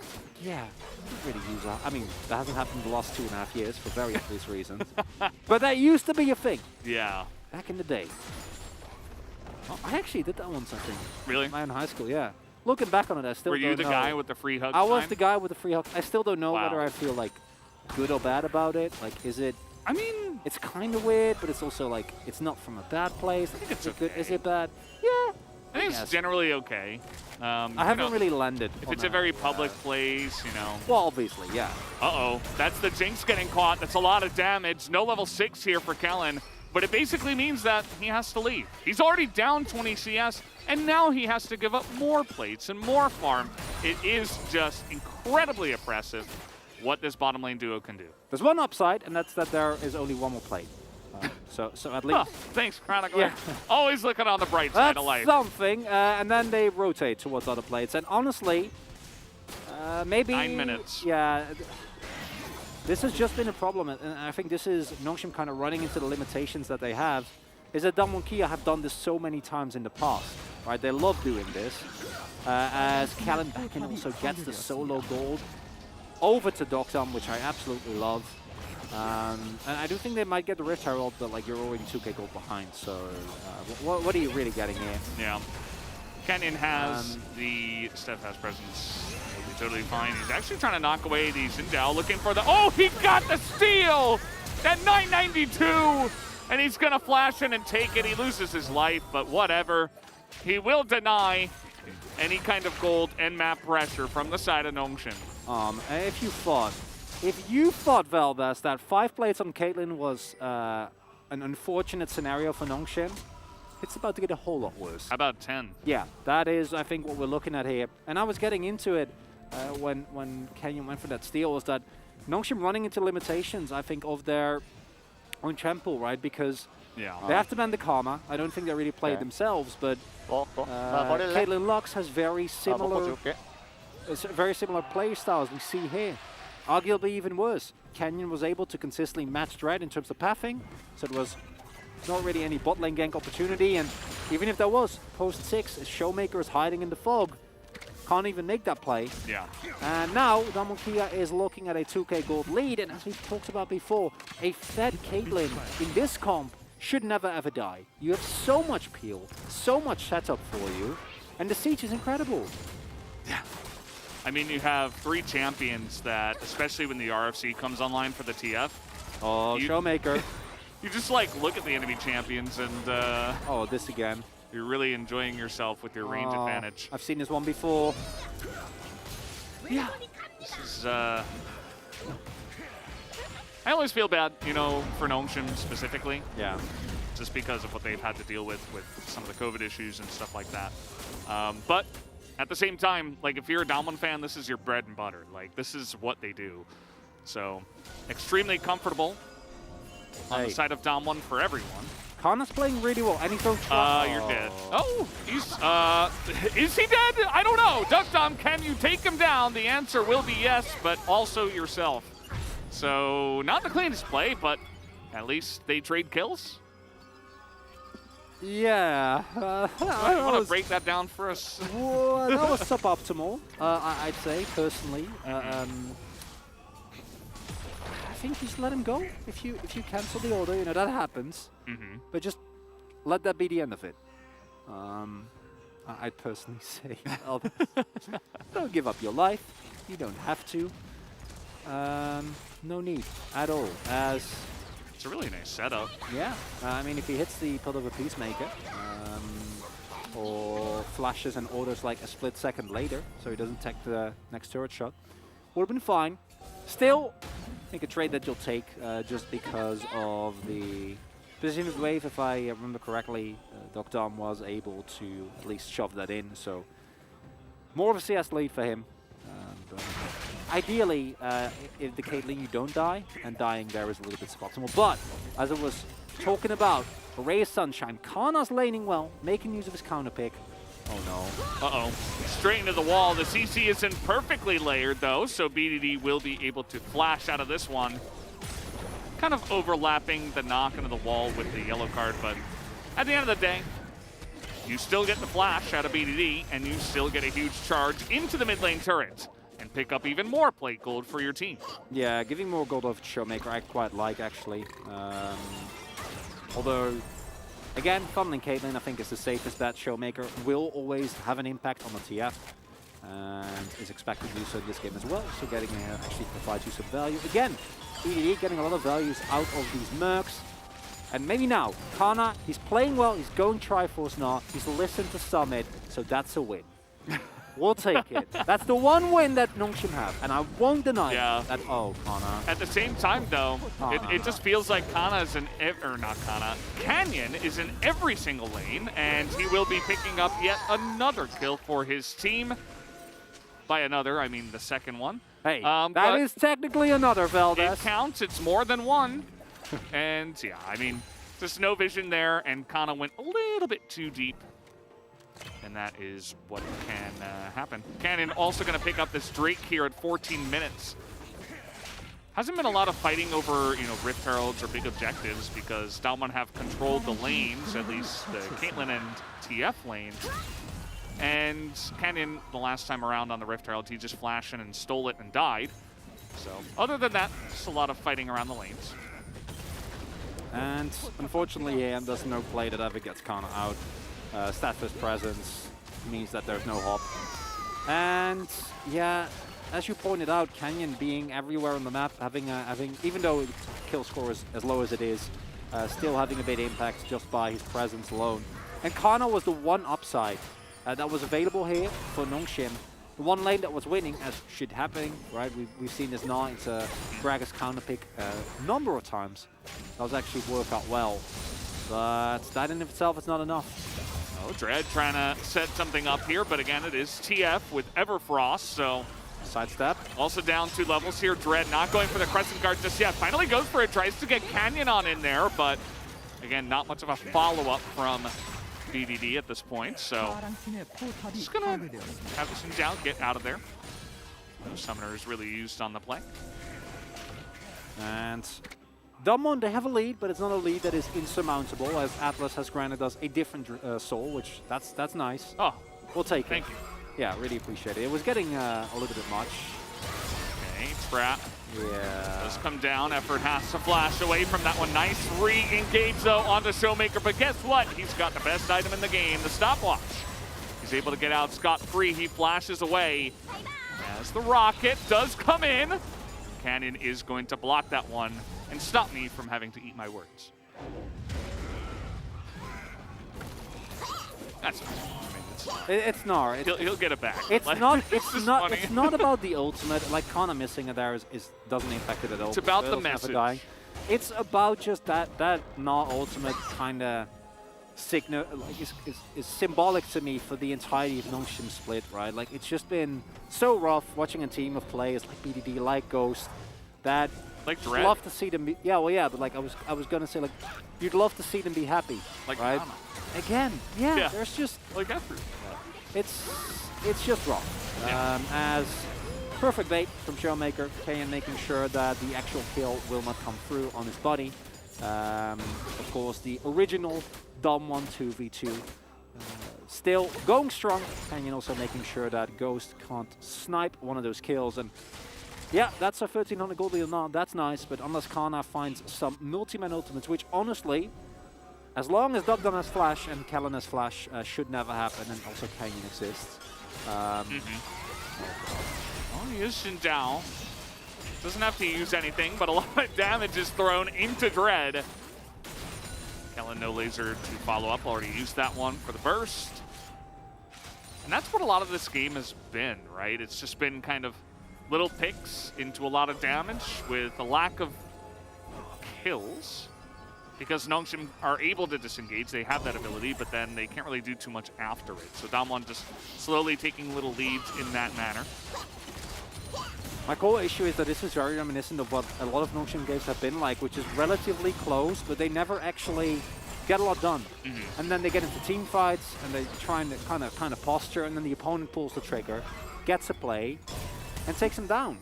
Right? This is something that we've seen so many games, and it ties into what we've been talking about for basically the entirety of this cast and really their split, which is the team just feels like it has no confidence.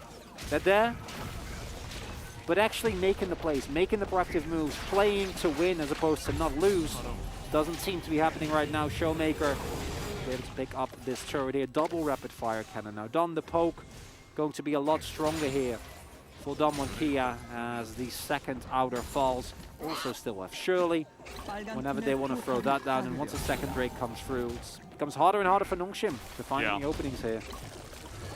One thing I'm curious about for Damwon Kia, because there's just not really a lot of action in this game, is like how long is Bertel kind of going to be on tank duty, right? We've seen the resurgence of Sion, which makes sense. I think it's a good champion, but he played it a lot, and now he's playing a lot of Gragas. Like, I don't know. I feel like, you know, the Bertel of old, he was given a lot of leash to kind of, you know, pick stuff like a blind Camille and say, okay, well, we've got TF Camille. We have insane 1-3-1. We can make crazy plays. It's going to be difficult, but we can do it. But for now, I feel like Damwon has been drafting a little bit safer as of recently, which is fine. I'm just curious, you know, what is the top tier of this Damwon team with this roster? It's a really good question, and it's an answer that we're not going to have until the playoff actually come around. Because honestly, I think it's hard to call. I do think that Bertel has, barring the Camille, been just a lot more dependable on tanks, and with how good Doctor has been playing, I honestly like putting him on the weak side as Kana. Canyon's gonna stop that one. Kana has taken huge amounts of damage. Down he goes! I mean, there wasn't even an engage. Canyon jumps in, and that was about it. Then you died. Nongshim didn't even get to respond. Kana couldn't even use flash. That was just a dead Gnar, just like that. And now that's a Cloud Drake under the belt of Damwon Kia. They also have a Hextech Soul that is on the way. Relevant Soul here for the first time tonight. Hextech Soul, at the very least, will give Kana an opportunity to find more flanks. That's something that the gold lead is getting insurmountable. Showmaker looking to actually go into the Chemtech Putrefier build, as he has in the past, with the Orb picked up third here. And as you point out, Kana, he needs to charge his Narbar, gets slowed down by Kenya, or by Showmaker rather, and then it is a clean setup. Like, not fair. He like doesn't even get to play the game. No, he's just 100-0'd. Nice cask as well by Bertel, making sure that there was a full CC chain. And Kana, the best looking player, I'd say, in terms of what he's been able to do this game, laning wise. 2 item spike hit, still 0-2. It's not optimal, Valdez. Yeah, it's not ideal. Not the results we'd like to see. But Gragas, as we know, is a very strong neutralizing pick. So even though Kana did get a lot of CS in the lead, wasn't exactly able to look for kills, and the team fighting has been non-existent so far. So we'll see how it goes, as we, of course, do have a pause. Do you think that Nongshim will remain, if they remain vigilant rather, have the possibility of, in the long run, still find themselves a team-winning fight? The value of their ultimates in later stage of the game remains. But Damwon Kia from these type of positions, I think, is a very, very tough one to crack. This is much more reminiscent of the style they've played so many times. A well-oiled machine here for them. And Nongshim fans looking at this one. Wants them to get into playoffs. Might be a hard ask. Yeah. They need to 2-0, at least, tonight. That's the beginning. If they want Nongshim to have a chance of making playoffs. And it's an in-game issue.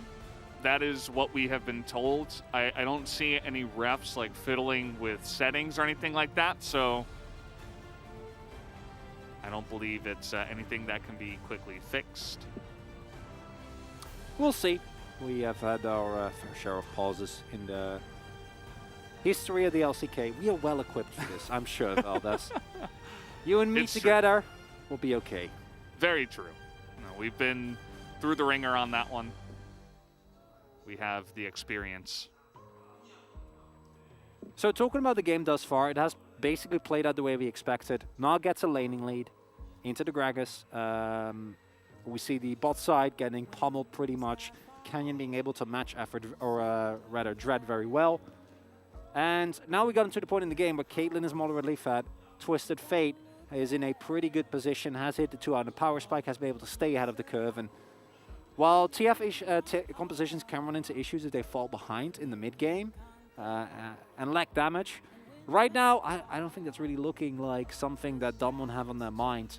They can now continue to play very aggressively towards side lanes, and in the later stage of the game, a single pickoff with a TF can lead to either a quick shove, multiple turrets getting taken down with how strong their siege is and how strong the disengage options are for them. It's time to buy Nongshim stocks, is basically what that sign is saying. Aww. We need a chrono break, apparently due to an in-game bug on the side of Effort. So we will get that fixed as soon as possible, guys. Sorry about the delay. And overall, that's a mouse issue. It's not only like in the grand scheme of chair issues and crazy skin issues. Yeah. Why would you rank that? Mouse issue. That's pretty tame overall. I'd say Depends on what kind of mouse, I guess, but since we're all gamers here. I mean, I'd imagine, like, what if you talk about a mouse issue and there's an actual mouse? Yeah, you know, it's weird because when somebody says mouse issue to me, the first thing I think of is not the small animal. No, the first thing I think of naturally. is... Yeah. You are a bit of a gamer, Feldas. Not even in the context of the LCK, like just in general. If somebody was like, hey, there's a mouse over there, I'm like, wait, who brought their mouse to the, to the park, right? It wouldn't make sense to me. This, I suppose, is a good time to shout out Soul's official motto, I Soul You. Okay. Just gonna let that one sit. Well, what do you think about it, Chronicler? 1 to 10, I Soul You. I'm ambivalent. don't have a strong opinion. Chronicler's like, I don't know, I might be sponsored by Soul later on, so I'm not gonna say anything either way. Feldas, you know I have a lot of opinions about a lot of stuff, but this one, it's not. I love this. What is for that? example? I don't know, but I love it. That's wonderful. It's BDD apparently. He doesn't look happy. I know it's not supposed to be a mustache, but now I kind of want to see BDD with a mustache. Well, I might have to wait some years for that. I'll have to wait and see. Yeah. The feels, the pause feels. Yeah, I don't want to extrapolate, but that is something that I'd imagine you'd feel no matter what. Oh, great artwork. Oh, we got a set. I read Dokdom. That's as far as I got. So shiny. My eyes are blinded by the light. Yes, by the light of Dokdom. It's like school. I'd rather go to LCK. Good choice. Just kidding. Hey, stay in do school, both. kids. Do both. Stay in school. I know you want to be a professional broadcaster at the age of 16. That doesn't mean you have to drop out of school. I mean, I'd assume more people would want to be a player, Valdez. I don't know. I don't know how many people want to be a caster. I feel like that's a whole different. It's a whole different angle, you know. So this person came all the way from Hwasong in Gyeonggi-do, which is the provinces surrounding Seoul, to see Ghost.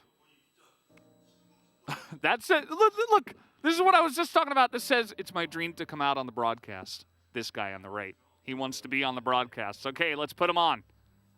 Yes! This man's dream is coming true, Valdez. Okay, and on to the next one. Weird, he kind of looks like Nuclear. I'm like, I don't know. Maybe maybe he has some, some talent.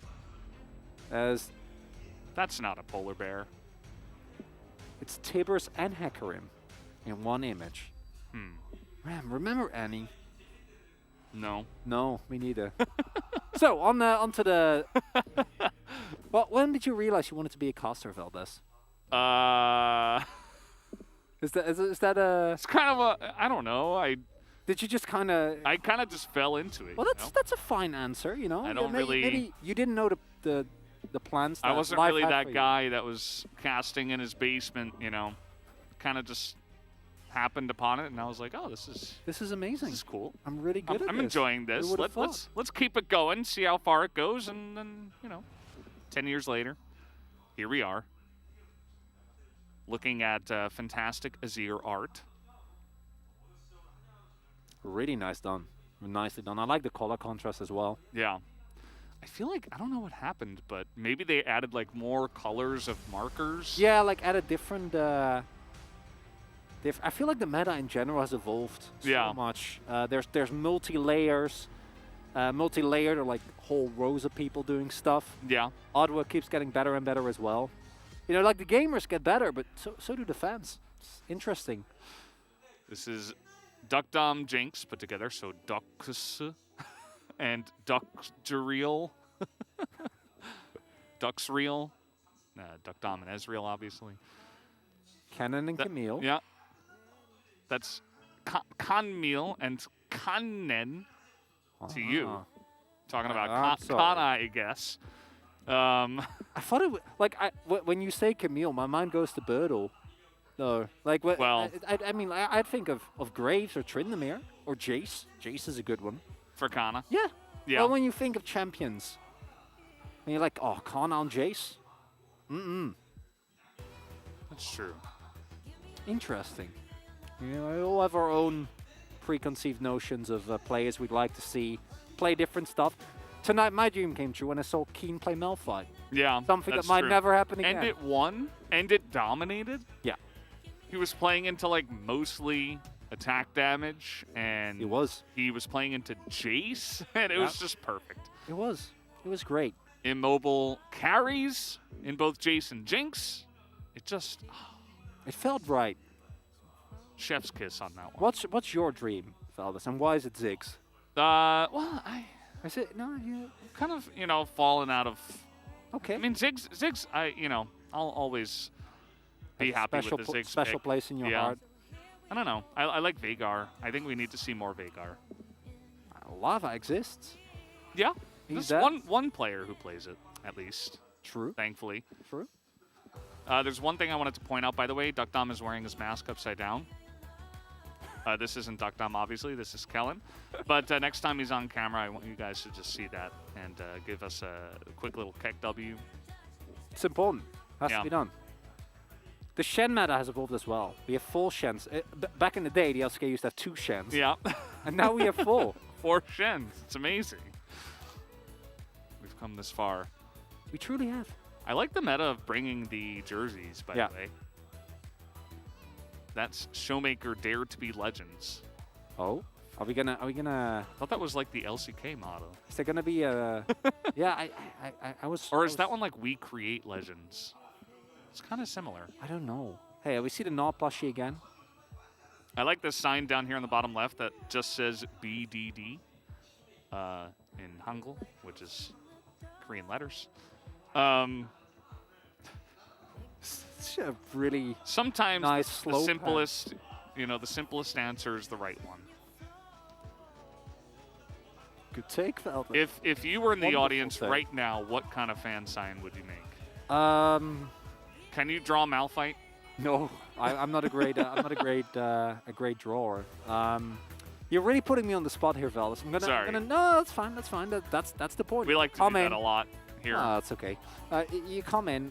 What would I do? I don't know. I'd probably make a sign for Birdle. Hope that he can like play a rally again and not go 0-6 into Fiora. That'd be nice. That's good. I'd like that. Showmaker TF would be a big one as well. You have some history actually of holding fan signs in the audience. I do. Yeah, that was 7 years ago at this point. 2015. 2015. Yeah. Wow, it was a good time to be in Korea. It was a great time to be in Korea. Yeah. I mean, I've heard you were there as well. I was. Yeah. Yeah. Casting StarCraft 2. We might have, yeah, true. We might have crossed paths, and we would never know. It's wonderful. Maybe we were there at the same time. Could have been the case. Could have been the case. Anyway, yeah, it was 2015. I was on exchange in Korea.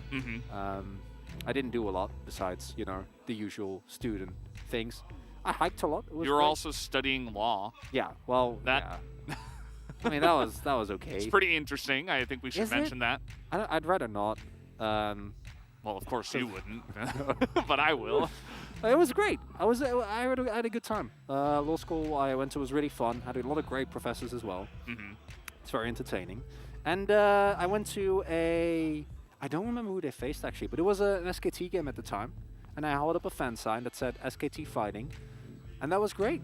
That was really, really cool. You know, back in the day, 7 years ago. And you know what?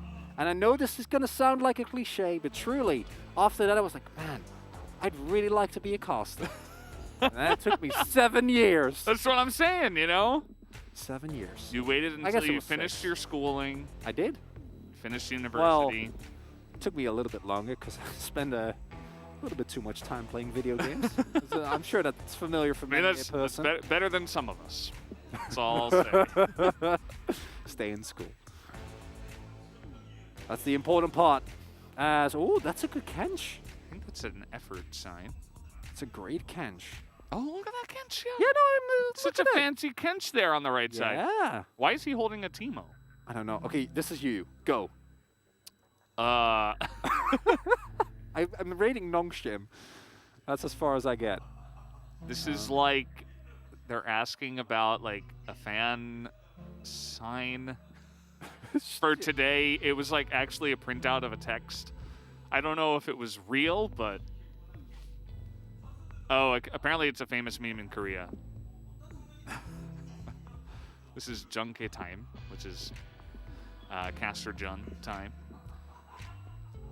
He's back, by the way. I asked him how he's feeling. He's feeling very good. Yeah. He's back to full health. Good to have him back. Truly an icon. And usually when I say that, I'm sarcastic, but in this case, it's 100% earnest, right? Yep. This says Dom 1. This will be my drawing. And then that guy in the front put his head in front of the Dom. Getting back to the fan signs, like you see that. That will be me. That's like what champion is that on the bottom right? Well, that's clearly the Radiohead logo. I don't know. I don't know what champion. I don't think that exists in League of Legends. Apparently, we will be getting into the game here in just a couple more minutes. Just a few more. That's okay. We're getting to know each other better. We're getting to know the audience better. That's really the key thing here. This is what a Nongshim fan wants you to do. Show what you have practiced. Don't lose your confidence, and I think it was hold on to your mental. Wow, that's been drawn off a root. Look at that handwriting. That is sharp. The handwriting or the drawing? Well, both are amazing, but like I'm very sharp. Yes. I'm impressed with how good the drawing is, but then also the handwriting is like really crisp. Sodegu is Dokdam. It said Dokdam POG, let's get it in Korean. See, his mask is upside down. Yeah. Took a while for us to look back. It's okay. But it's interesting though because I saw like the the top of the mask has like the hard part that you bend and stuff. Yeah, the metal keeps the shape. It was there. So I don't know. Maybe it was just printed upside down. Maybe it was a misprint. Maybe it wasn't his fault at all. Should get to the bottom of this, fellas. Just calling out the Dom 1 mask maker. This is Kana. Nongshim, please win. Oh, yeah, I'm sure that's how many a Nongshim fan feels right now. I love how the tongue is also drawn. Generally, you just get the mouth. Anyway, we have games. They exist. There we go. We will get back into them. And straight into award. Oh no. 2 awards. He sees both. All is fine. All is well. And in terms of actual game, as pointed out, looking very favorable for Damwon Kia here. They have Dokdam approaching his 3-item spike. Once that Infinity Edge comes in, he's going to do a ludicrous amount of damage, augmented by Showmaker and the rest of the peel available for him. But if Nongshim can get onto that backline, which again, should be impossible, but if they do... Oh boy. Yeah. Okay.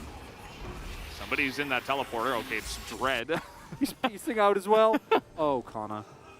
Oh, no. Yeah, we've seen this one before. Last time it was with Meganar, so now it's 1v3 as well. So, sorry, Kana, you're also going to go down. as Kellen desperately tries to steal the kill. Nice try, but it is not going to happen. The little zoom in. Support Lux, sure. Trying to get that kill there. And... should have gone Ludens. Yeah, yeah. Go Ludens, go Comet as well. Yeah. It's Guardian. That's a rune for people who don't steal all the kills on the map. Yeah. If you're not playing Lux support, like Lux meta, you're really doing a good job. I was waiting for an answer, Velda. It was an earnest question. You're No, you're just sparking all those players in solo queue to begin playing. Yeah. So to highlight, in case you missed it the previous time, Chemtech Putrefier is an item that obviously is great at spreading grievous wounds. The specific interaction that is being utilized here is Showmaker went for Font of Life. So if he ever hits someone with Everfrost, or he hits a red or a gold card, they will be receptacle for Font, and then you auto them, and then you get the grievous wounds. So there's a little bit of a sequence that needs to be followed, but as long as you follow that, very cost-effective item, very, very strong, and actually able to utilize the grievous wounds passive as well, which, you know, it's okay. Take away a little bit of the healing that is available for Nongshim. Nothing to really be too worried about, but it helps nonetheless. Yeah. And currently what we're seeing is basically Kana is auto-pushing. We do have a rotation down again. There is Destiny available. And they could probably, yeah. Well, this is kind of going to be caught once again, as we do have the Everfrost as well. Canyon's like, but I'm just flashing the wall. Like, let's just get another kill. 4 kills now for Showmaker, who gets his TF and will get another potential win on this champion. 8 stacks. That better become a Magi, Showmaker. Turn that ring into a book. Yeah, this is the only pressure that you have. Whereas Dread made his way out with the teleporter. Kana did not. Goes down here. That's 1 kill to Showmaker, and then, yeah, he tries to go for the channel, but he doesn't actually find it. The rest of his team is nowhere near, and even if there were, I don't think they can help him. And this is looking, again, said it earlier, very reminiscent of a lot of the games of Nongshim. Just getting caught left and right, only being on the passive end of plays. Like, when have we seen Dread and BDD put their heads together to try to find a pick? Or like Effort and BDD to come together, or Dread and Effort to make a pick or something like that. Kana's still 1,500 gold up. Yeah. And it doesn't matter, right? That's the problem. And I'm really happy you pointed out, this is not an issue. It's really easy to go and look at Kana. He's like, oh, he's 0-4. But this is a team-wide issue for a team that has been through a lot. No one is looking like their best. None of the plays are actually working out. They're giving up everything. And now someone is going to get Soul Point here. And cruise their way towards a relatively slow but also rather comfortable victory. Nongshim, this might be their last stand here, Valdez. Yeah, they're going to try to make a play here. Effort is on the backside, but he's seen with that as Dread sticks around. The Gnar does get denied, but the steal on the Drake will come through. Huge cask now from Birdall. It's going to allow them to get another pick. And the problem is the chase is so good here for Damwon Kia, as Dread gets on in there, trying to frontline now for Ghost, but feels like it's still a little bit too early on in this game for Ghost to really be looking for that. The charm not going to get in, and the gold card hits BDD, and he just burns down to the red buff of Duck Dom. As now the flash will come in, Ghost is going to be blocked on that one by his helpful Dread, but you can see that they are being chased down. Dread here going to try to frontline, no doubt, for Ghost and try to get him out alive, as the gold card once again will come through. Dread does go down, and Damwon, they don't get the Drake, but they do get almost all of Nongshim. And that's the key thing here. 16 stacks on Showmaker's Magi's. Surely Doc Dom now going to have his Infinity Edge, possibly pick up a component of another item as well. And they got the Hextech Drake. It was just Soul Point, but it cost them effectively everything. Kana gets immediately disengaged on by Birdall and by Canyon, meaning that he can't actually reach the backline. And as we pointed out earlier, it's nice that you get Canyon, but he's not the pivotal point. The only person that matters here is Doc Dom, and at this point with how fed he's Showmaker as well. And those two are full health. right? And you see BDD go for a play. It doesn't quite work out. And Nongshim slowly get run down, and now we're taking the Baron, and we're taking it for free. That's going to be the smite that comes in from Canyon. Like 100% clean. I'm not 100% sure about that one, but either way, they get the Baron. Canyon is still chasing people. This has been, if we just had a Canyon highlight, it's him just running at people and knocking them into walls. I suppose that's what generally the Poppy does. As now they're trying to loop around here on the Dread. The Crescent Guard will be forced to be used. But another gold card does come in. A nice front line now. The Charm as well. And Poppy is tanky, but not that tanky, as he will finally go down. Crucially, a kill for Nongshim. That is the Baron buff. Getting taken out. Dogdom gets collapsed upon. Dogdom is just... He doesn't seem to care too much. No cleanse comes in. As Ghost doesn't have it there, as he's trying to get the lockdown, is actually going to do a good job of zoning them. The damage comes in. It's both Showmaker and Dogdom will spread a kill apiece. Bertle with a nice cast to save him as well. And that's going to be the shove here in top side. You have to try and go for that as Nongshim. You don't have another choice. You can't just let them get away with it. But getting away with it, they did. Dom on Kia. 22 stacks on the match as Showmaker monstrously fed. Dogdom very much the same, and Bertle just having a good time. He's getting Flame Horizon, and he doesn't care. He doesn't need to care. This looks familiar. Yeah. Honestly, you know, you get counterpicked. I don't think the Gragas can do a whole lot in this matchup. It all starts with Showmaker setting it up here together with Canyon. Canyon getting a little bit overexcited here. As you pointed out, yeah, Poppy's passive is great, but you are still playing into Ahri and into Jinx, which even at this state in the game will eventually chew for you. But yeah, Dogdom plays this very nicely. It is both the teleport and the Destiny Gate. The teleport actually crucially getting cancelled there, otherwise this would have been even more one-sided, because then Bertle would have joined the fight. And that sense of security is justified for Damwon. Even without their Gragas joining them, they get a monstrous win. Another side lane turret, top side inhibitor.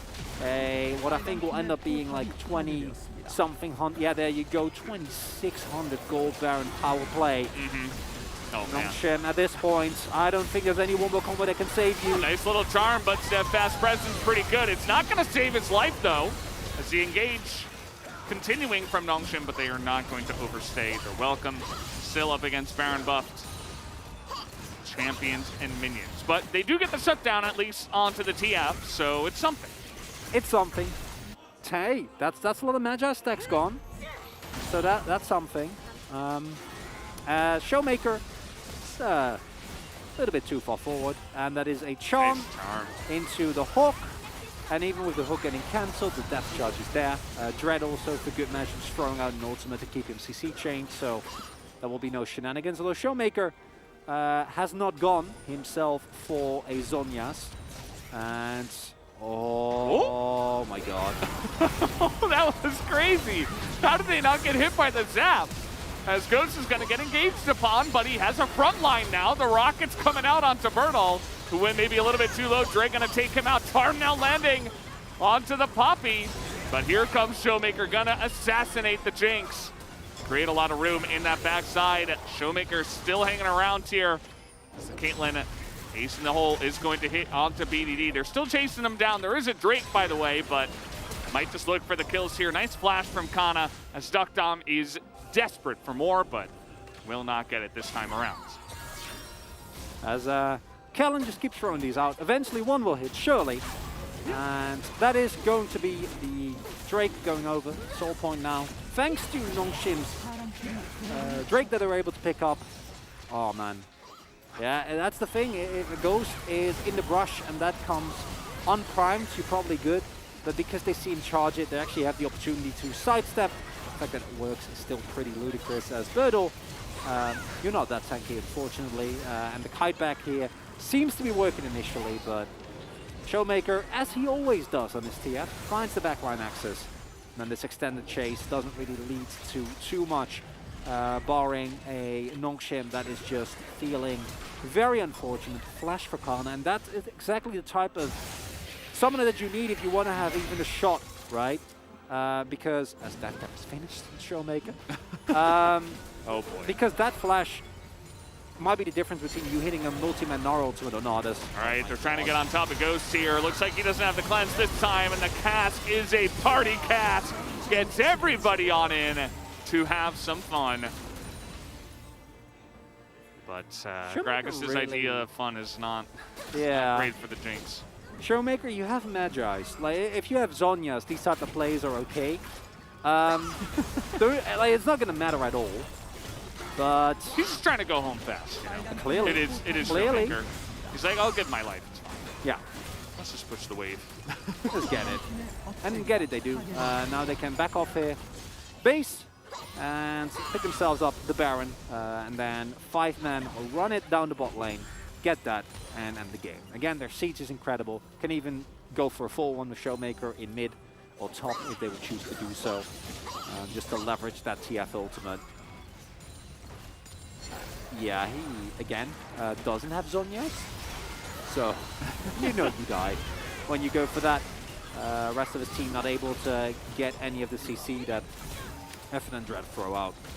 And honestly, Nongshim, if you get the Baron here, maybe hold on for a little bit longer. I don't think Damwon Kia should ever let you be in a position where you can do that. Only 8 stacks in the match, though. This is there's a lot of pages being continuously ripped out. True. But then subsequently put back in, apparently. So glued back into the book. Yeah, I wonder how that works. It's magical. That's well, how it yeah, works. but are they erased or are they ripped out? I'm Maybe gonna you write and then they get erased and you have to rewrite them? I'm gonna say they magically get erased. Okay. That would be my guess. Yeah, it feels nicer than like ripped pages, like growing back. Yeah, and then the size of the book changes, right? Oh. It's kind of like it becomes difficult to close if some of the pages were ripped out. It's kind of awkward. Yeah, because the size of that makes sense. It's a magic book, so maybe it finds a way, but so there's always 25 pages in it. It's just whether or not there's writing in them. Yeah, or maybe there's more, but nobody's ever been that far. Oh my god. If you get enough imaginary Magi stacks, it just goes to like infinite. It just unlocks the next item. No one has ever in the history of League of Legends found? Never. Oh. It's a huge Easter egg. How do you know? I mean, I have connections. He knows. I know people, yeah. He knows, Chad. We are just waiting for this Baron, which is live, by the way, to be started. But Damwon is playing it very safe. They know they're up against the Jinx, but again, it's that tight rope you have to walk as, okay, Effort is just going to die. He does have a stopwatch, but he's on a trap, so down he goes. Mega Gnar is coming out here. Maybe this is the chance as the gold card onto BDD. Now tons of damage in his face with the ace in the hole.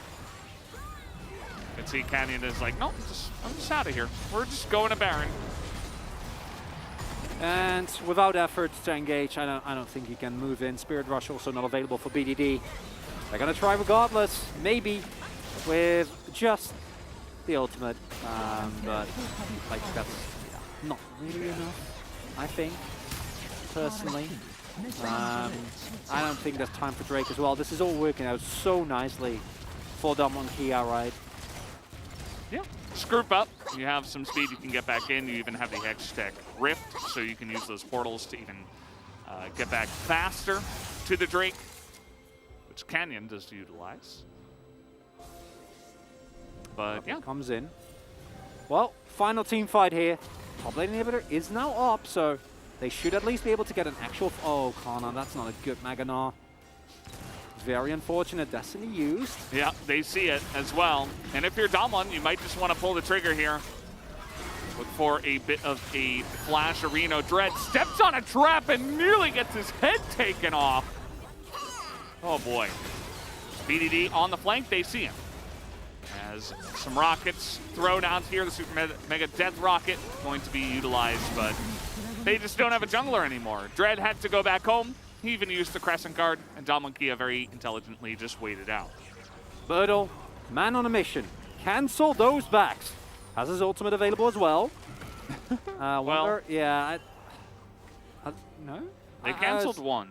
Yeah, I was like, are they going to commit and then no, they're just going to rotate over to top. They now have Soul. They have the Baron as well. They're the most efficient use of Baron, I'd personally say. Yeah. Could have maybe pushed that a little bit more, but in the end, you have a monsterly fat Caitlyn. You have a Showmaker who's full build. As long as you make sure that those two don't die, just fine. Yeah, just chilling. And Damakia, I mean, yeah, like in the past, like if we look at, I don't know, 2020 summer or 2021 spring, they probably would have ended this game at like 23 minutes. Yeah. You know, it was a different era, and they were oozing with confidence, and they essentially just took whatever they wanted. But nowadays, again, kind of going back to Bertle playing a lot of tanks up in the top side, much safer drafts, stuff like that. You don't have Nuggery, you know, playing Kennen half the games and going 0-2, but then flanking and killing everybody by himself, which kind of helps. It takes a bit longer, and it feels like they don't push the issue. They don't have that confidence to just, you know, make the game theirs as quickly. And you don't have to, but oh my God. Something to mention. VOD is like, I wish I could do something relevant here on the backside, but I just can't. Man. Dogdom's like, oh, guys, Static Shiv is back. I'm so happy. This is great on Caitlyn. Yeah, it is. Yeah. As you're not catching that guy. No, actually not with also still a stopwatch, best item in the game, according to a certain no, just according to everybody. Yeah? Yeah, it's just, you know, objective fact. Well, I feel like you've been at the forefront of, you know, stopwatch is the best item in the game. I feel like the propaganda is spreading. Like, I think it's working. Yeah, it definitely is. And, you know, you talked about the siege. It becomes even more obnoxious with the Hextech Soul. Denies engages, slows them down, does extra damage, clears the waves quicker. This is everything you want and need. Nice play over the wall. Even the Crescent Guard going to be used here early before any kind of engage comes out from the side of Nongshim. BDD once again going to go on a little bit of a mission behind enemy lines here, but Damonkia just say, well, we can just rotate top. Totally fine. They don't have the Baron buff anymore. Yeah, with bot lane inhibitor being down, it's not looking good. Oh no. BDD gonna get a bit caught. Speaking of getting caught, Effort also getting caught and going down. BDD against Canyon, who wins? Well, when you have Showmaker to back you up, it's not a fair fight, as the Everfrost will come in, and that will be the end of him. And it looks like Damakia will finally take this game down in about 40 minutes. They will take their third inhibitor. And Ghost still lives. Nice little engage here from the side of Dread. Actually, a ton of damage coming out here with the rocket. Maybe we spoke too soon. As Kellen goes down, Kana gonna take down that kill. And Damakia, they cannot end the game. And nothing really has shown the difference between the old Damakia and the new Damakia as this game. Because while they are in control, I'm really happy that you keep pointing it out. Like, this is not the same team, and there's not the same players. The core Canyon and Showmaker remains, but there is a certain lack of proactivity, of confidence in this team. Some disjointedness maybe, because Canyon and Showmaker, they're off on a party of their own. That's all fine and dandy. But then once they come back, we do see Bertle getting taken out relatively low, and it's actually the engage that Dread finds onto Dokdam. Yeah. Means Ghost can just move forward with impunity. The unfortunate reality of the situation, again, there's 3 inhibs down. So there's double supers in every single lane. And Nongshim, they're holding on so dearly, Valdez, but I don't see an angle. They still have a Jinx. Nice little slow with the Tilling Smite does come in. No Mega Gnar just yet for Kana, who is in a lot of trouble. Effort tries to flash in front of that ace in the hole, but not going to work out. So they get the pick now onto someone who's actually really relevant, Kana in this case. Doesn't matter how many times he's died. Oh, yeah. Quite a tanky front line for them. Flash can't dodge or can't hit The shot can't get the locket off either. Goes down. Yeah, that's going to be the end of Nautilus, and it looks like the end of this game. As a blue card into goes, nice amount of damage, but that will be the end of game number 1. Damonkia take it down in about 42 minutes. And Showmaker and the bot lane of Damonkia, clearly the big benefactors here. There were some, I want to say, go home soon type of plays, mostly from Showmaker, who repeatedly jumped into multiple people without a stopwatch anywhere in his build, unfortunately, but same. The story remains the same, the ending remains the same. Damonkia, they get the win, not in the cleanest way. We still see that this team has a long way to go before they can match up to a Gen G. Not even going to mention T1 because that is a whole nother category. Yeah. But when it comes to dealing with the weaker teams, some mistakes, sure, but Damonkia never ever felt like they were even close to losing this game. Or losing control, even. Yeah. Total control the entire time. As Evo will just, go over the finer points of that game. Talk it out. Maybe talk about how they could have won this one a little bit sooner. Nongshim still focused at least. It's good to see that they're not totally, out of it at this point in terms of their mental state.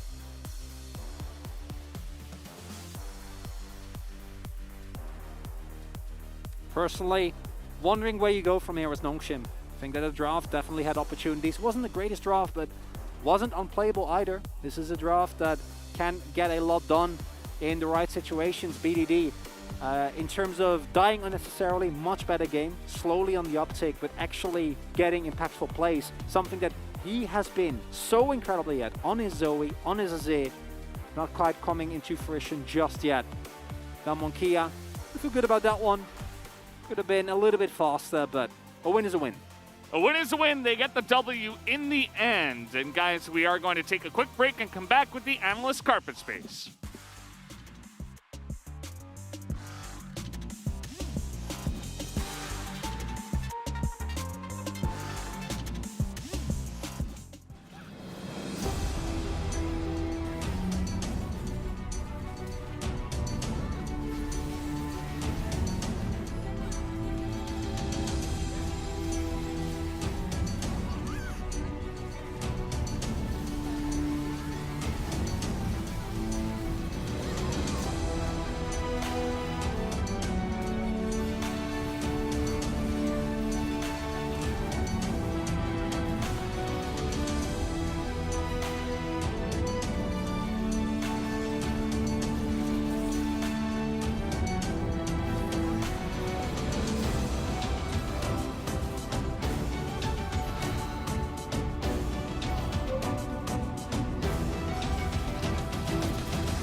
얘네 클리어 애매하긴 한데 짜고 노플이라. 짜고 노플. 파이팅 천천히 해보던가 그러면. 나 위에 거 깼어. 파이팅 해봐, 파이팅 해봐. 천천히 해보자. 파이팅해, 파이팅해. 이거 미드 웨이브 노틸 노플. 짜고 한 대. 길게 쳐. 마홍형 있어. 노틸 스턴데. 노틸 잡을게. 노틸. 끝날 듯? 짜고 3타만 조심. 아리플이랑. 이거 네플 한 번 때문에 좀 많이 길어지긴 했다.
the sky fall and the sun turn black.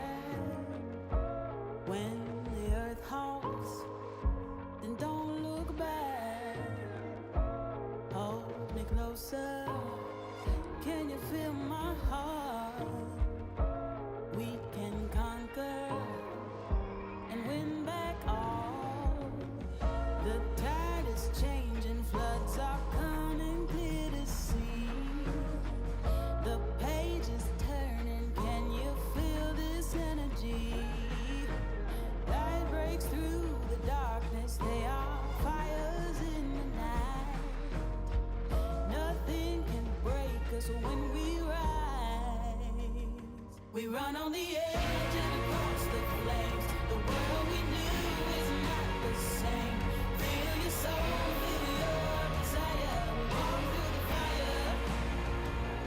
Leave this place and watch it burn. Let the king and queen return. See the sun so bright and high. We walk through the fire.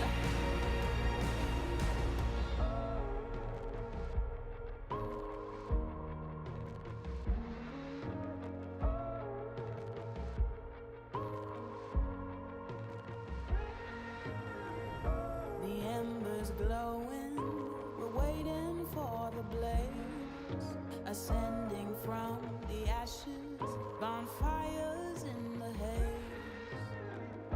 Standing tall now, your feet are on the ground. You fought your demons, nothing breaks you down. The tide is changing, floods are coming clear to see. The page is turning, can you feel this energy? Light breaks through the darkness, they are fires in the night. Nothing can break us when we rise.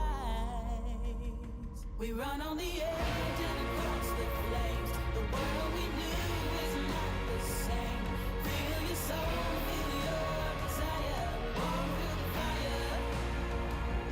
Leave this place and watch it burn. Let the king and queen return. See the sun so bright and high. We walk through the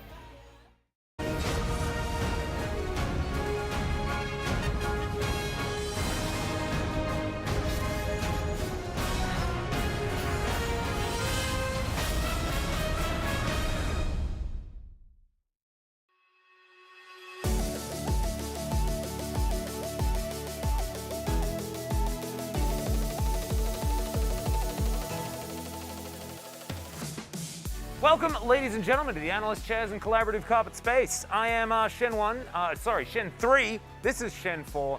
Shens 1 and 2 did a fantastic job with an extraordinarily extended pause, but thankfully they got back into the game, and then the game was drawn out for an exceedingly long time as Damwon attempted to take down Nongshim Red Force. Damwon had a bit of a damage problem this game, as often Twisted Fate comps will do, but Caitlyn ended up carrying things in the end. Showmaker set up so much of a lead for them in the early game, it didn't matter. And even though he didn't secure kills with those mid ganks that were given to him by Canyon, they were able to really push BDD out of the game early. Nongshim Red Force, I think, arguably had a stronger, more well-rounded draft, but it's Showmaker on the other side. He's wearing his own skin. If you're a more coordinated team than Nongshim is, maybe there are holes in this draft. Maybe you can exploit that. Maybe you can punish them. But not only has Nongshim been very inconsistent in their macro, their early game in particular looks very suspect right now with whichever support they have in getting picked so much that I just don't think leaving this Twisted Fate up is ever going to be an option for you, and they got punished. They certainly did. Another thing that got punished was that bottom side of the map as well, seeing the return of the Caitlyn Lux and seeing the dominance that it can provide as well. It has been a while, and when you sleep on a lane that can just come out and whip you like this, it does get pretty dangerous. 5 plates, extraordinarily early, really setting up the game for where it eventually landed. As I think we are going to get into our first replay here as well pretty soon, as the Twisted Fate was just instrumental getting around this map. And we've seen so many TFs in this, like, recently not find the same level of success. And Showmaker demonstrating why he has that skin. And it was also, you know, in part due to his team playing around him very well. And some of the errors here of Nongshim's positioning, walking too close to some of these objectives, and also, I mean, frankly, Kellen's follow-up damage was super important in a lot of these too. And it was several opportunities here to pick the support and then to pick the enemy top layers. Kana gets caught this first time, this caught then immediately as he respawns and comes back down a second time. And Showmaker ended up getting 4 kills before the mid game really hit. And he had such a huge advantage. He had 16 stacks early on his Majais. And it was just kind of shooting fish in a barrel for the Caitlyn that was extremely fed from the plates he picked up earlier. And so slowly, Nongshim were trying to delay the game and get the Jinx to a relevant place, but they just had too much map control. They absolutely did. And as you saw from those highlights, it didn't necessarily look like it was, oh, this is Showmaker's sick plays, but it's about the amount of map control that you gain by having the Twisted Fate. That's the power that he has, right? And was really beautiful seeing that on display. You illustrated that their draft lacked a bit of damage. I think that's why this game took so long, because if you just run at them 5v5, that's not what this composition is capable of doing, right? That's not what it's about. It's about finding these picks, getting these pot shots with the Caitlyn, and exerting your pressure that way. And if you do fall behind, I was pretty sure Nongshim would have just rolled over the top of them, right? Like, they lose one of these 5v5s, and then it becomes an absolutely massive problem. But that didn't happen, and that is illustrated here in our next highlight, which is around this dragon. This, I believe, was Soul Point. Yeah. And Damonkia did lose the dragon, but the team fight was won out by them in the end. It was a super clean fight here. They end up blowing up Kana with a really nice cast to end it all off. Showmaker also ulted to the top side of this, so he could shut down anyone who tries to retreat through this top path. So now, Nongshim are priced into retreating to the bottom side of the river, and you can see what happens when Ghost gets excited and how much damage this Jinx does offer in this composition. But unfortunately, with the lead that Damwon Kia had, these 80 carries, or the 80 carry and the enemy mid laner are just so fragile, they actually can't stick around to do the damage long enough. Yeah. Notice how late into this fight Ghost cleansed as well. Like, he was untouched for a majority of this. It just didn't matter. I do think the composition had a lot of power if it had not been this far behind to take this game, but you know, again, give this champion to Showmaker. He's going to get a massive lead with the best jungler right now in the LCK and Canyon. It was just a draft issue, and they couldn't get past that early game. Yeah, they certainly didn't. I mean, there was also some gameplay stuff as well. Like you saw, like illustrated in that fight, the Gnar was a little bit early, not able to land on the multiple targets. The follow-up not necessarily there either. And it really feels like Nongshim have a few of the issues still plaguing them that we saw in their last couple of games, which was lack of coordination and things like this that can be a little bit of a worry. I was wondering, Wolf, I have a little bit of a question. Sure. POG. Is it Showmaker, or did he die a couple of times teleporting in? I think even though he was criticized for some of those teleports in, I think that the way he set up those team fights allowed the follow-up damage there from Caitlyn, so even though he sacrificed himself and maybe could have played it a little bit cleaner, I think the decisions he made around those mid-fights were actually correct, and I think he set up his team so well in the early to mid-game with Canyon as well, that, like, without him, I think this game is a lot harder. I think there's a few votes to be had maybe for Duckdom's lane dominance or Canyon's helping Showmaker there, but for me it was all Showmaker. Well, let's see who picks up the Showmaker of the game. And it will indeed be him. Goal difference of 5,000 at the end. He took his shoes off and replaced them with a sword, Wolf. Yeah. He had a book that didn't have as many pages. He was ripping them out, putting them on the floor because he didn't need to read the book anymore. He wrote it. This is also like one of the last parts of the early game where he actually got his team ahead. Things got a little bit more rocky for him after that, but every time Nongshim tried to make an aggressive play with this Ahri without vision, there was just so many ways for Damwon Kia to kite back with this Caitlyn and then collapse in with the Twisted Fate ultimate.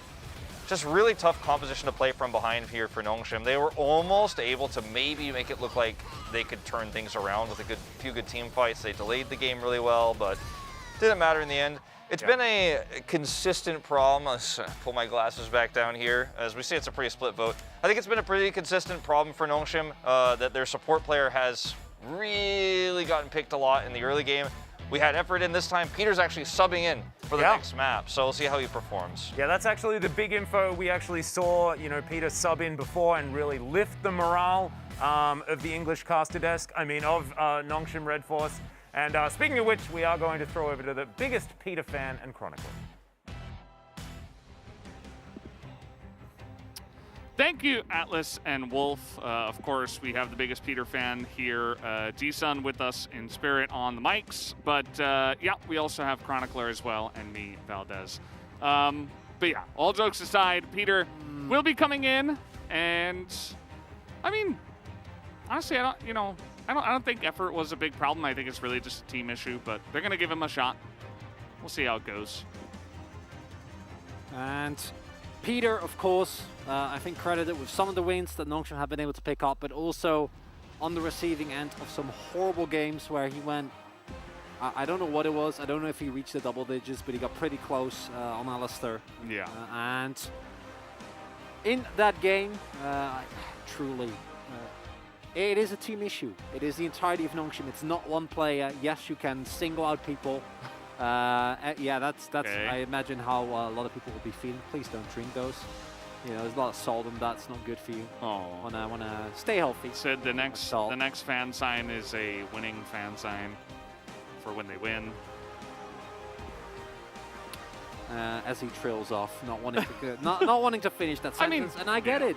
Honestly, maybe not in this series. Yeah, that's already the key takeaway. Damwon Kia are looking not without their flaws, but still miles above what we've seen here.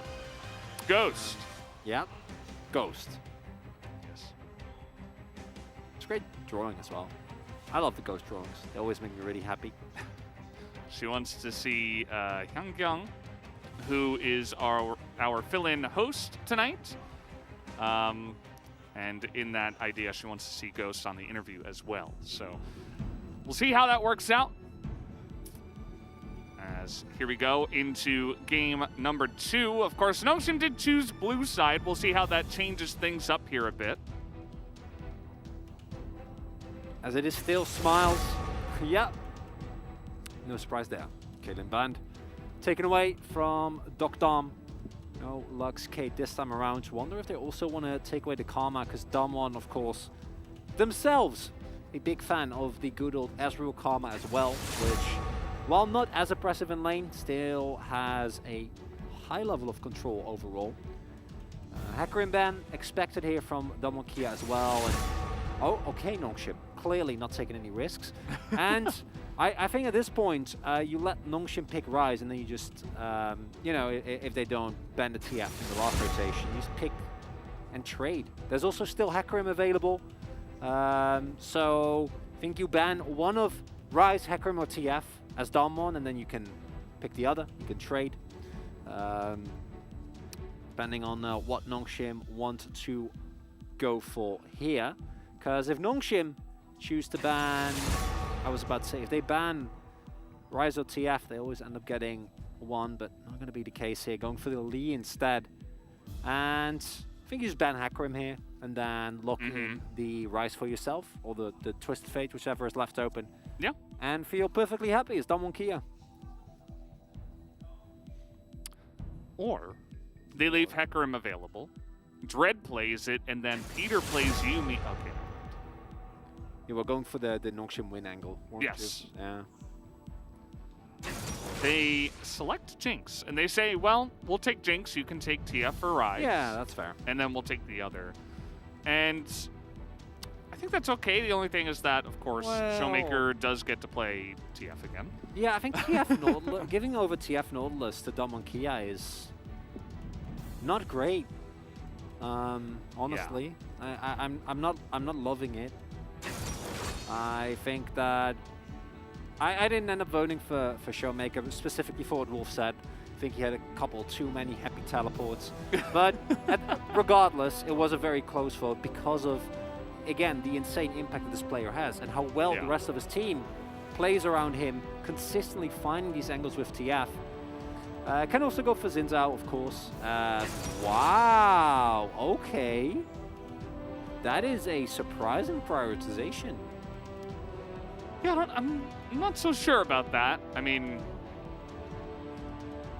it's pretty good, but to pick it this early on, especially when there are still some great picks available, is pretty interesting. Peter, get that Blitzcrank, bud.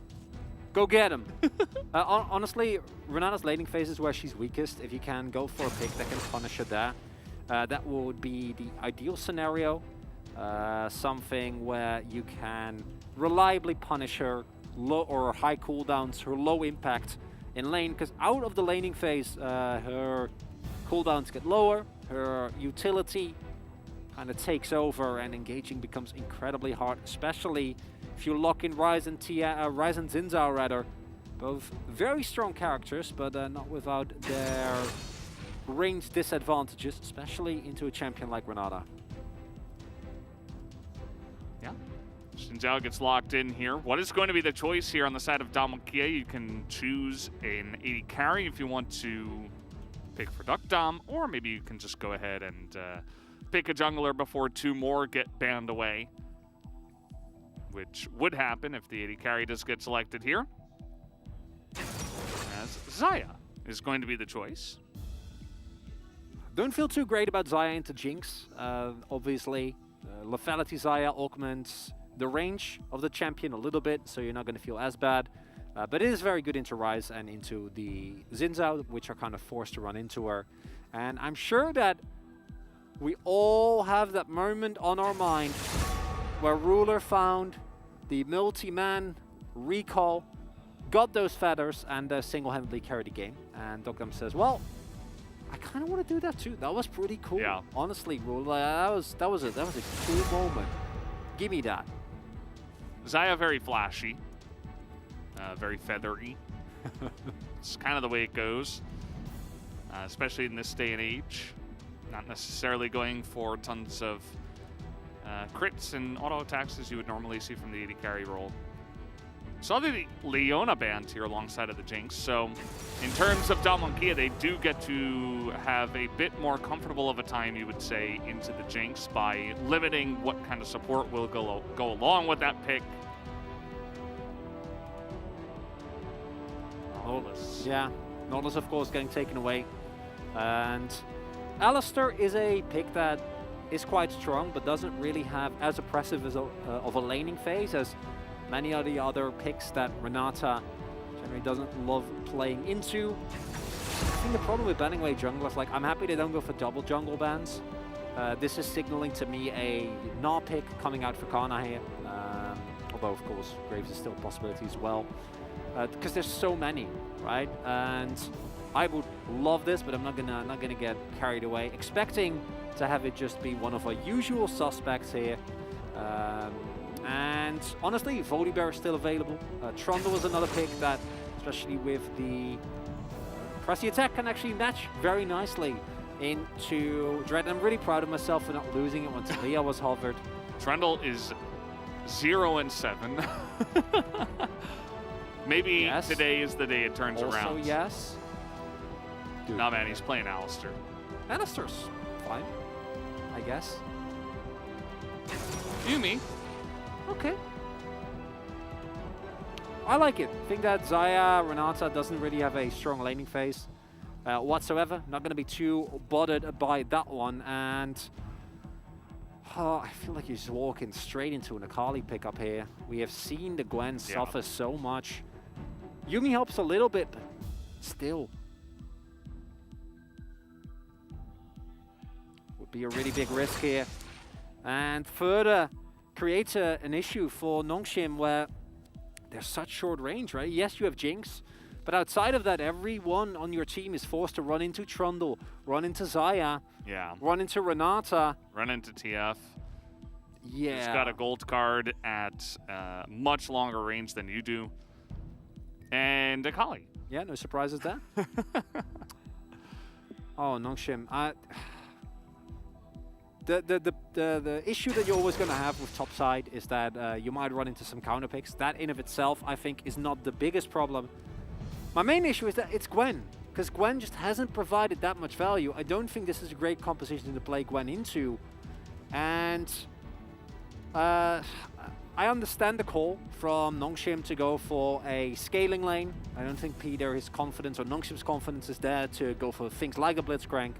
That is understandable, but then to also go for the Gwen, I'm hoping for Nongshim that the laning phase goes better than I'm expecting right now. But with Showmaker on his TF, two incredibly hard to dive lanes, right? Because even into Ryze, Akali can stay relatively safe. If it was TF on the other side, it would be a different scenario, but it's not.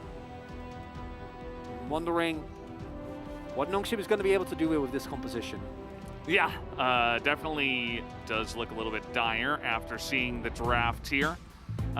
Certainly with the Ryze and the Xinjiao, there is a lot you can do early on. And with the priority that they may have with the bottom side, with the Jinx and the Yuumi getting a nice amount of poke down, perhaps they can get an early snowball rolling.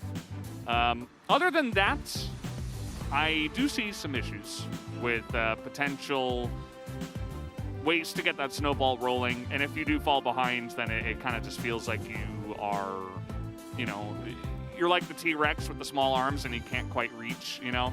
It's kind of like that thing. I can see it, Valdez. I can see it. You've painted a vivid image in my mind of these two compositions. I gotta agree. I think, barring a miracle, Nongshim Red Force gonna continue their unfortunate streak here. I think we had some small issues, so we're doing a quick run back of the draft, but should be able to load in ASAP. Of course, it's a lot easier. I know it's a lot easier to do a draft when you've already played through it. Helps a lot. Swap bug, and everyone needs to be playing the champion that they want. We don't want to see no Yuumi top lane. This ain't Wild Rift. Yeah, it's not the thing. Oh my God, put that mask up. Yeah, you were caught. We got a Canyon fan and a Duck Dom fan. There's some kind of amazing meme that I'm not really getting. Man, look at that Nongshim scarf. That's a cool scarf. Aww. What is that? Look, it's Canyon and then all of his teammates on his belly. He's the Grand Canyon. Canyon carrying his team. Yeah.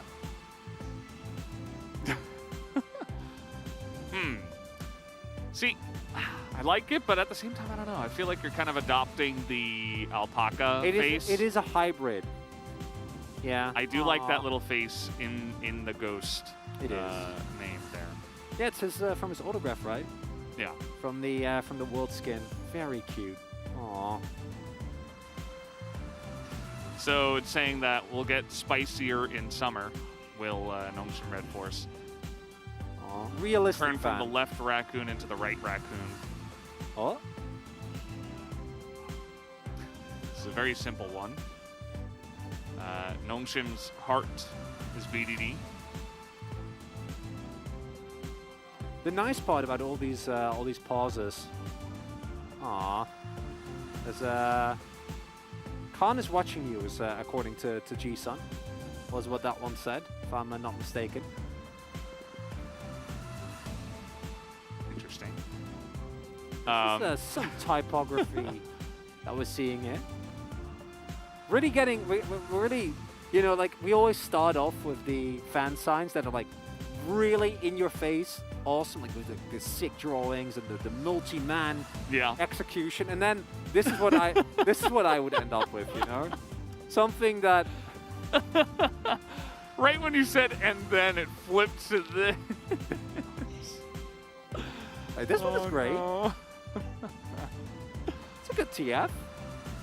He's holding a red card. I think he's holding a red card in the actual art of the champion.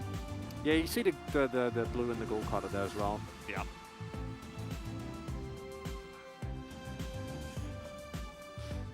So you go from Noob into Gosu into Hosu, which is Showmaker's name. Really playing with the words here. Really making our way down the ladder here. But either way, guys, we are getting into game number 2. We have it ready now. No more swap bugs. We have our people in the right place, our champions in the right hands, and our game on the way.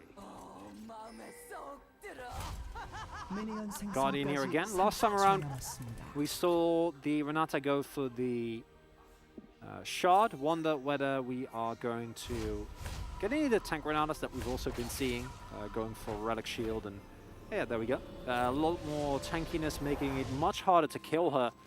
And her ratios are nothing to write home about, so you maintain the same amount of value in terms of bailout, in terms of your handshake and your ultimate, but you're much harder to kill, which generally in a game of League of Legends is pretty nice. Not dying is a great way to start winning. Yeah.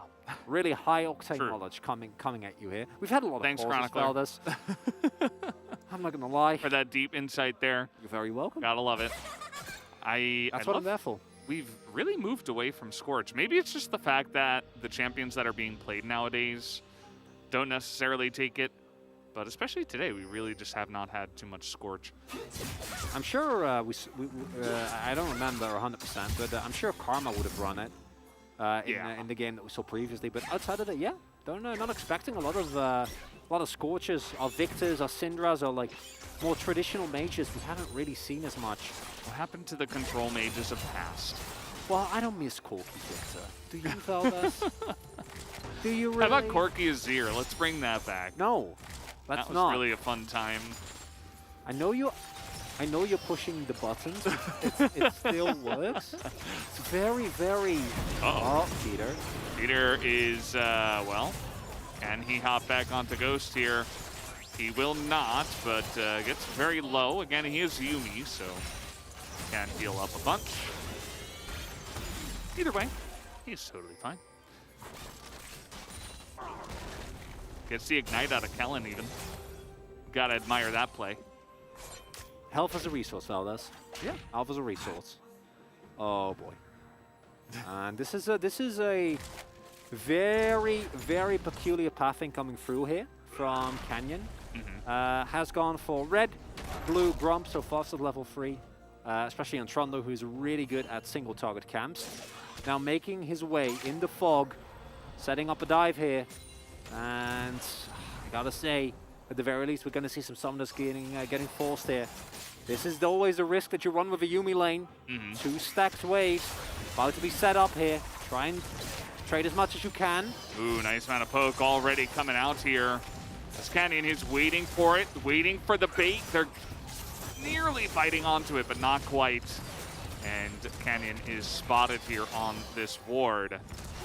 Can still hang out, you know, he's nearby, and actually they are gonna go look for the dive fear damage already onto Ghost, as he will heal up, but not quite enough. First Blood will go over to Duck Dom, and now there's just just a Peter. Just a small cat on a book.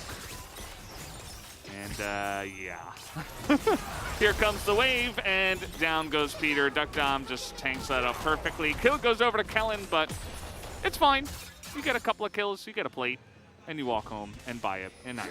Risky play here from Canyon. If that dive doesn't work out, you're in deep trouble. But the Yuumi, as we mentioned, is a pick that runs the risk of getting very far behind in lane. And maybe it's not just the lane, but if you're unable to maintain any pressure level 1, multiple stacked waves for Dr. and Kellen. Canyon walks down. Now it's also able to cannibalize some of Dread's jungle, and honestly, Dr. got a tear in the back, or and a Dirk on his first back. So good luck in that lane. Yeah. That is pretty much a disaster. It's really cleanly played here. I don't think there's anything that can be done barring a literal teleport coming through, which would be abhorrent for the late state of either BDD or Kana. And yeah, Dread on the other side of the map. Canyon coming through again in good coordination with his bot lane. And now Dogdom and Callan should be able to get themselves in a very comfortable position. Yeah. Canyon ganking at level 3, doesn't even bother taking the pillar. Just goes for maximum damage. And that's all you need. Just able to get on in there, allow him to clear his jungle a bit faster, of course, from the Krugs. And now he can just, he's done his job already here in the early game. So now he can just go back to his jungle, look for some farming, and essentially just look for the next lane to gank. The Akali can look to push in the top side, but especially down in the bottom lane and in the mid lane, you're going to have a lot of gank assists from those two lanes.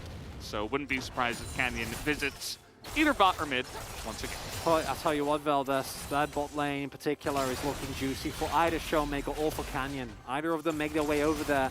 A flashless, cleanseless right now Ghost is easy pickings. BDD is rotating up a little bit, but Birdo playing respectful, backing off.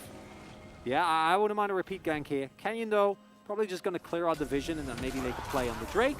Definitely has the ability to go for that objective rather quickly. That's level 5, says, thank you, Lanus. Appreciate it. He just poked his little trundle head in, and he is in a totally fine spot as Showmaker is nearby. Some nice vision over the wall. There's the pillar, actually, with the wildcards coming very far. Yeah, I like the wall, and Dreg gets poked out, and now they could just go for the dragon. No need for you to flip it on an early skirmish. If you do give over some kills to Dread and Peter can maybe pick up an assist or two, then they can start snowballing in the opposite direction. This is a composition that, if they do get going, they're insanely strong, right? Yuumi turns any slightly fat character into basically a 1v9 machine. So just go for Drake. You will be guaranteed a relevant Drake. Hex stack coming through now here. So Ocean, I think the least, but if you get a Mountain, or if you get a Infernal, you're feeling pretty good. Yeah. Yeah. Yeah. That sounds very nice. It does. Needles come out here. Birtle getting poked away. Kana just trying to exert dominance over this lane. Recently teleporting back into this one. Ignite's held for both players.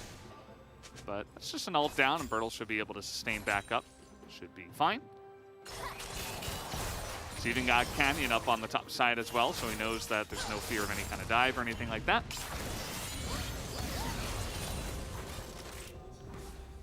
Again, a relatively slower pace.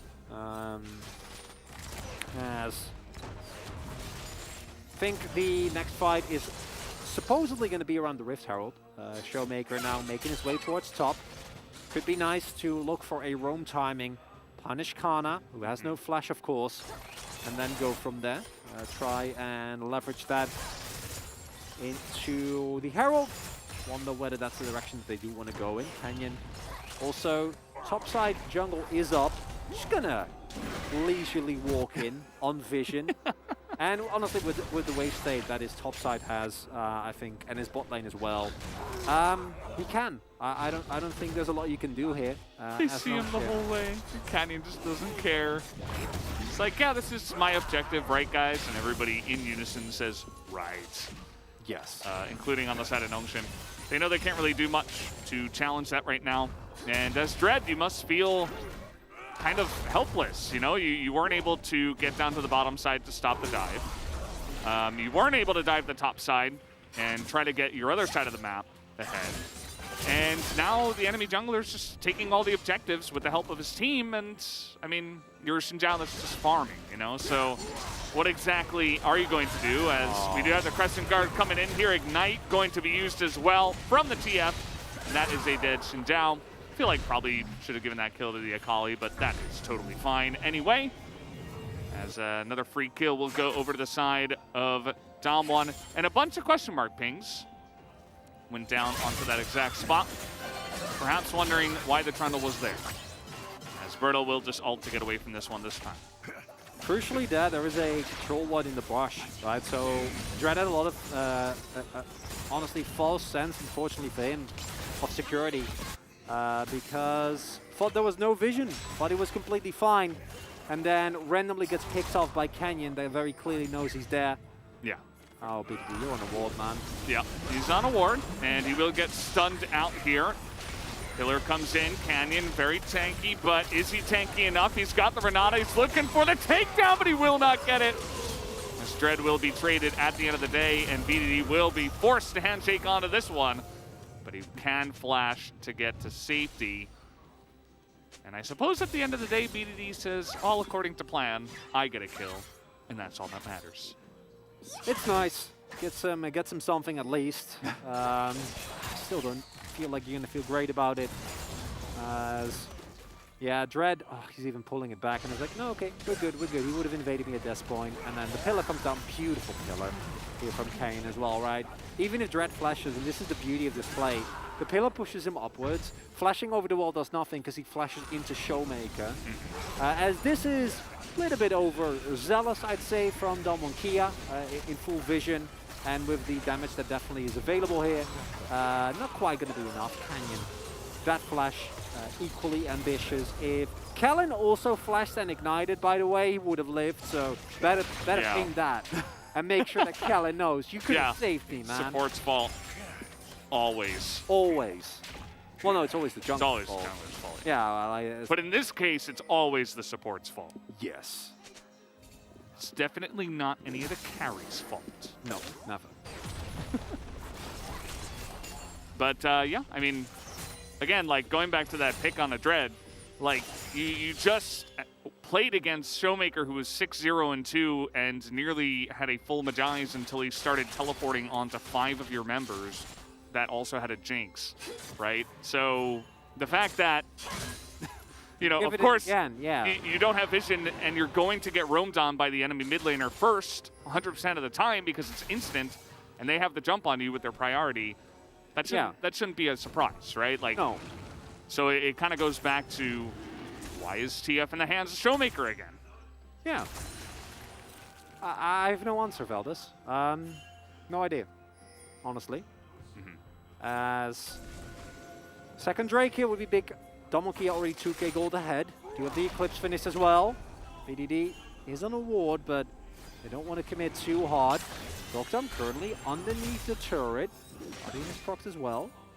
Aggressive Yuumi plays. Dread has the Yuumi on his back and says, well, let's go for it. Bunch of feathers over the wall. Nice crescent guard, but the final chapter, it roots everybody down, but the damage isn't quite there.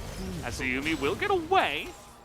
Onto the backs of BDD. Ghost still being chased down here. He has Cleanse and Flash. He will be forced to flash this wall after the slow from Zap. And there is the Rift Herald just plopped down into the mid lane. Yeah, pretty sure that was about to time out. A little bit of an awkward placement there from Canyon, but should still be completely fine. Expecting a move towards the Drake here as well. And Dalmonkia feeling like a common copy of game number 1. Something's going on here. Jonas Strong is hiding vision. Oh, Birdle. Gallon and Birdle. No, I mean, don't go for this. That's the beauty. But it would have been so cool. You have the luxury not to about this. So you don't. That's a whole way. Could have dove and gotten a kill. Well, that's a cannon, so I guess it's not too bad. But when you hear me say things like it's not too bad, you know it's pretty bad. Yeah. In the full scope of things, it's not a great spot. No. Meaning it's an awful, terrible spot. Yeah, it is. A lot of caster words, you know. We like to have our fun. And yeah, I mean, Dread just kind of gets caught. Really nice engage question mark from Duckdom. And the rest of them just kind of walk in. Yeah, if this is a different point in the game, Yumi's healing might pull through. Sinzar's ultimate might come through, Ghost is Super Mega Death Rocket might actually get a kill, but it's the early game, so none of those things happen. And instead, it is Dalmonkia just further building their lead, getting more gold onto their carries. Now 3k gold advantage. Second Drake again, expected to go their way. I think once the Feather Storm is up, you just play that one out without too much fear of repercussion. And part of this top lane, as expected, is going okay up until now for Kana. Once Birdle finishes his Riftmaker, it will not be okay, not even in the slightest. It's a fast rise, I mean. Yeah. It's going to be totally fine. Also has Everfrost. Yep, just hanging out, clearing waves. Just once again, Canyon, he's kind of doing what he did in game 1, where it was like, yeah, I'm just here. Like, by the way, I'm in your lane. Hello. You don't get to do anything, by the way. You're not allowed to play the game. No plays. Don't even think about it. And then I'm just going to take the objective. Infernal Soul, by the way, is going to be the soul this time around. They should know that Dread is on this objective as well. Question is whether or not Dalmonkia want to allow him to take this down. I'm going to say no. It's a bold move. I know. Bold statement. Ooh, VDD spotted with the Destiny.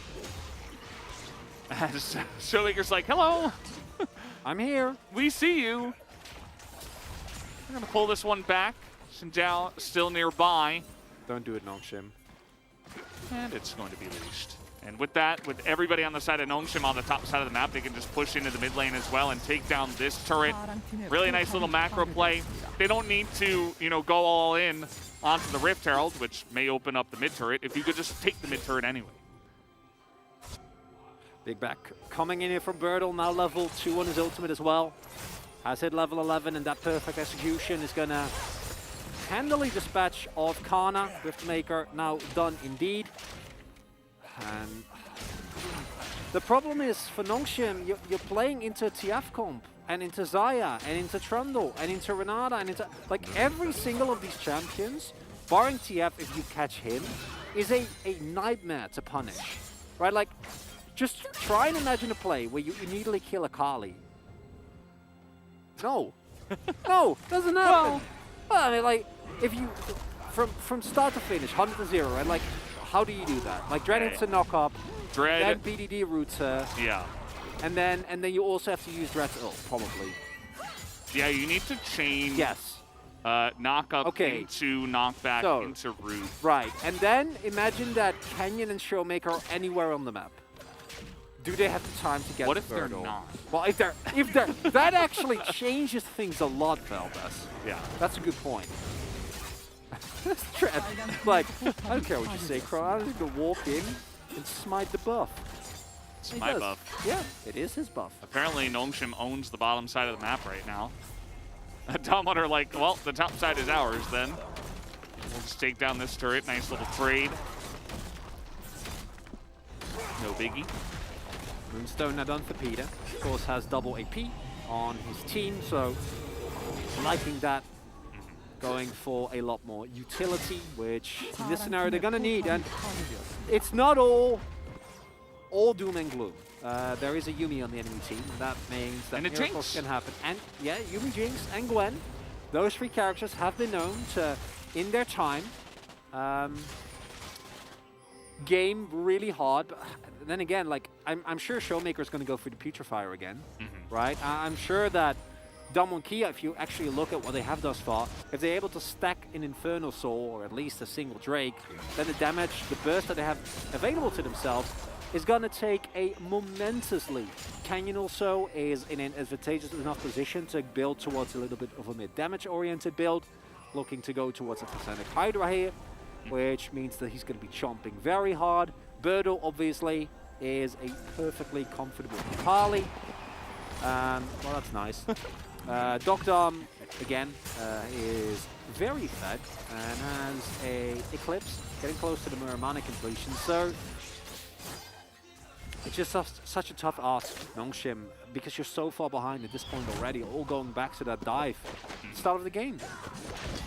Yeah, I mean, like I said, Canyon went down there, he did his job at like minute 3, and then he was like, okay, now I'm just gonna run around, clear my camps, and eventually show up mid and bot a couple of times to help my lanes win even harder. He didn't really have to get too much else done. You see he has some other kills under his belt. By the way, 100% kill participation at 15. One of those cool stats you can use. It's like 100% of the 5 kills. But, I mean, still in all seriousness, I mean, he was part of making those kills happen in a big way in this case. Also, double Oblivion Orb here, and it's actually one of the few situations where I think this is a defendable decision, because Birdle wants the side lane, right? You want to try and 1-3-1 or at very least 1-4, and into Gwen specifically, you actually do have a lot more all-in potential if you can mitigate the healing that she gets from her needles and from her Conqueror, her passive as BDD. Yeah. And Nongshim, they're just desperate for an engage, right? They need to get something done onto someone, but immediately the Xayah just goes into the Featherstorm. But at least for Nongshim, that's just a trade of ultimate for ultimate. You'll take down Xayah's ultimate any day. While that was happening, Birdle, Kana 1v1s, both ignites were used, but both top lanes have to back, and the rest of the Damwon Kia unit is looking a lot healthier here, Valdez. Yeah, they both have teleport as well. We'll see if this goes into it. Yep, BDD gonna take a ton of damage. We do have teleports coming in. The handshake comes in, and BDD is gonna get burst down. Does use his flash, but not quite on time. The Everfrost here as well onto Dread. As, okay, Chomper's pretty good. Gonna stop Birdle from wreaking even more havoc. Ghost. I saw that Damwon logo. Oh no. Yeah. Not the circumstances that I think he wanted to meet his old org, as Damwon Kia much faster than the previous game. Just pure dominance here, honestly. Again, unfortunate timing on that, but the way they play these fights. Oh man. Ghost is playing with fire here. I mean, Bertle is going to take some names at this point in time. Ult comes in, he takes down the tanks, make it 2. There goes the cat. Kana throws up the thumbs up. That's basically all he can do right now. As that will be the Baron into the hands of Damwon Kia super early on as well. About as early as possible, and the Yuumi giving BDD a sense of security, but as Peter leads... Try to engage onto this. I don't know. Yeah, you can't. Can't be done. Right, and like the late flash from BDD is just added to the list of plays that BDD normally isn't known for, right? It's just this Nongshim is a mirage, a kind of an unfortunate. I'm trying to find the right words. It's so hard, right? Because this roster has done so well. We saw them literally. A big part of this roster made it to the semi-finals or the finals of Worlds. Yeah. Like 3 out of the 5 people. And I personally say that when it comes to BDD and certainly Kana as well, especially at Worlds, they had stellar performances. Yeah.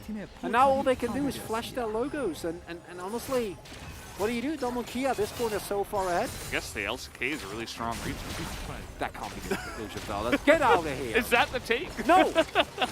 No. Sorry, I just... Come on.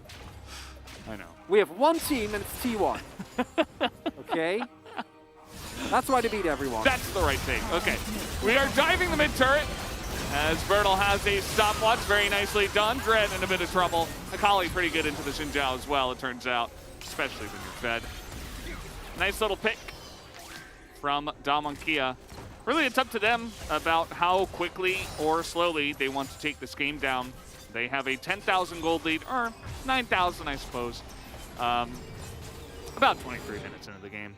Infernal Soul for them will spawn in about 2 minutes, as Canyon is going for a walk. Yes. Long walk. I mean, it's not a long walk. It's like split push Trundle now. Split push Trundle is great. You know, throw an Essence Reaver on there. I'm on board. Hell yeah. Yeah. Maybe break some holes. As what we see here is really an indication of how far ahead they are. This is a 3 versus 4. Yeah. That when this starts as a dive underneath the turret and it just works out perfectly. Bertle circumventing so much of the damage reduction that is available. And you can see the chuckles on Nongshim's cams as well, right? Like they're like, yeah, what do you say? Yeah. What do you do? There is not much to say for them. Just gotta try your best, learn from this experience, and come back in summer, right? It was like that sign. No, it actually is. The sign we saw in the fan signs where it was like, well, we're gonna come back spicier for summer, and yeah, I mean, you know, we've had teams that kind of fall off big time in spring and then come back big in summer. We've even had Damwon in the past, right? In spring 2020, they ended, I think, 4th or 5th, and then they won Worlds, right? So. So what you're saying is Peter is going to win Worlds? Well, I'm saying that there's an entire season in between now and then. I know. To develop, and who knows? I know. So you're saying there's a chance? Yes, there is a chance. I'm glad you told us. I just had to let all the Peter fans out there know. There's scores. Legions, one might say. And there are actually a lot of Nongshim fans in general, so I'm sure overall they will be a bit disappointed with this one, but it's okay. Come back next time. Stronger, better. I was for a second, is he actually going to build Hillbreaker? I'm pretty sure it's going to be Starix. I don't think it will actually be Hillbreaker, but I would find it very funny. He should. So please do it. He was just split pushing, you know? Yeah. I feel like if we read into the mind of Canyon, I think that's what's going to happen. Infernal Soul, by the way, here for ㅣ2022. This is very early on, about 25 minutes into this game. Lethality, Xayah, and Akali with Infernal Soul.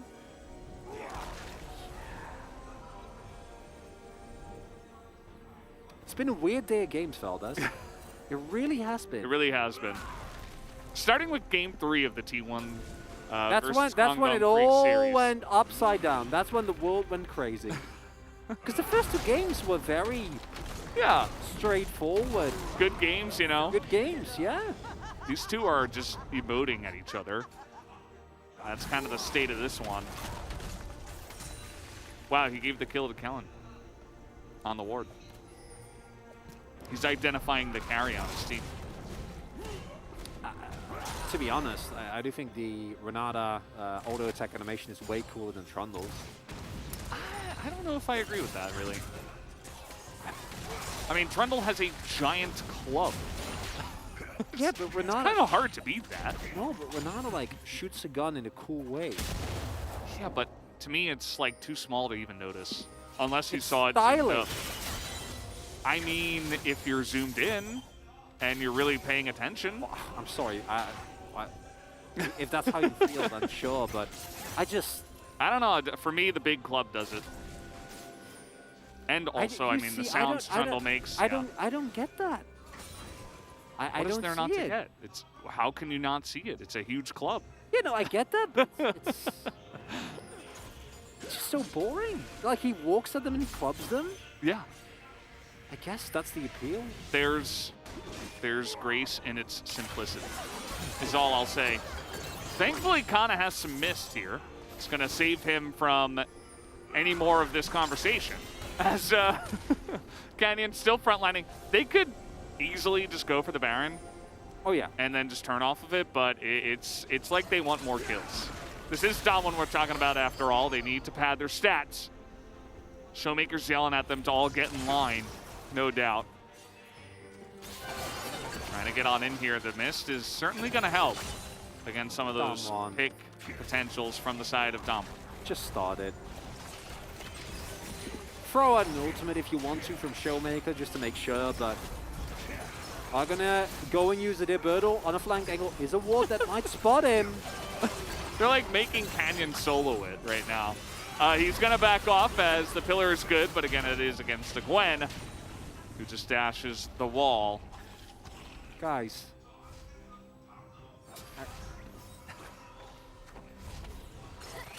They're still waiting. They're still waiting for the pick. Another rocket will sail by. Go! Go! Okay, they go.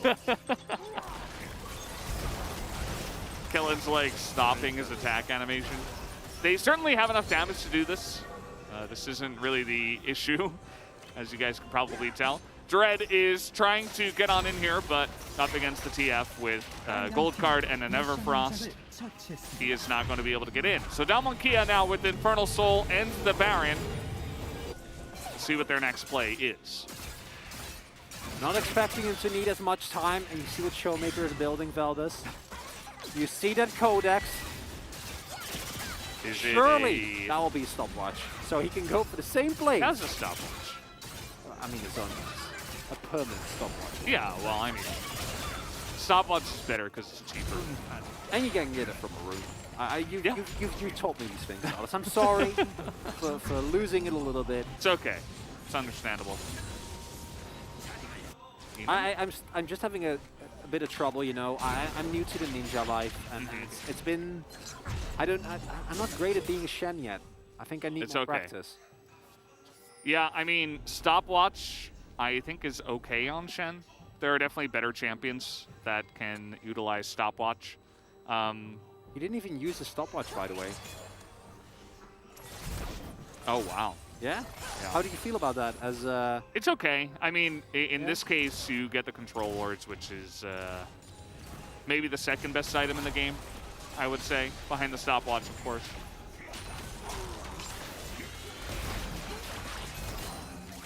And it kind of feels like Domin are just waiting for the Elder Dragon. They could be grouping up here and pushing with their Baron. He's just stutter stepping with Q. And okay, looks like they actually are going to push with their Baron. This came pretty quickly for them barreling down the mid lane. Just going to take down this inhibitor real quick. Unless. Right? Guys? Just wait. Let the minions do it. They are trolling so hard. Cannon's in there like stutter stepping in their face. This is where it's like, okay, dude, just press GG. Like, type GG. But not that kind of game, as Canyon is going to subjugate, also has a big shield, as we can see this time around. So he will survive. Elder Drake coming up here in 20 seconds. And so they'll just prepare for that. Yeah, they'd go for the Starix. No breaking holes for Canyon here in this game, unfortunately. For us, I think the better build objectively. Yeah. Starix third, of course, actually benefiting from a lot of the bonus HP that was found and built by Canyon. And this one in the game, level 15, actually going to be able to utilize some of that base AD that the item scales off. And, well, they can go for this, but there's no need for them really. As I'm pretty sure Birdle's still hiding there. Call it an educated guess. Well, we have no idea. Jonah Strong is keeping the tensions high. I love this. And he is still there. Yeah, Showmaker's still pushing. Love the zoom out. We can see literally everything. And now we can't see Birdle again. Noamshim's vision and Ghost. Ghost! Not like this! No! Oh, he's spotted. Yep, well, he does have cleanse, and he is going to dash away and then go to his eventual death. He's even through the exhaust. Birdle has the damage. BDD is in there as well. And Dom and Kia are really playing with their food. Like, they could have been attacking this Elder. They could have been playing straight up, but no. They're going to sit in the side. They're going to catch the Jinx, and then they're going to. They're not in any rush. They don't have nowhere to go. Showmaker's like, guys, I want to go home. And they're like, no. we're gonna take our time. Come on, Showmaker. And honestly, for Noamshim, you can go back to this game. You can go back to this evening even, and just in any possible way, if you can give them a little bit more confidence that maybe we have a different series tonight. But it's the drafts. It's the execution, and it's the play from start to finish. It's Dom and Kia just running them over here. Yep. Noamshim, I don't think we're ever able to engage, really, in this game. Nope.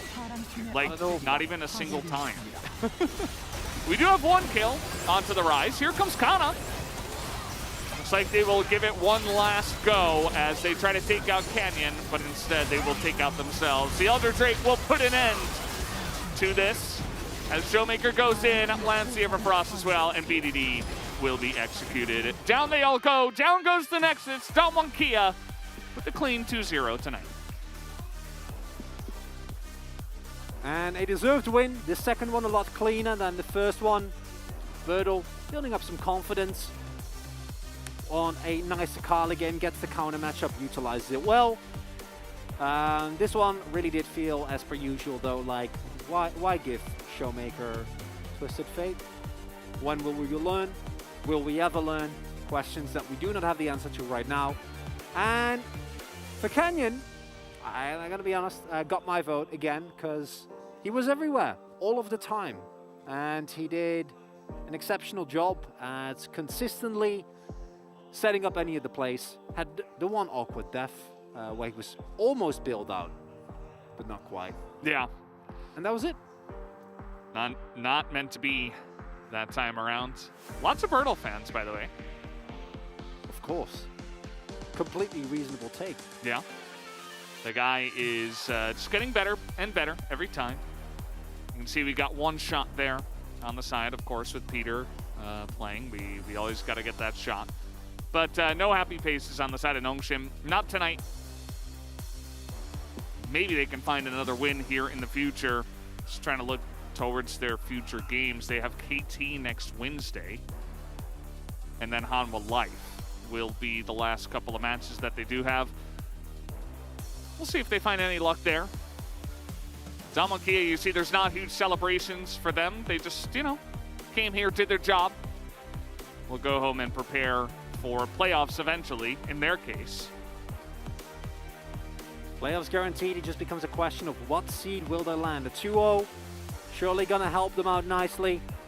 And slowly starting to see the development that had set in at the beginning of the split, and think back to the first few weeks of Donmon, right? Effectively not having a top laner, both Birdo and Hoya being active liabilities.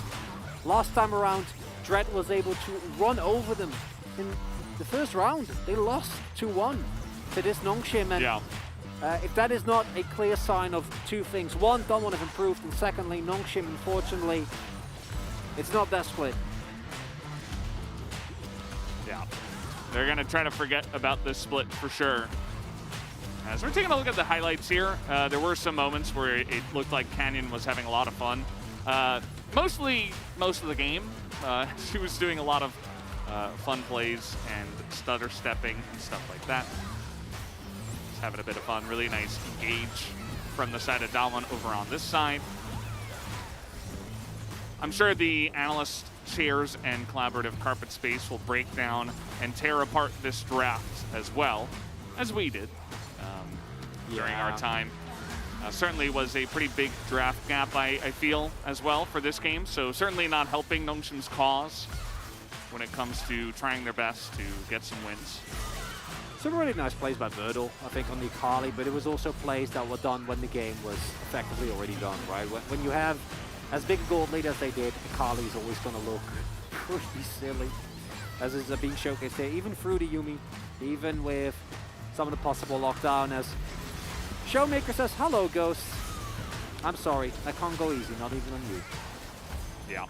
That was a big-time brush camp play from Birdle, and with the TF, it was everywhere. It was a lot of fun. Let's listen and see if they say anything interesting here at the end.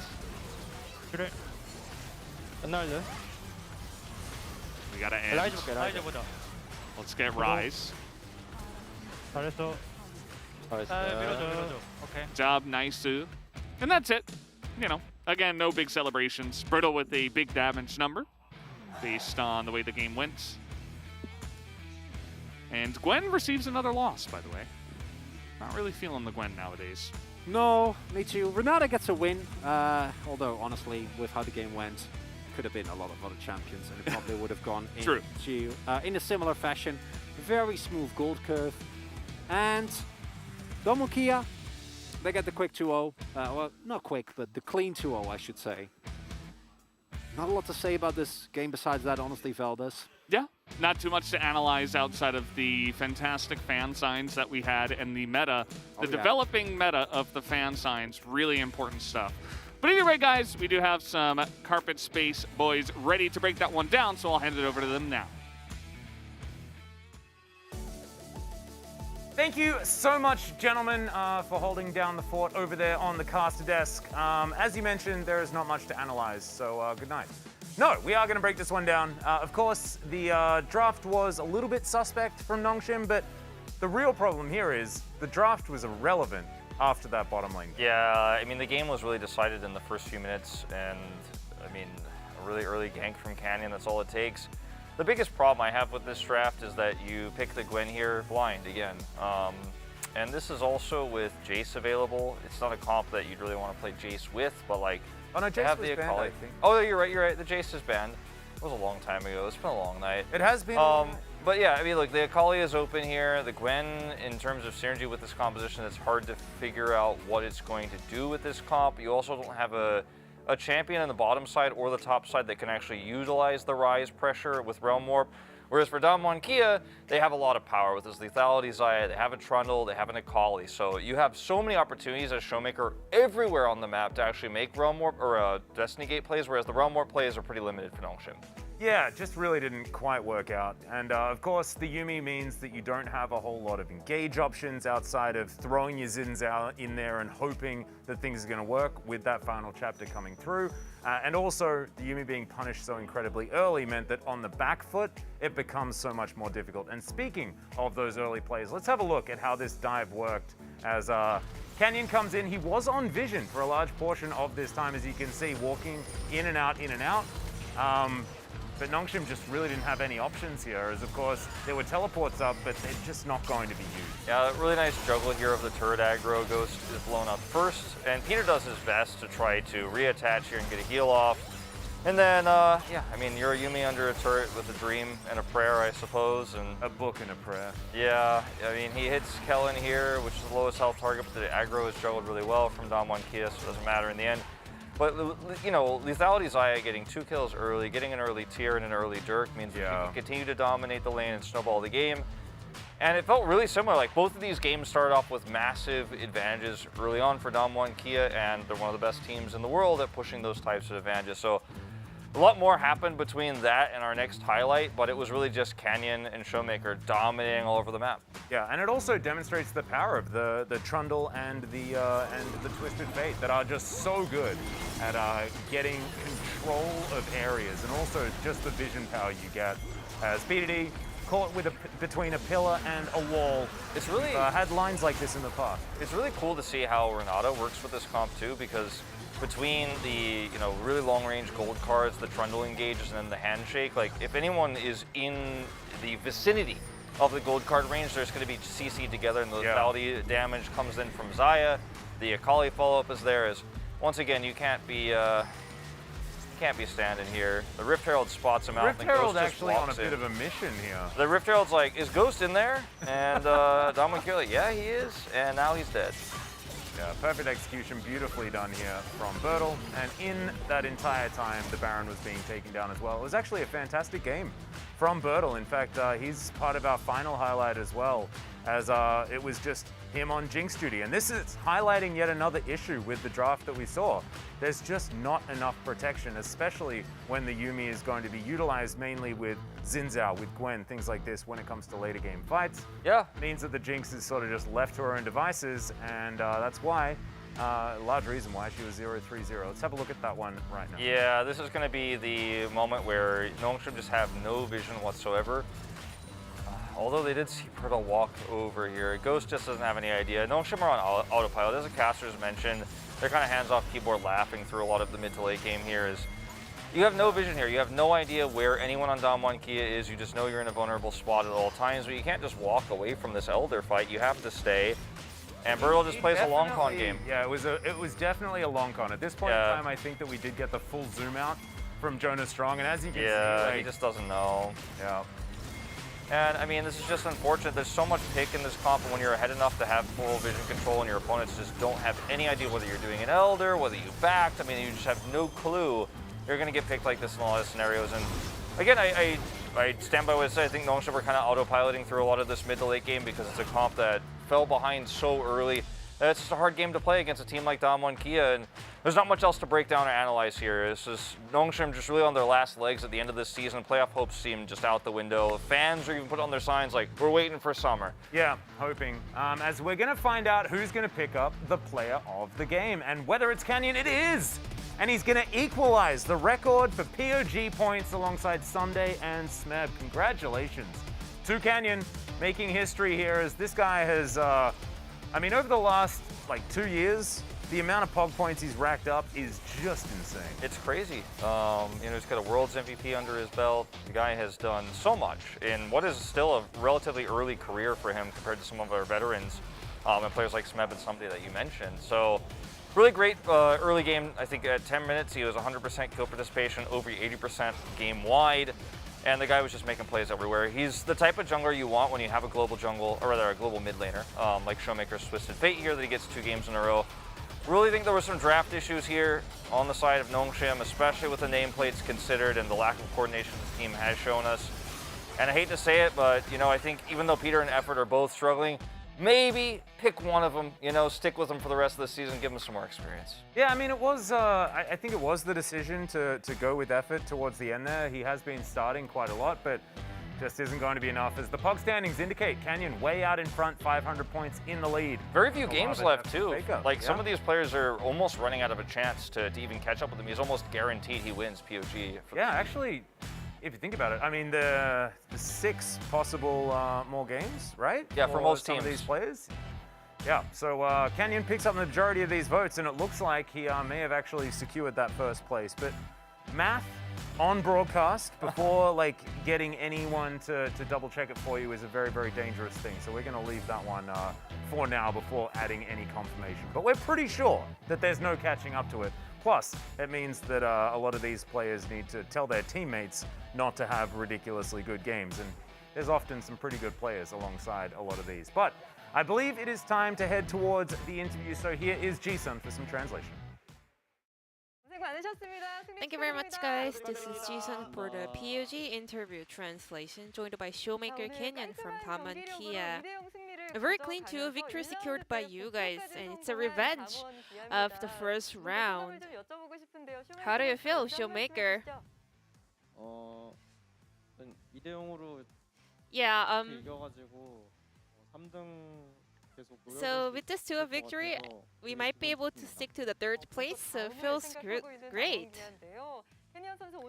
Kenyon, with this POG point secured, you are now tied with the highest POG points in the LCK history. How do you feel?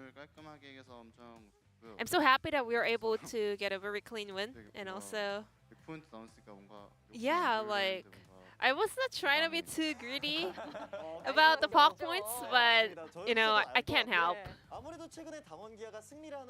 Yeah, I mean, these days, Daman Kia has been playing around the bottom lane, especially with the bottom prio, with the kind of a enchanter support by Kellen.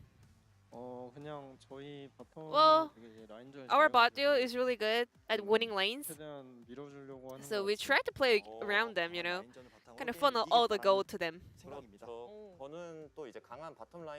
with that lane priority, we also had the TF supporting a lot of the global play, which was led through for 2 games in a row. I think TF doesn't have any kind of limits. So once they just let it through, we will always just blind pick it. Then what do you think of Rise TF matchup? Well, I think it depends on their teammates, which teammates plays better. Because they never get to do like face off on the mid lane. And today, with this victory on TF added today, your TF is undefeated so far, which means your proficiency on the champion is on another level. I mean, it's not about me playing like super well, it's about my players, my teammates just setting up for me. So I want to give credit to my teammates. And Kenyon, you are one of the like hyper carry junglers in the LCK, but today you were playing a bit of a supportive role. And Trundle, a champion, was on a 7 games losing streak, was picked up by you. Because a lot of kind of meta jungle picks were banned, so I had to choose among what's left over. Then tell us about the lethal tempo on Trundle. Because, you know, the early game play style of Trundle fits really well with the lethal tempo, and also it's really good in mid to the late game as well. I think Daman Kia was able to outdraft Nongshim Radforce today, and Kenyon, are you satisfied with the way it went today? Yeah, as a player, it was so comfortable.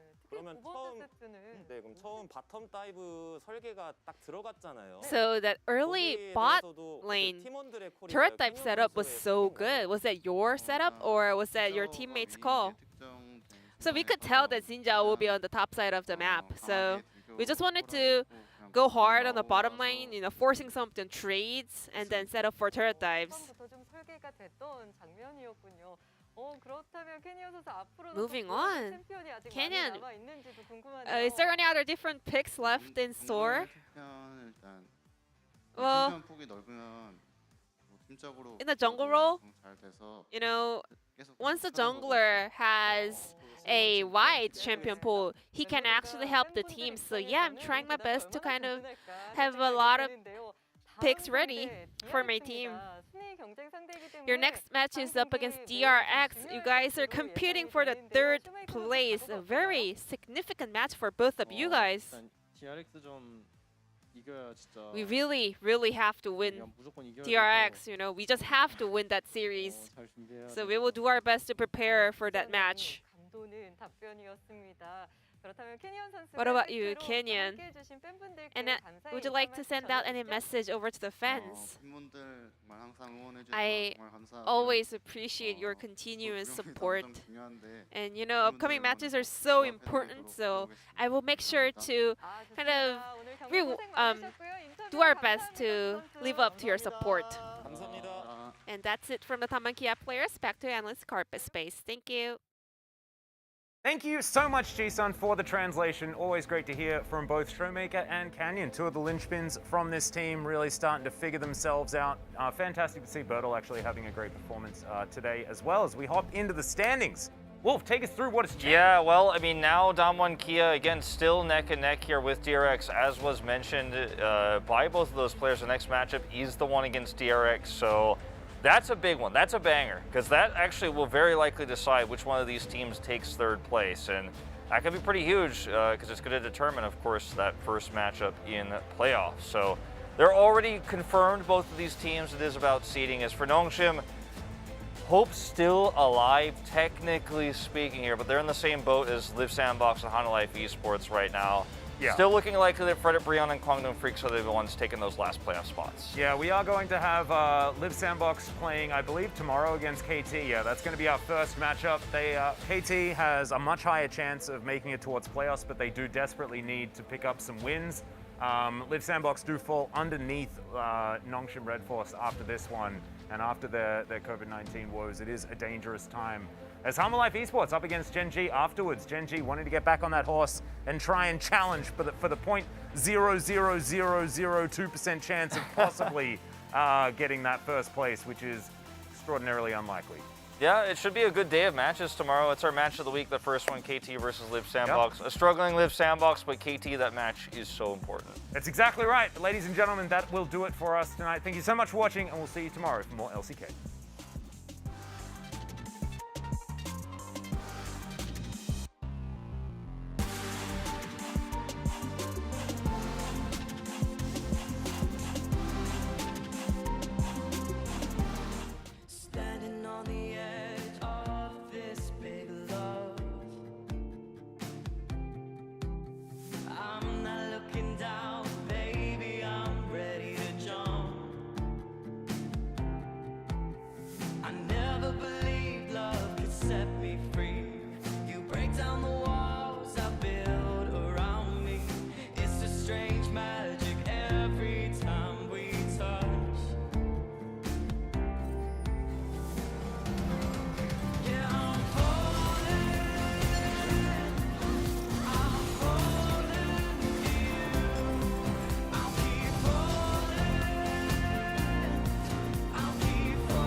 Break down the